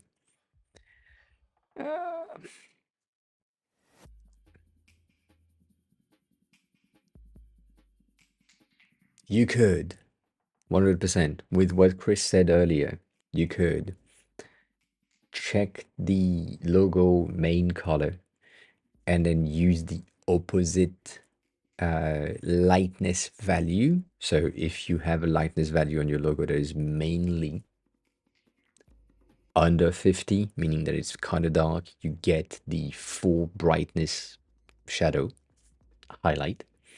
And then if your logo has a brightness level that is over 50, then you use dark shadow to get that effect. What I wouldn't recommend you to do that. That's new.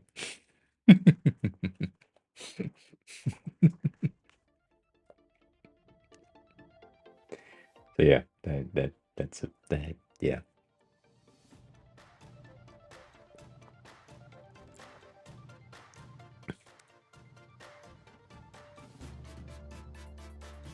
I don't see another option, Stony.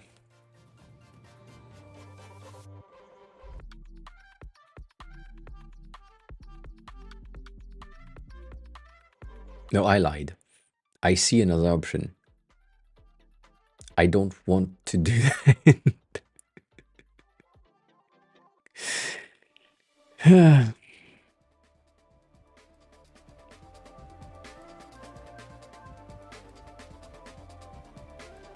It's going against everything. That's why I don't want to do that. But can you remove the shadows just so that we can potentially check something?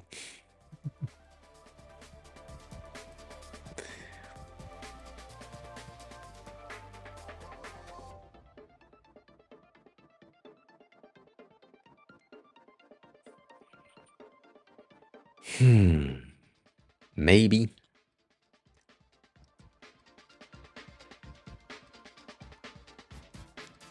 The drop shadow is not an option. Why?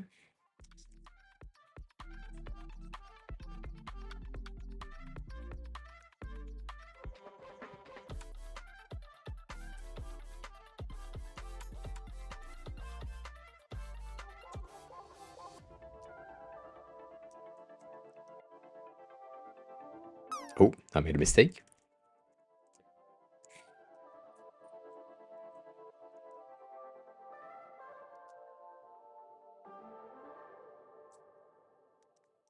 Hmm.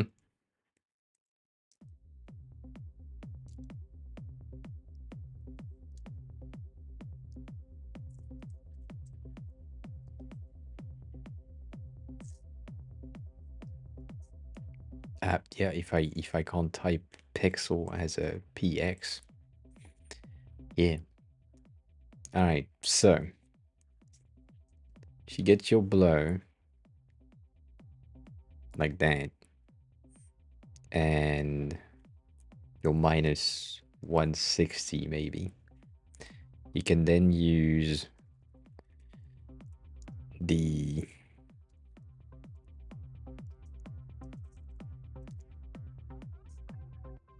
.40 maybe type of thing. I hate it though, but you can do that. 40, 60, whatever. you want to have to ensure the readability of the logo itself. But that's the same shit. If I'm getting that, so it's a drop shadow from the initial shape or card to be underneath the logo.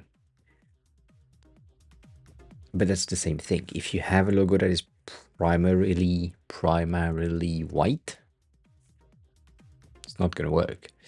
So, two questions, Stony. Can you check the lightness of a logo and define the shadow underneath the main card? And if yes, do that. Like, if you have the lightness of the logo that is, as I said, under a certain amount. I'm not recommending against. I'm right now asking if it's an option. I just don't like to do calculation on things.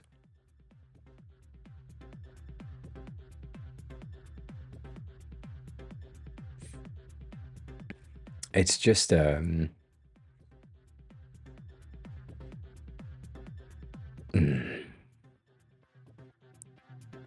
me, to me, it feels like an overall mistake, as in Clanad is 100% black.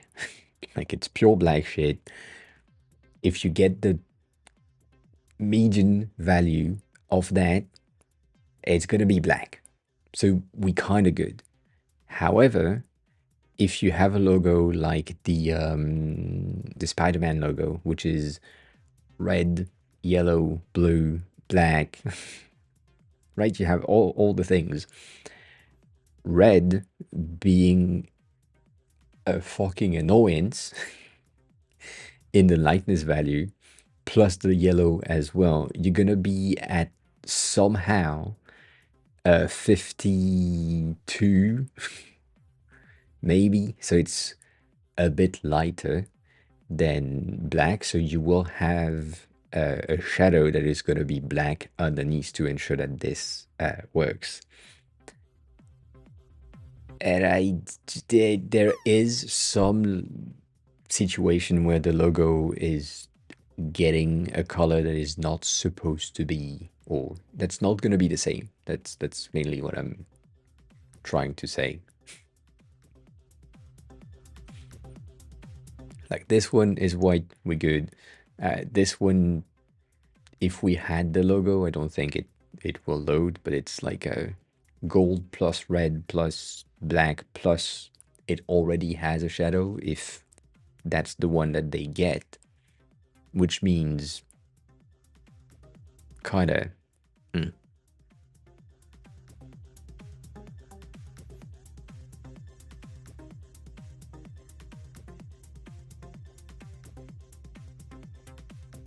yeah. On top, that a thing that I didn't really think about, but yeah, that also applies. God damn. See? Let me go back to Chainsaw Man because it's a white logo overall. And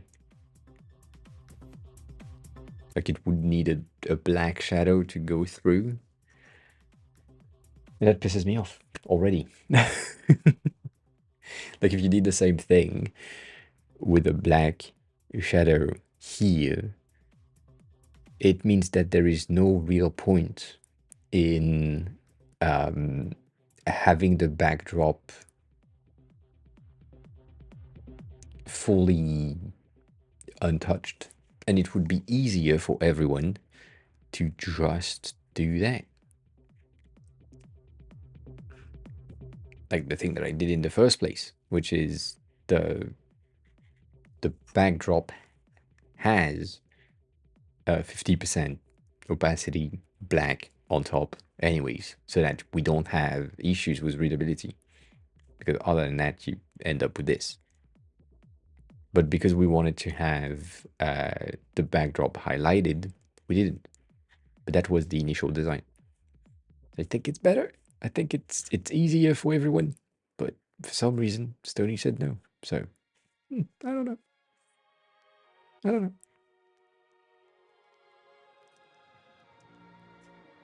That fixes everything though. Just do that. You're good. No more thinking. I just haven't recommended it because it's just doesn't. Yeah, you see, like this is not gonna be good.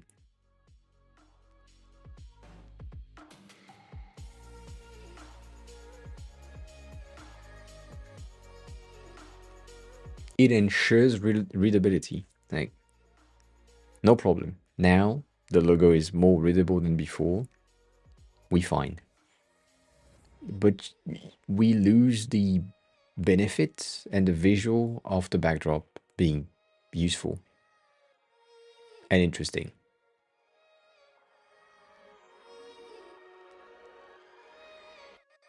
Like if you just had the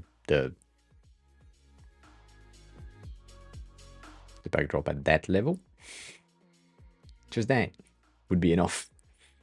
Like I don't know how much that is, but yeah, instead of being at 100% transparency, just make it 20% opacity black on top.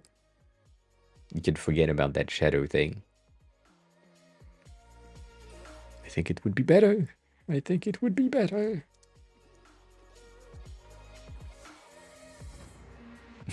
Look at that. I know you're testing out stuff, so don't worry about it. Ah, it kind of worked.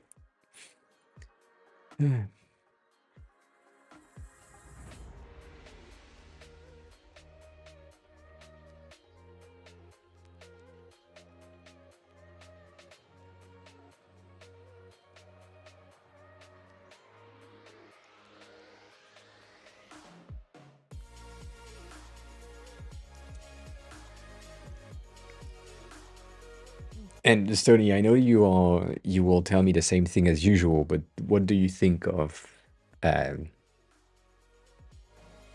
the two options? Either having the drop shadow from the main card that just bleeds through the logo, which is what you're doing, and the applying a full overlay on the backdrop. I know that you voiced not really enjoying that second option, full overlay. Not great, but you know.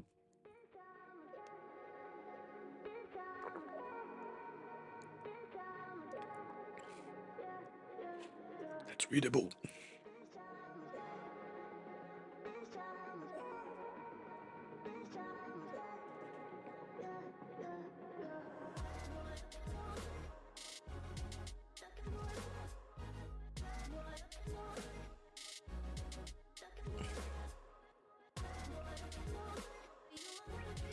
Yeah.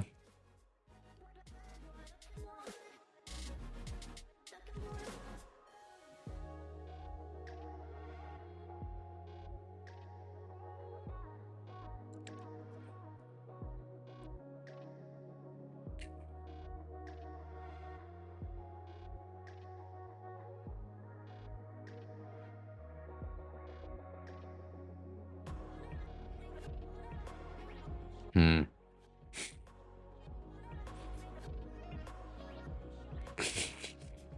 God damn.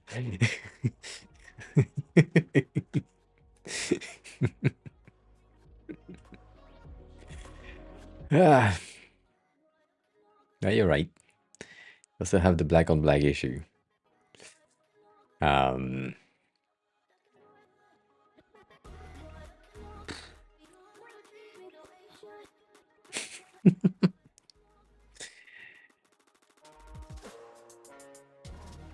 I don't.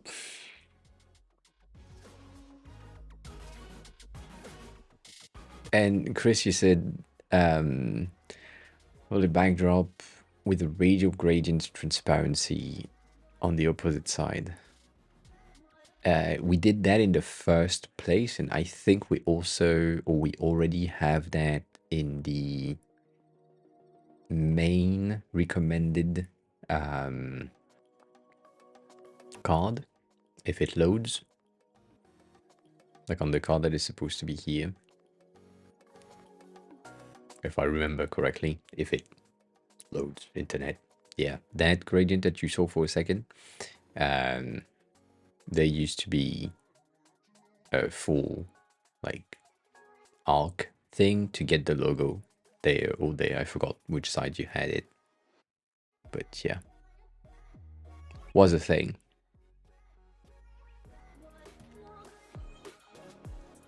I don't know why. Why did I refresh? Oh, for fuck's sake! Force of habit. Force of habit.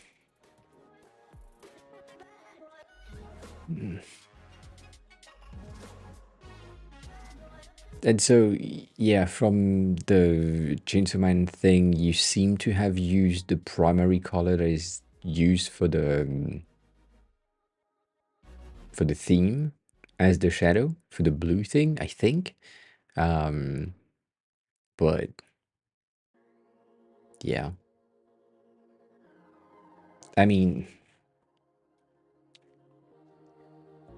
if you're gonna do, and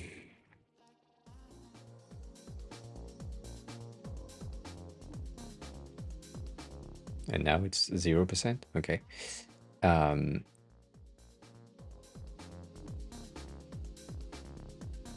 I would rather you do that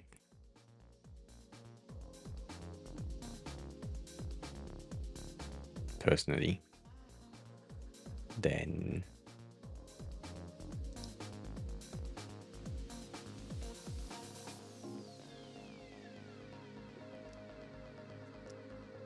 right, just having the entirety of the thing being like a gradient. But then again, it's the same fucking issue that we had in the beginning, which is that doesn't work.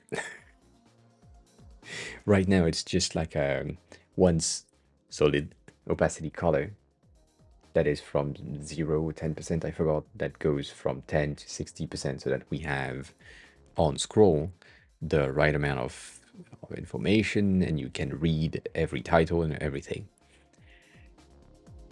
But right on scroll. But if you had a gradient, maybe that could work.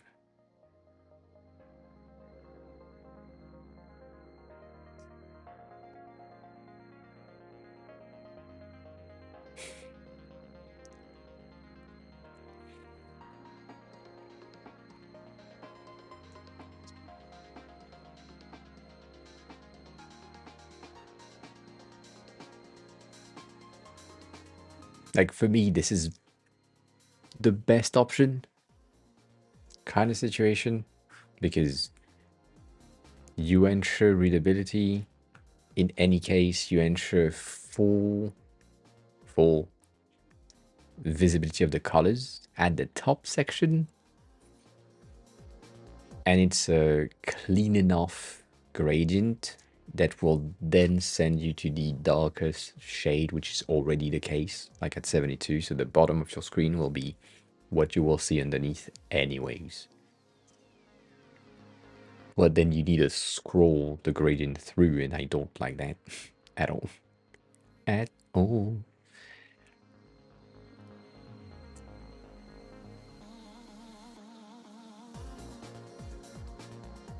Are you trying to push the shadow to the side?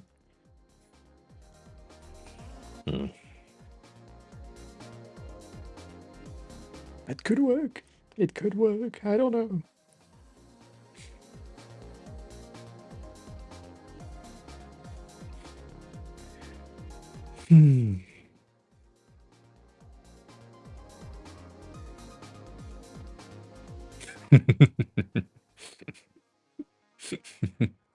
You want me to take a look at it?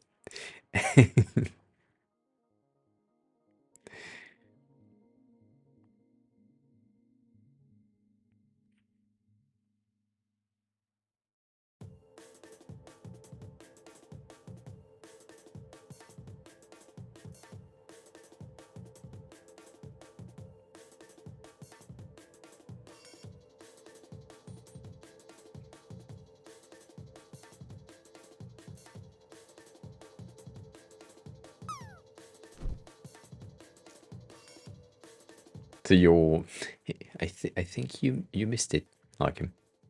You're not even on the floor, but I think you missed it. Ma! Uh,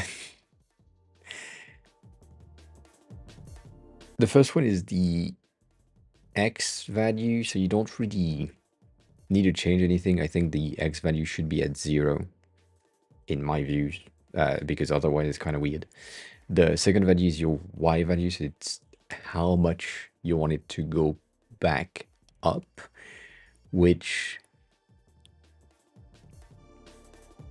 I could give you a calc. I haven't seen your previous question, no. I could give you a calc that would be the height of the logo itself, technically, because that way it would varies. It would change depending on the height of the logo. So if the logo is higher, taller, then the shadow would be taller. Could be a thing, I don't know. Whatever. And then your 120 is your blur, so how much diffused you want the thing to be. And then the -16 is a debatable value. It could be lower, higher, whatever. This is your blur value, your spread value, and so you could be at -48. Would just make it less on the sides, but yeah. And there is no like a drop me the right value. It's just, it depends. As I said, if you have that option for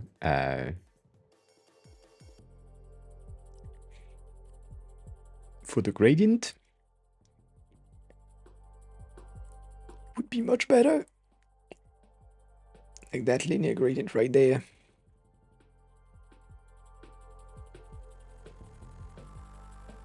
But it doesn't seem to work entirely. Like it's a gradient stop at start 50, 100. But yeah. Like there is nothing planned for any stream technically. It's just the beginning of the stream has a bit of a official topic. Like tomorrow we are doing a car again, or for the first time for you, again for me.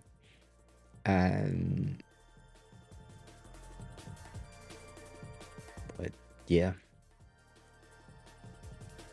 And so, Stony, the thing that you could... Oh, can I do that? Can I tell you that? Can I give you the ID?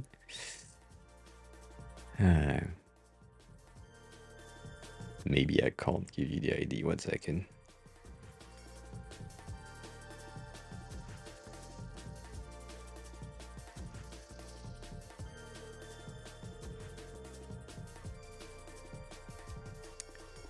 So if you have that, 1, 2.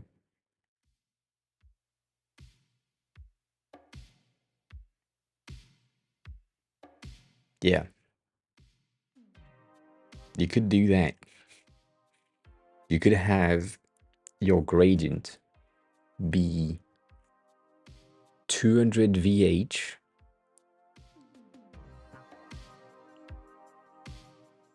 and based, like fixed-ish at the bottom, meaning that if your page is that long, once you scroll the entire thing, right, it would be, or technically if it's right there, that's a cool. You will scroll the thing, and then when you arrive there, it's still the same color. It could work, could technically work, but that's also kind of not good. I could teach typography, but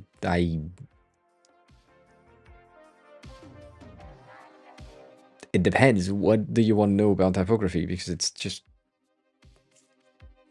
just the same. Just tell me. Tell me what you want to know about typography, because it's really simple overall. It's not that I don't want to, it's just that I've talked about typography a lot. Yeah, I know. Can you do the background darkening with a gradient? Is that a thing? Meaning that it's a gradient and it darkens the top section? Is that a thing that you can do?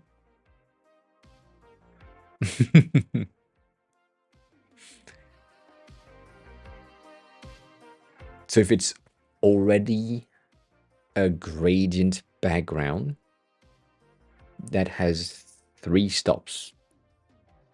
Yeah, no, you can't really do that. 1 second.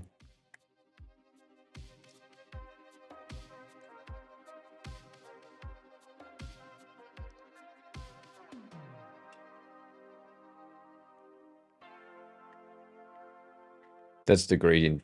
And so you have stop number 1 that would be at 0% officially. Stop number 2 that would be at 72%. And stop number 3 that would be at 72% as well.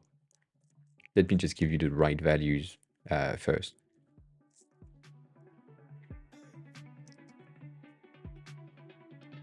That's about it.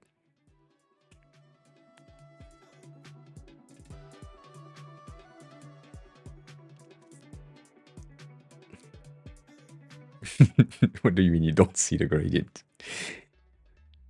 You want me to blind you? Here? You good? Sorry.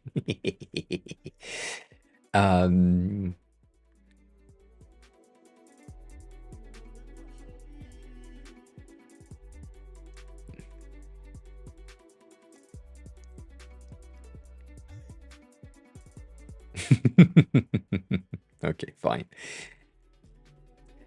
We change these so that we have the right colors thingy. It's the same on both. So if you have a radial, not a radial, but if you have like a gradient like this, you should be good. And then on scroll, the top value of your gradient is going from 0% to whatever the top was.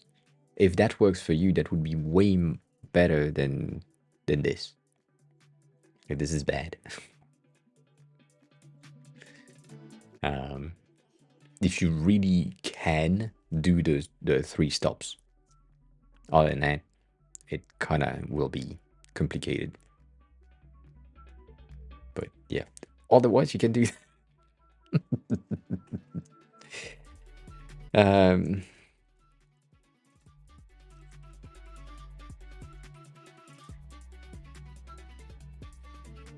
the typography cheat sheet is probably gonna be your best friend, Larkham, if that's interesting to you.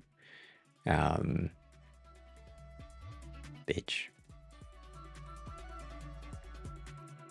And that contains all of the thing that you need to learn when it comes to naming elements. So when you need to know what is a fucking stem, what is a leg, what is a slab or serif or whatever, that would help you. I personally don't know most of them.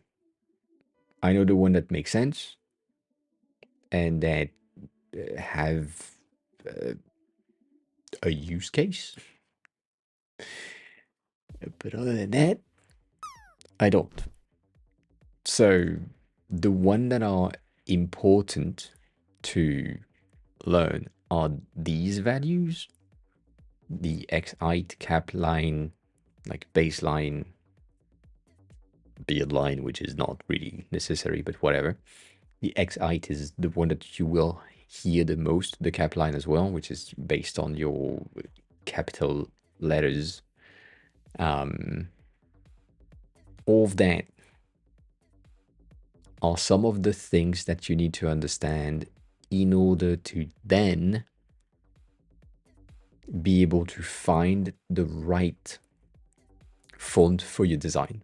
So, going back to one of the things that we said when we talked about AI and content generation by machines, when someone has the skill to communicate with the highly specific words to a chatbot, the chatbot knowing as well these highly specific words will then result in a highly specific results, answers that are really what the person wanted.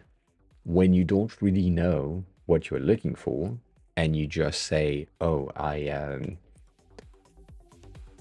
want a font that is good for a newspaper," can't really give you anything because nowadays we have sans serif newspaper, you also have serif newspaper, you have slab newspaper. Just depends on the era, the points, the anything. So that's the first thing. And the second thing that 90% of the people that have been in this stream before have heard, which is if you go to this website called Creative Market, they have a category, or technically any fucking website, but whatever. They have a category called fonts. And that alone will give you anything you need to learn typography, which is you look at what the people that have created the font have used to present the font. So if I'm going on the first one, what are the images that the creator that is marketing their font have used? They have used a vintage couture logo, a caviar and champagne logo, a really like kitsch vintage type of feel. And that gives you a bit of an idea of how the creator wanted you to use their font. That's the first one. And then if you go to something like a bit different, I don't know, Joe Wright is also a bit different. Same thing. All right, this is a viable width typeface. Cool. That is used for magazine. That is used for just presenting the thing, so cool. But then you have title, you have text, but that will kind of be complicated.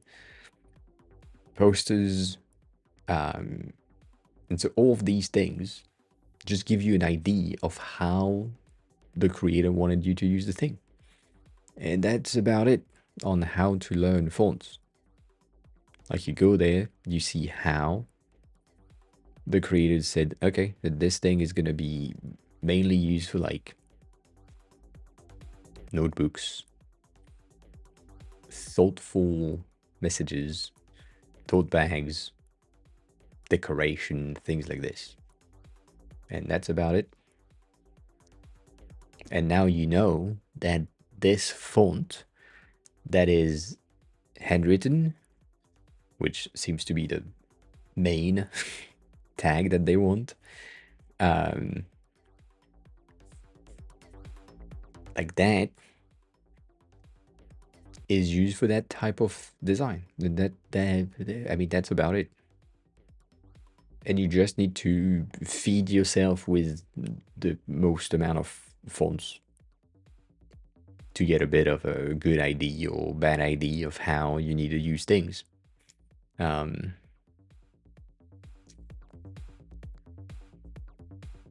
There is no such thing as good font or bad font.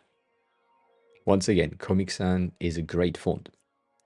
It's just overused and wrongly used. That's about it.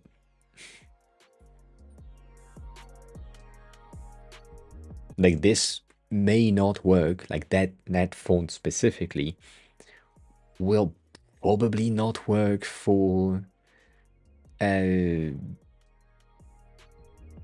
your jewelry store. Like this is way too German era and other old Renaissance scripture, and it will not work for you. But if you get something else like in scripts, like things like this will probably work because it's fine, it's refined, it is luxurious, and that makes sense. And there is no bad font. It's just, does it work for the use case? And then do you like it or do you not like it? If it does work, it does work. If it doesn't work, it doesn't work. So if you go into, I think in script I could also look for something, but I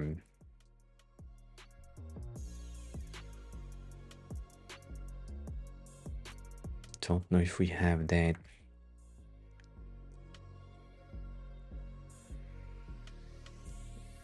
Oh shit.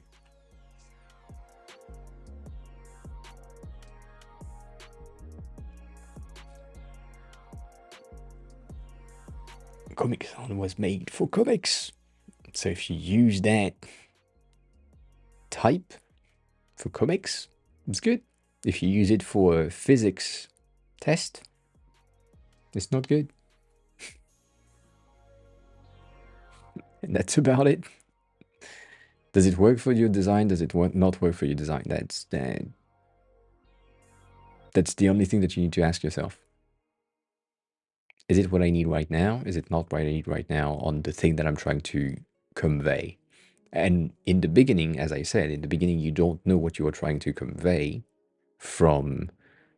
You can use papyrus if you are using something that is supposed to be associated with the era of papyrus and the use case of papyrus, which is not like the Avatar movie poster thing, but still, it can work. It's the same thing. It's a great font when used properly.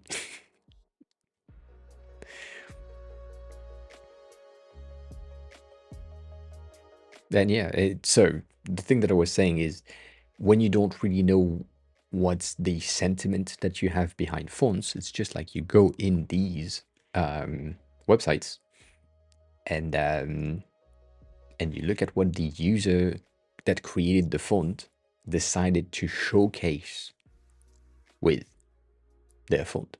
So here I have dreamy gradient, very subtle shapes, very thin geometric shapes. Do you have that in your design? If that's the case, maybe that's a great font for you.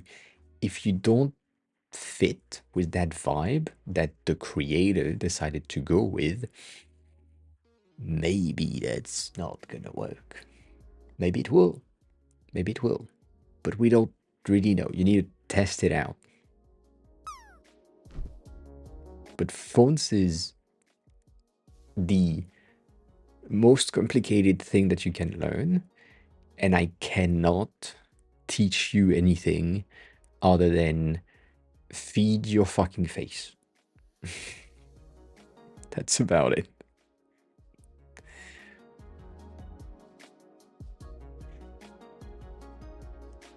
I'm guessing it's a reload thing, Stony, if you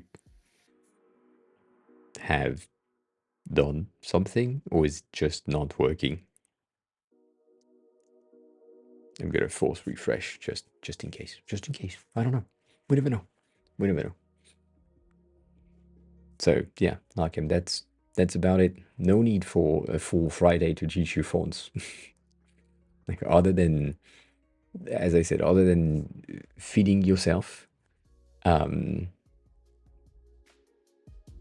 with the most amount of fonts possible, Like there's nothing that will make you better with fonts initially. But the next thing, and my connection is dead. The, the next thing that you need to have is, or let me scrape that.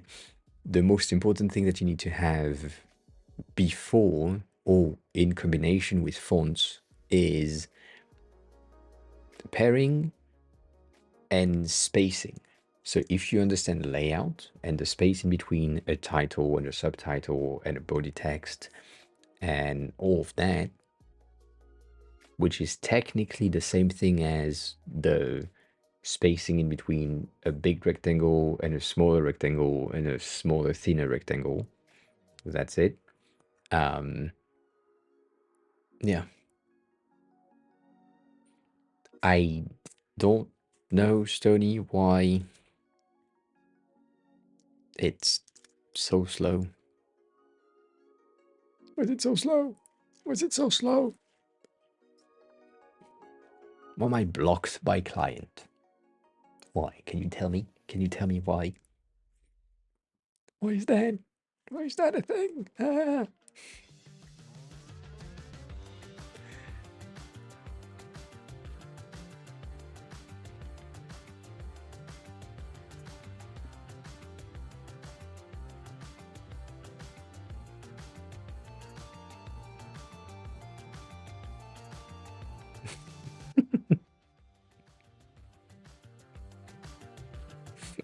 Yeah, but still.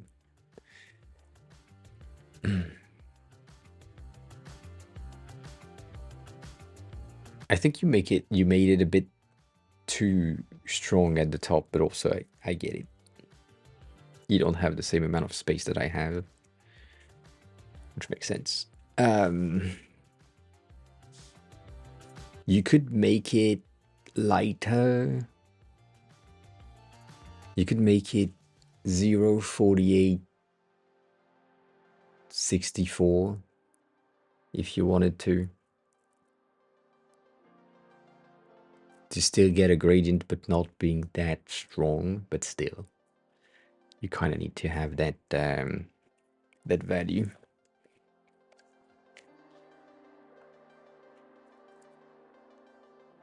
Like that's enough to give me a bit of a contrast ratio in between my white logo and the background. Then again, I have doubts for Clanad. Like real doubts.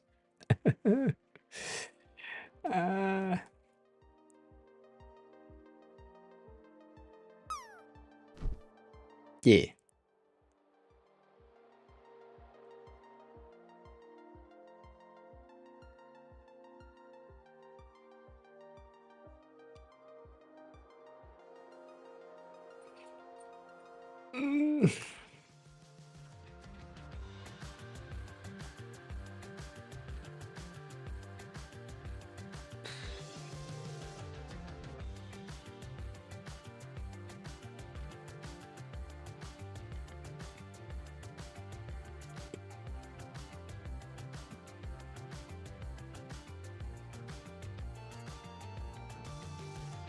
Hmm.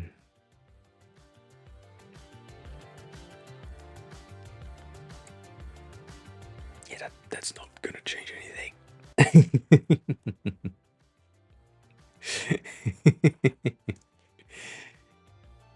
This is gonna be complicated because you can't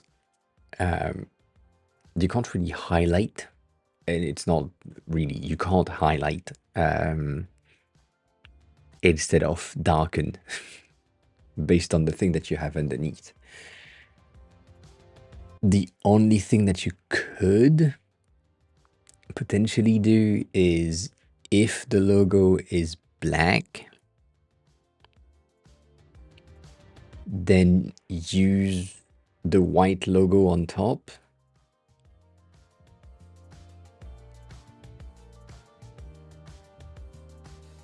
instead of the black logo. But you can't do that because it's defined not by you. So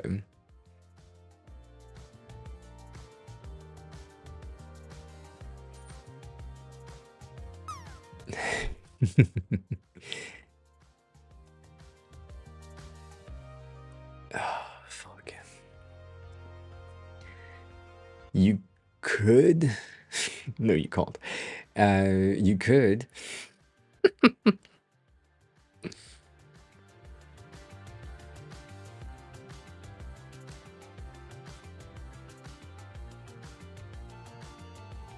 Stony, if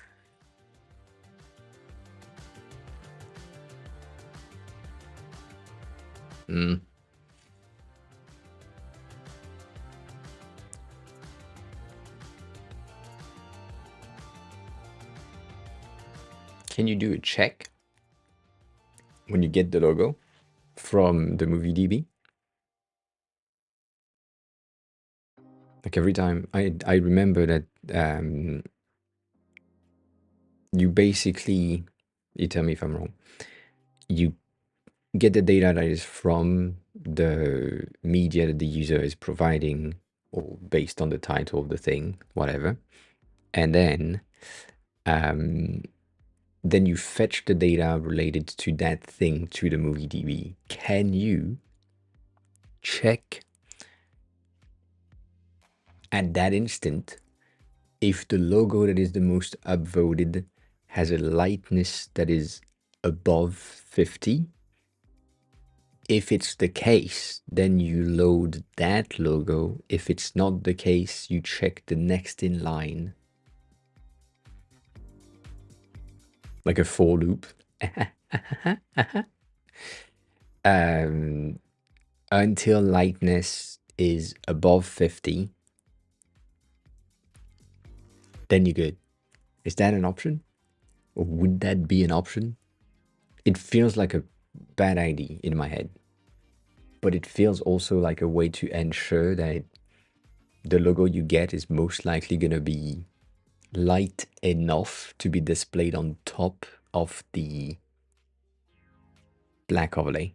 Yeah, it is. I agree with that. I agree with that. But then specifically, it might be how can I say that?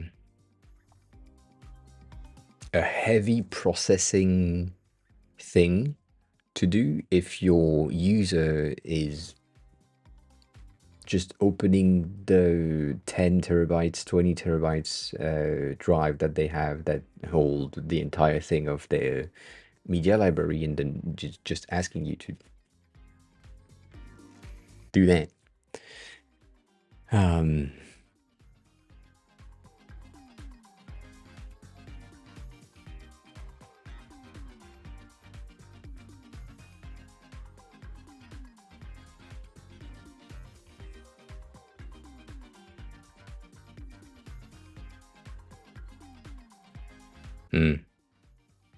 So you're processing the color palette first on the thing. All right. Yeah.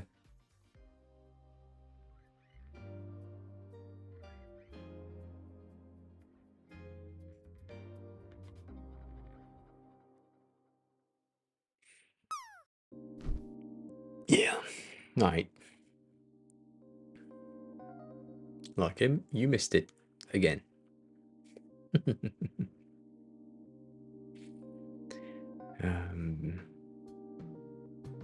Yeah.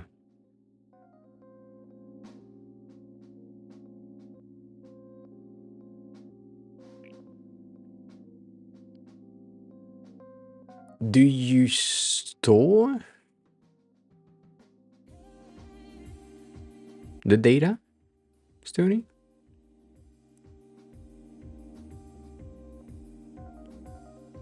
Like, I forgot if once you have the information from the movie DB based on the thing that is on the server of the person, you get or you store the logo plus cover plus backdrops plus everything on the user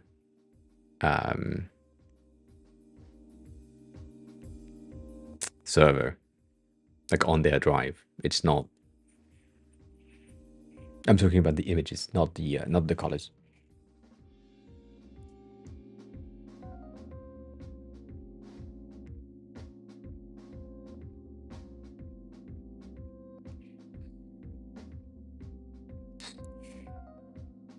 All right. So if you are going to store them, we can go here now. I'm also extremely tired, so we're gonna need to move on real soon. Be tired. So if you store the images, what I'm thinking is I don't mind getting a shitty logo the first time that I'm opening the thing, right? Let's say I'm parsing the entirety of my database and I have 2 terabytes of content, which is not that much nowadays, but still. You parse the entire thing, you ask the MovieDB for everything, you encode, you do your thing, right? Cool. Then once you've done that and you stored the base image of everything and you don't have any more processes going on to define the color palettes, define the theme, define anything, you just get, after the fact, you just get the logo check once there is no more processes going on. And you attempt this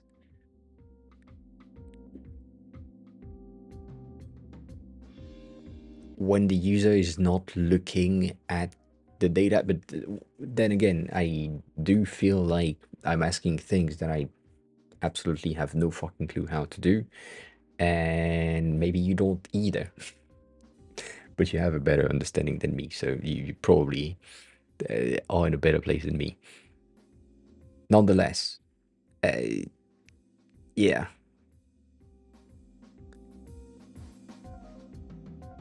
So the only thing that I'm saying is that I don't mind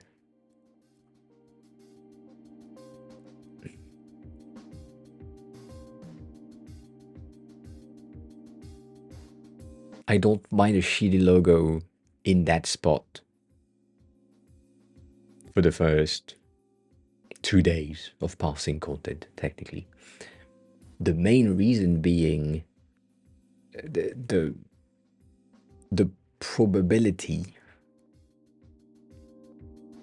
of the user parsing their entire library and then only opening the one that are fucked.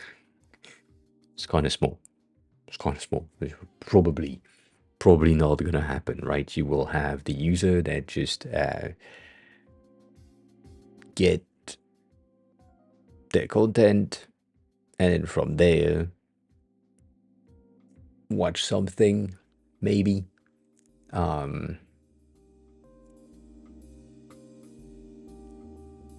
But yeah, I don't know. Maybe.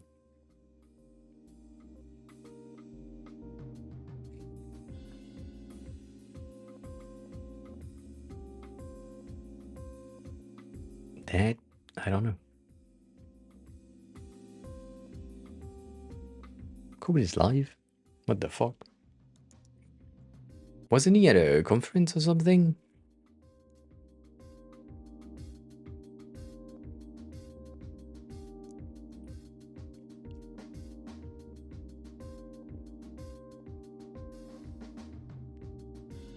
He is.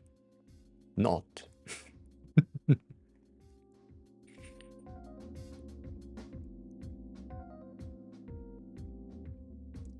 He launched the book.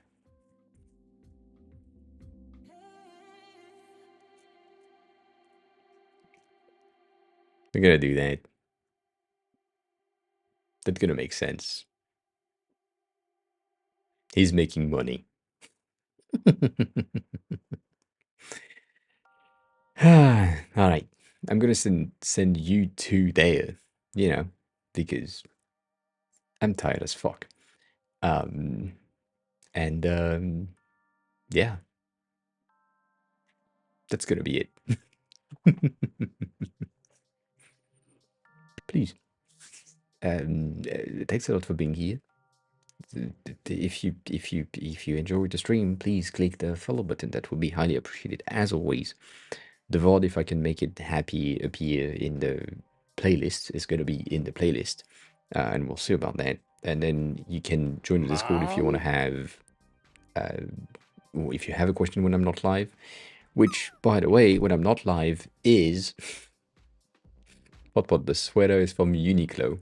When I'm not live is there, meaning that I should be here tomorrow at 6:30-ish Japan time. And yeah, you can stalk me online if you want to. That's not necessary. And yeah. On that note, you know the drill. That's what happened today. I might be back tomorrow if all goes well. If all doesn't go well, I don't know yet. We might not have a stream next Tuesday, not tomorrow, but next week. And yeah, don't stalk me offline. No, that's not an option. I decide who stalk me offline. And yeah, have fun. Take care. Bye. See ya.